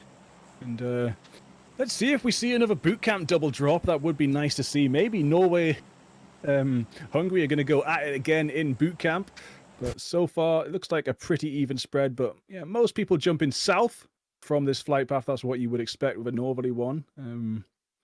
Let's see. I'm trying to see if I can find out where Turkey and Ukraine are going. Turkey look like they might be dropping straight down to Paradise Resort with no one to contest them. So they're going to get a healthy amount of loot before they... we see Armenia jumping south as well, but straight away, Asterix has taken down Mikitsa with a UMP first thing. That must have been an extremely quick gun pull-up, and might have even been taken out from the sky as, oh my days, Abula also gets chapped off with the QBZ, and it's Abula with the first blood. Georgia looking comfortable, and Macedonia looking extremely awkward. As we also see, yeah, you say Moldova, only 3 players there. Nightmare for them. Yeah, lots of teams not going to have as much, so let's see what they can do now. Moldova, with this hot drop, is now going to have to fight Hungary, and Hungary has done a great job to keep themselves out of the bottom of the scoreboard. Now ranked 12. Let's see if they can take out Moldova and keep themselves higher. They have the life advantage. Do they have what it takes to actually take this, though? Vector, now new gun in hand. Obviously, did get nerfed a little bit, but we'll see how they like to use it. Yeah, Moldova taking place of Norway in boot camp this time round. And we also see Ukraine have got 1 kill and 1 knock on the board so far. Ristov getting taken down fast. And yeah, it is in the ruin. This is a very hot drop. I don't think Ukraine expected anyone else to come with them, but well, everyone from Ukraine is still standing. They just want to try and clear it up here. And there's Tio. Tio will also... Oh, nice. Tio's back on 1 HP, and is Lemon Tricks going to get finished? Not quite. And the res will come in the nick of time. Lemon Tricks on 0 P there. Just about to stand back up. So lucky with the time. Yeah, now lucky enough. Let's see. Moldova versus Hungary still going on, but Hungary actually grabbing another player down first, and this is looking rough. Of course, 2 teams already down. Moldova having a player now down. 2v4 here. If they want to win this out, they're gonna have to be extra close. But look at that beautiful angle, the third person power, being able to spot players out, and the res will come through. Good positioning from these guys, but how much more ammo do you actually have to use? Look at this. This guy's on 0. Yeah, it's back and forth again like it was between Hungary and Norway, but this time Hungary are doing a much better job of keeping all their players standing. They came out that fight with left, but they might make it out of this with all 4 of them as Watch Me shoots off with the S12K. Does get 1 knock, but will be finished out. Naranx. There's just 1 player standing for Moldova. It's get wrecked. And Naranx is going to try and come down and help the rest of the team, but there's... Get wrecked is just running around, wrecking the Hungarian players. The shotgun is just going to take 1 more. Naranx on so low HP. No way. No way. Wait, he's almost out of ammo. He's got 3 bullets left. And he will get his teammate up, but 3 bullets and a 2v1. The heal will come through, but... Naranx going to heal as well. Naranx might try and get this heal as well. Now is the time to push. Yeah, Naranx keeping an eye on the top of the stairwell there. Going to try and make a rotation around, actually. Does make an excellent high IQ rotation. Taking down Get Wrecked. And it's a 1v1 again between these two. Watch Me will be the one to fall, with Hungary coming out on top with 2 players standing. 1 more than they had last time they dropped in boot camp against Norway. Wow. Okay, but that wasn't against Norway. That was against Moldova. YouTube chat's favorite team. So I'm a little concerned for that. Now Moldova down. They are locked in, I believe, 8th place here. So, or actually no, 8th or 9th place here. With them falling, there's a good chance that people can take over them, but that's their current status. So with that in mind, Hungary very happy about this position. 2 teams make it, actually 3 teams have fallen so far, and we're already down to about 2/3 of the total roster remaining. And they're gonna have a little bit of a break here from the fighting, to be able to loot up, get their meds back in, and yeah. I haven't seen anything from Turkey on the kill feed so far, so they've done a good job of taking it easy for now. But back into Painan, we have seen a team on either side of this river in most of our Sanhok matches. Right now it is Albania, and they are up against Serbia. Serbia, one of the squads that are going to try and secure a lot of points this game to try and make sure they can move forward to the World Championship. A lot is on the line. They are 1 point behind Armenia in 4th place with 107 points. Armenia on 108. Yeah, and I mean, 1 kill will tie these guys up. 1 kill will take this back. This is a little crazy from these guys. So honestly, Serbia needs to beat out this team of Algeria, and if they can't, then they're going to have a little bit of an issue here. Yeah, Cuzzy, Man69, and Elise, they're spread out through Painan, and Serbia are playing it pretty slow. You got Maxa on the waterfront there, keeping an eye out. Biscay too, watching the edge. But yeah, extremely quiet here, and Serbia could do. I've seen this happen before, where they know the squad's on the other side. Instead of fighting across the river, they walk away like southeast or northwest, rotate around, and work through the opposing compound bit by bit, and actually take out the team one by one. It does work, but it's an extremely risky play, and I honestly can't see Serbia taking a super risky play right now with everything that's to play it carefully. Make sure they come out on top and make it into this last zone. If they get taken out early and Armenia stay alive, then they will have no chance of making it to the World Championships. Yeah, none whatsoever. So this could be it. This could be the end here for one of these teams. Albania holding this down, looking to find something. But of course, I'm looking forward to what these teammates can do, as we are seeing Spain in a vehicle being able to now get right into each other and finally regroup after a really tough spot, to be honest with you. They're putting into Norway. Is this Norway's chance to get more points on the board and finish a little bit better than they started? They do get 2 knocks. They get 3 knocks. They only need to get 1 more for Norway to get the full squad wipe onto Spain. But that other player, Salazar, was in a truck elsewhere and will make it out. So this zone has shifted so far north. It's actually, if you look who's in the middle, Turkey, right in the middle of Tatmok, right in the middle of the zone. Looking pretty comfortable, and trying to have a little look down south. There's a lot of chaos happening still inside the blue zone, and it's a bit tricky for a lot of these teams. I'm not sure if we're going to have a very busy final zone, because a lot of these squads are going to deal damage to each other before they even make it into the 3rd circle. Absolutely true, but I also want to point out boot camp is right in the middle of the cross from one to the other. But look at this cross. It's a crossfire, and that is Albania taking a ton of the Serbian players down. This might lock him in 4th place here, unless Triple Co can keep it going. It's definitely a possibility. Absolutely huge for Albania, and Serbia there. Like, maybe it's all going to be on Triple Con. Survive for the squad. Elise taken extremely low too. Ukraine are guarding this blue zone. Ukraine have got nothing to lose right now. Comfortable. You were probably going to see some extremely entertaining plays for them moving through this map. And see Havlik and Old Boy drive up to Elise.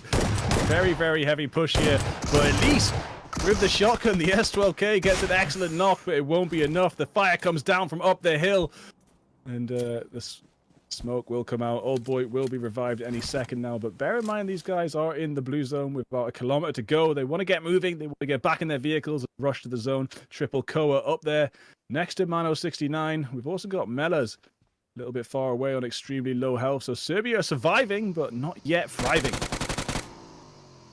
Ooh, uh-oh. Triple Koa, the one player you don't want downed right now, unfortunately, is going to be taken out of this game.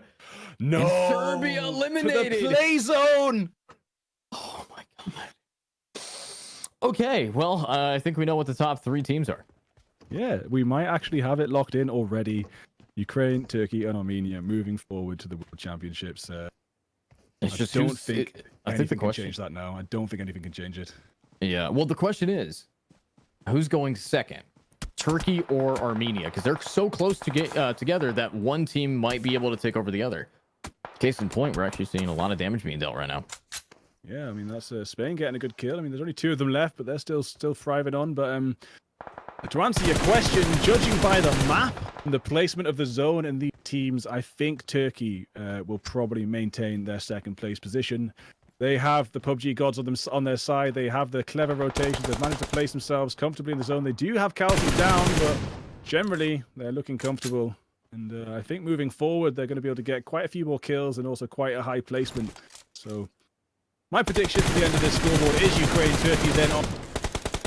Still, if Turkey do something wrong, it might change. Let's find out what they can do.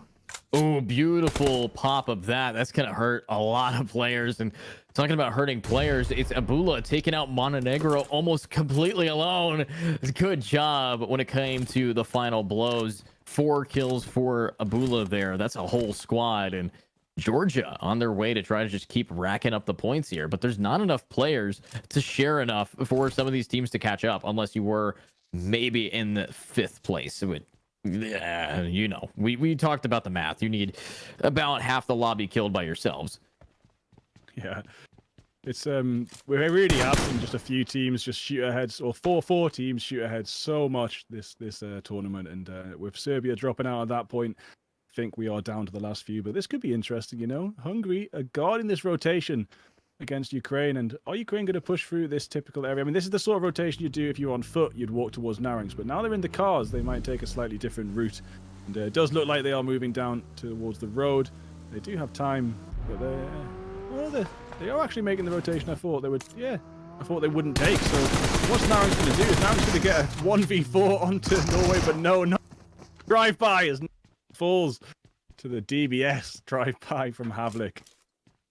Yeah, the drive-by working wonderfully. Unfortunately, the Hungarian team now down to 1 player. And honestly, if they managed to at least get a kill, that would have been completely worth it. But the problem is when you try to drive by a drive-by, you're going to get driven over. And that's what happened. But of course, Havlik not having much heals left, honestly. Look at this.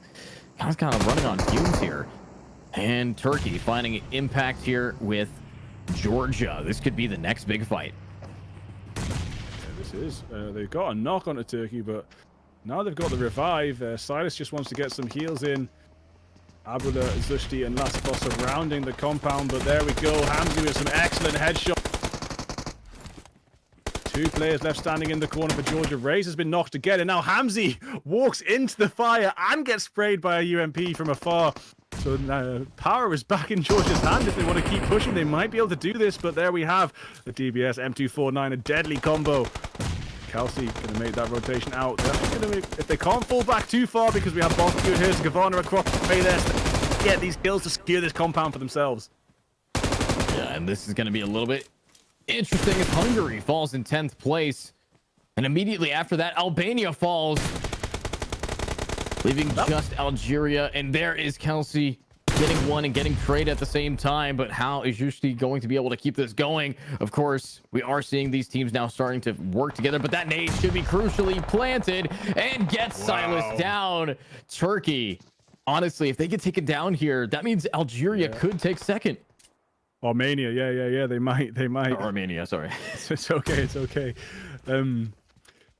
It's extremely close. Yeah, Georgia are doing God's work here for Armenia. I mean, if they manage to do this, it could switch everything up. But at least even if they do, Turkey will still be there at the World Finals in Yash in the end of August into September. S2G, Hamzi making that push. Zushti falls back down. Hamzi gets another. And there we have it. Georgia do fall, and they don't mind. So much back and forth there. So many downs, so many reses. And it will be Turkey on top, but they only have Silas and Hamzi standing. Wow. And staying alive there with those picks. Where is these teams? Where are they to finish this off? Of course, we need the Armenian team to get closer if they want to find some picks, but where are the Armenians? I'm not sure, but you might have noticed late to the party, there's a full squad of Norwegians now. So wait, full squad? They have 4?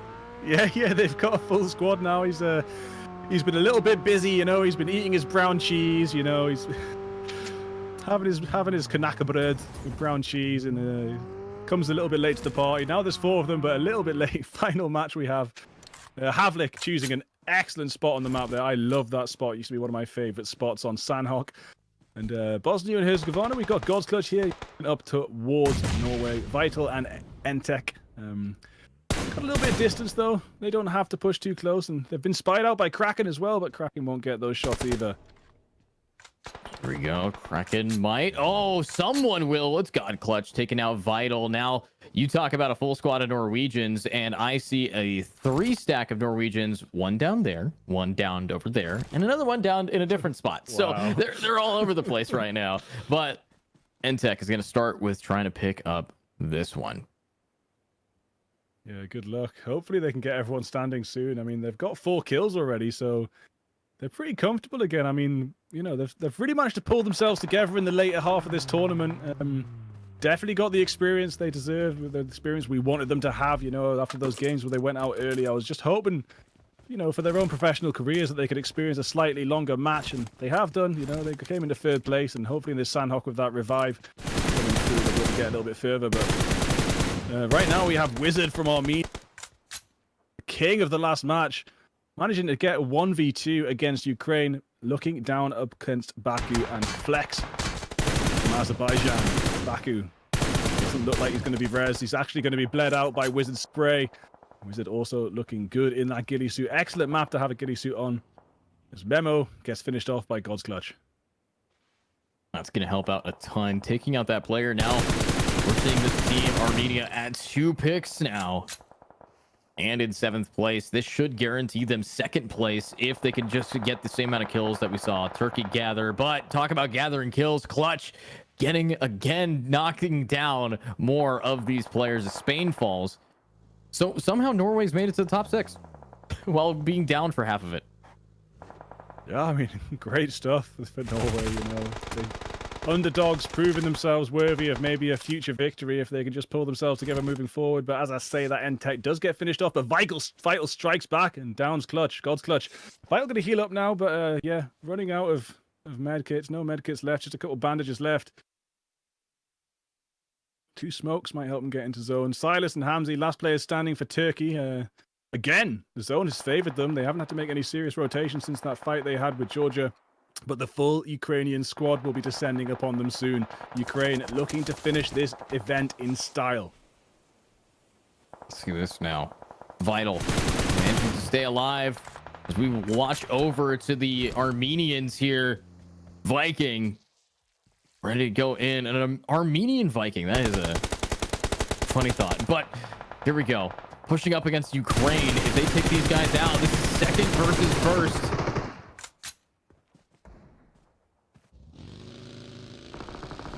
I mean, they've dealt damage, but they haven't managed to get enough. Bit of a relocation from Suro there. But Wizard does fall. Unfortunately, will be taken down. There's a nade coming out from Ukraine there. Talika is dropped. Lemontrix takes 1 shot or so, but Viking very, very low as well.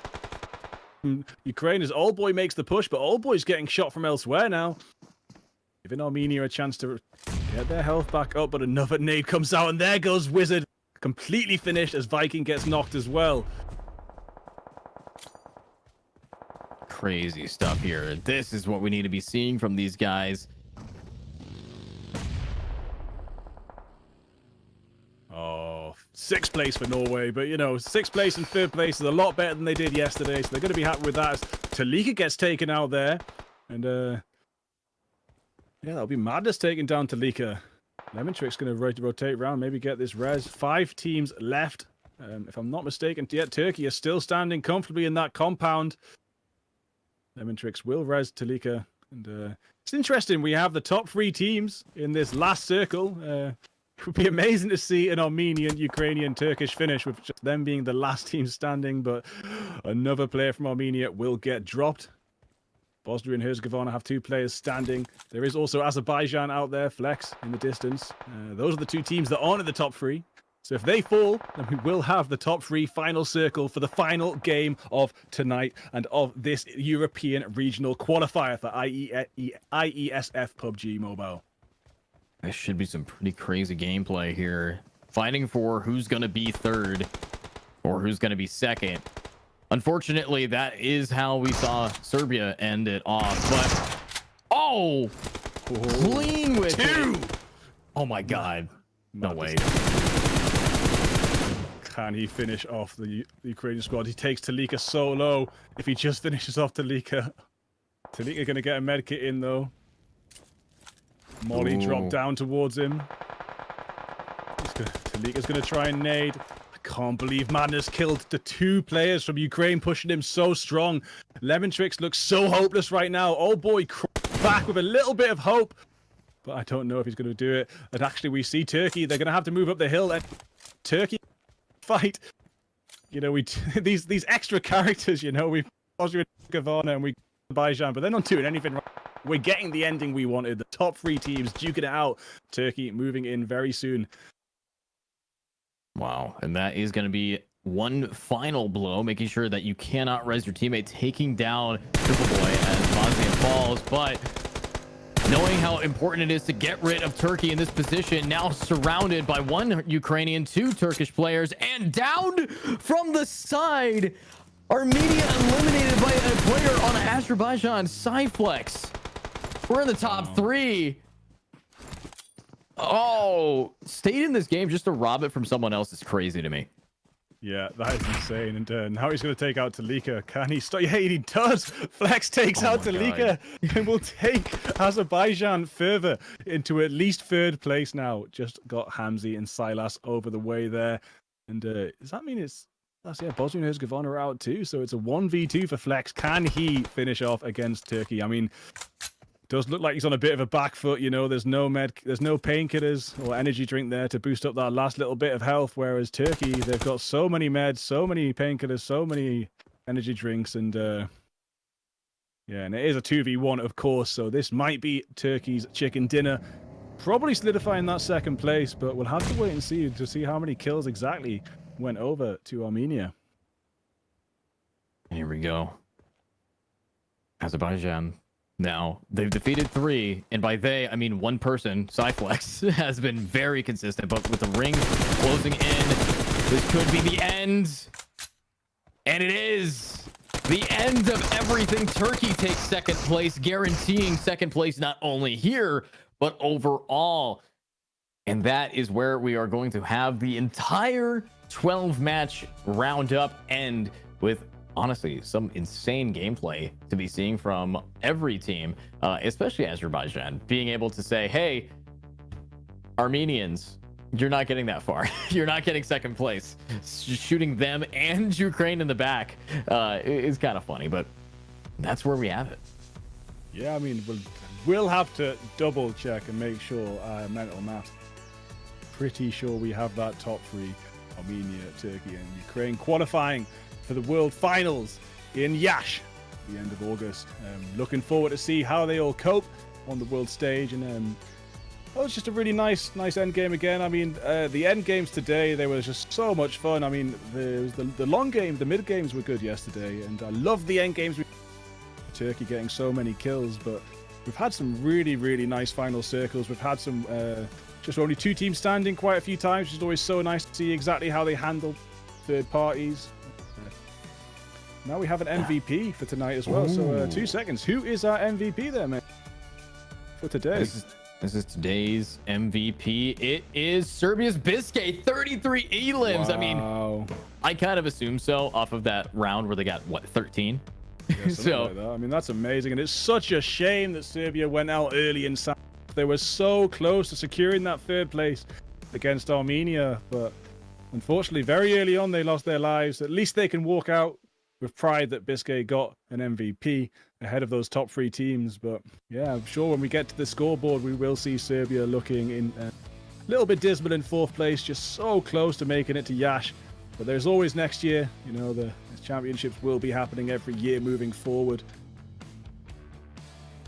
Yeah, congratulations, Biscay, on that MVP. Yesterday's MVP, of course, was Lemontrix. So those are our 2 MVPs of each day of the IESF EU qualifiers.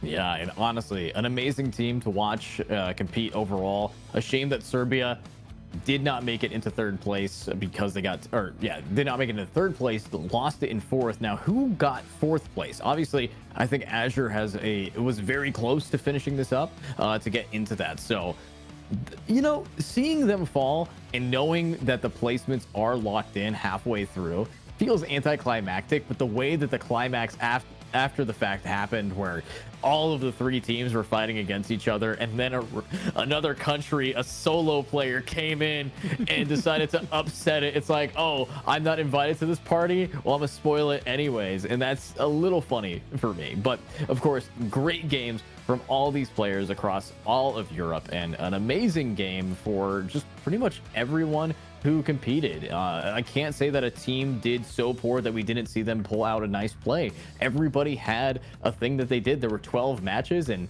each match someone shined in a different way. Yeah, and that's the thing. When you've got so many matches, you might actually know the ending halfway through the last game, or even halfway through the second last game, because some teams can be so dominant, like consistently, that the scoreboard is just miles apart when you get down to third, fourth, fifth place sometimes, and that's kind of what happened. We know it was really only a competition on Sandhock between Armenia and Serbia, and with Serbia falling early on, yeah, it was on. Seemed to secure that. But in the background, we'll have those scores getting worked out, so we will close off. Before we say goodbye tonight, we'll final scoreboards and confirm that our mental maths and assumptions are 100% correct.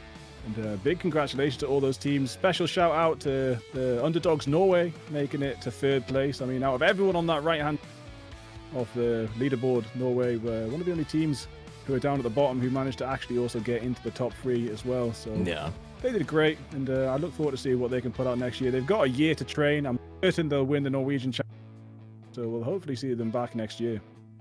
Absolutely. Now, another thing that I will point out is no one from the bottom rank of yesterday stayed in the bottom rank today. Hungary moved up. We saw Norway move up. I believe Montenegro moved up. So a lot of players moved out of the bottom three, and that's always good because you never want to be the bottom three. It's okay to lose a tournament as long as you're not there. You know, it's where it's the lowest of the low when it came to that, and they came in with single digits today, and everybody is leaving with a lot. But let's see if I'm right about that, as we're going to take the final leaderboard and look at this right now.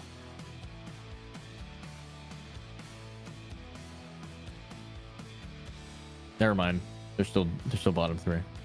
But they were last. I mean, Norway were last place. Just one game ago, Norway were last with 18 points. So they got 7 points in that map just gone. But yep, it is Ukraine first place, Turkey second place, and Armenia third. Serbia 10 points behind Armenia. So wow. Deal as we assume. And Serbia will not be making it to the World Championships, but those top three teams will be allowed to qualify to the World Finals.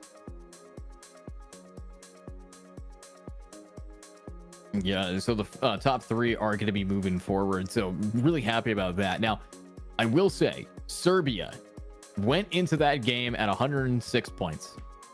At least they got the 1 point to tie with Armenia at the start. But Armenia proceeded to continue to go on. And surprisingly, Azerbaijan actually taking away Georgia's spot for number 5 with that clutch at the last moment of the round there. So good clutch from that. And, you know, it might not matter too much, but for these players and their history, you know, these are marked down in their records. So for a team to place 5th instead of 6th is massive. So for that one clutch, putting your team a little higher in this ranking is all you need to do. And that's why seeing them fight it out so beautifully, Ukraine ending it at 185, you can see this was a hard fought 12 matches, Bigfoot. Yeah, and only 6 points shy of that 120 you were hoping they could make. So close to getting an average of 10 kills per game, but you know, 114 is just insane otherwise anyway. And Turkey breaking the record, 19 points and 18 points themselves. I don't think anyone will be able to get that on the World Champion stage, because when you start to get to teams, that many teams that good, it is a lot harder to get up to 20 points. So Turkey seem to have set an IESF record for frags in PUBG Mobile so far on their second Miramar victory, and their first Miramar victory also broke the record before they beat themselves by 1 point later on. So all teams very deserving to qualify, and really looking forward to what happens when all the teams from all over the world merge on Yash at the end of August. Yeah, and honestly, can't wait to see all these players in Yash at Romania. It's going to be the esports capital of the world, as we all know, but as we also know, good things have to come to an end. So this qualifiers for PUBG Mobile has officially ended.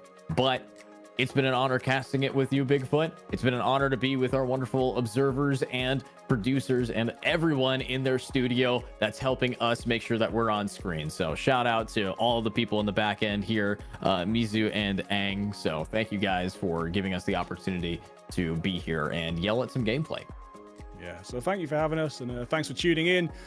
Big congratulations to the 3 qualifying teams, and better luck next year to everybody else. It's been a pleasure. So goodbye, and we'll see you next time.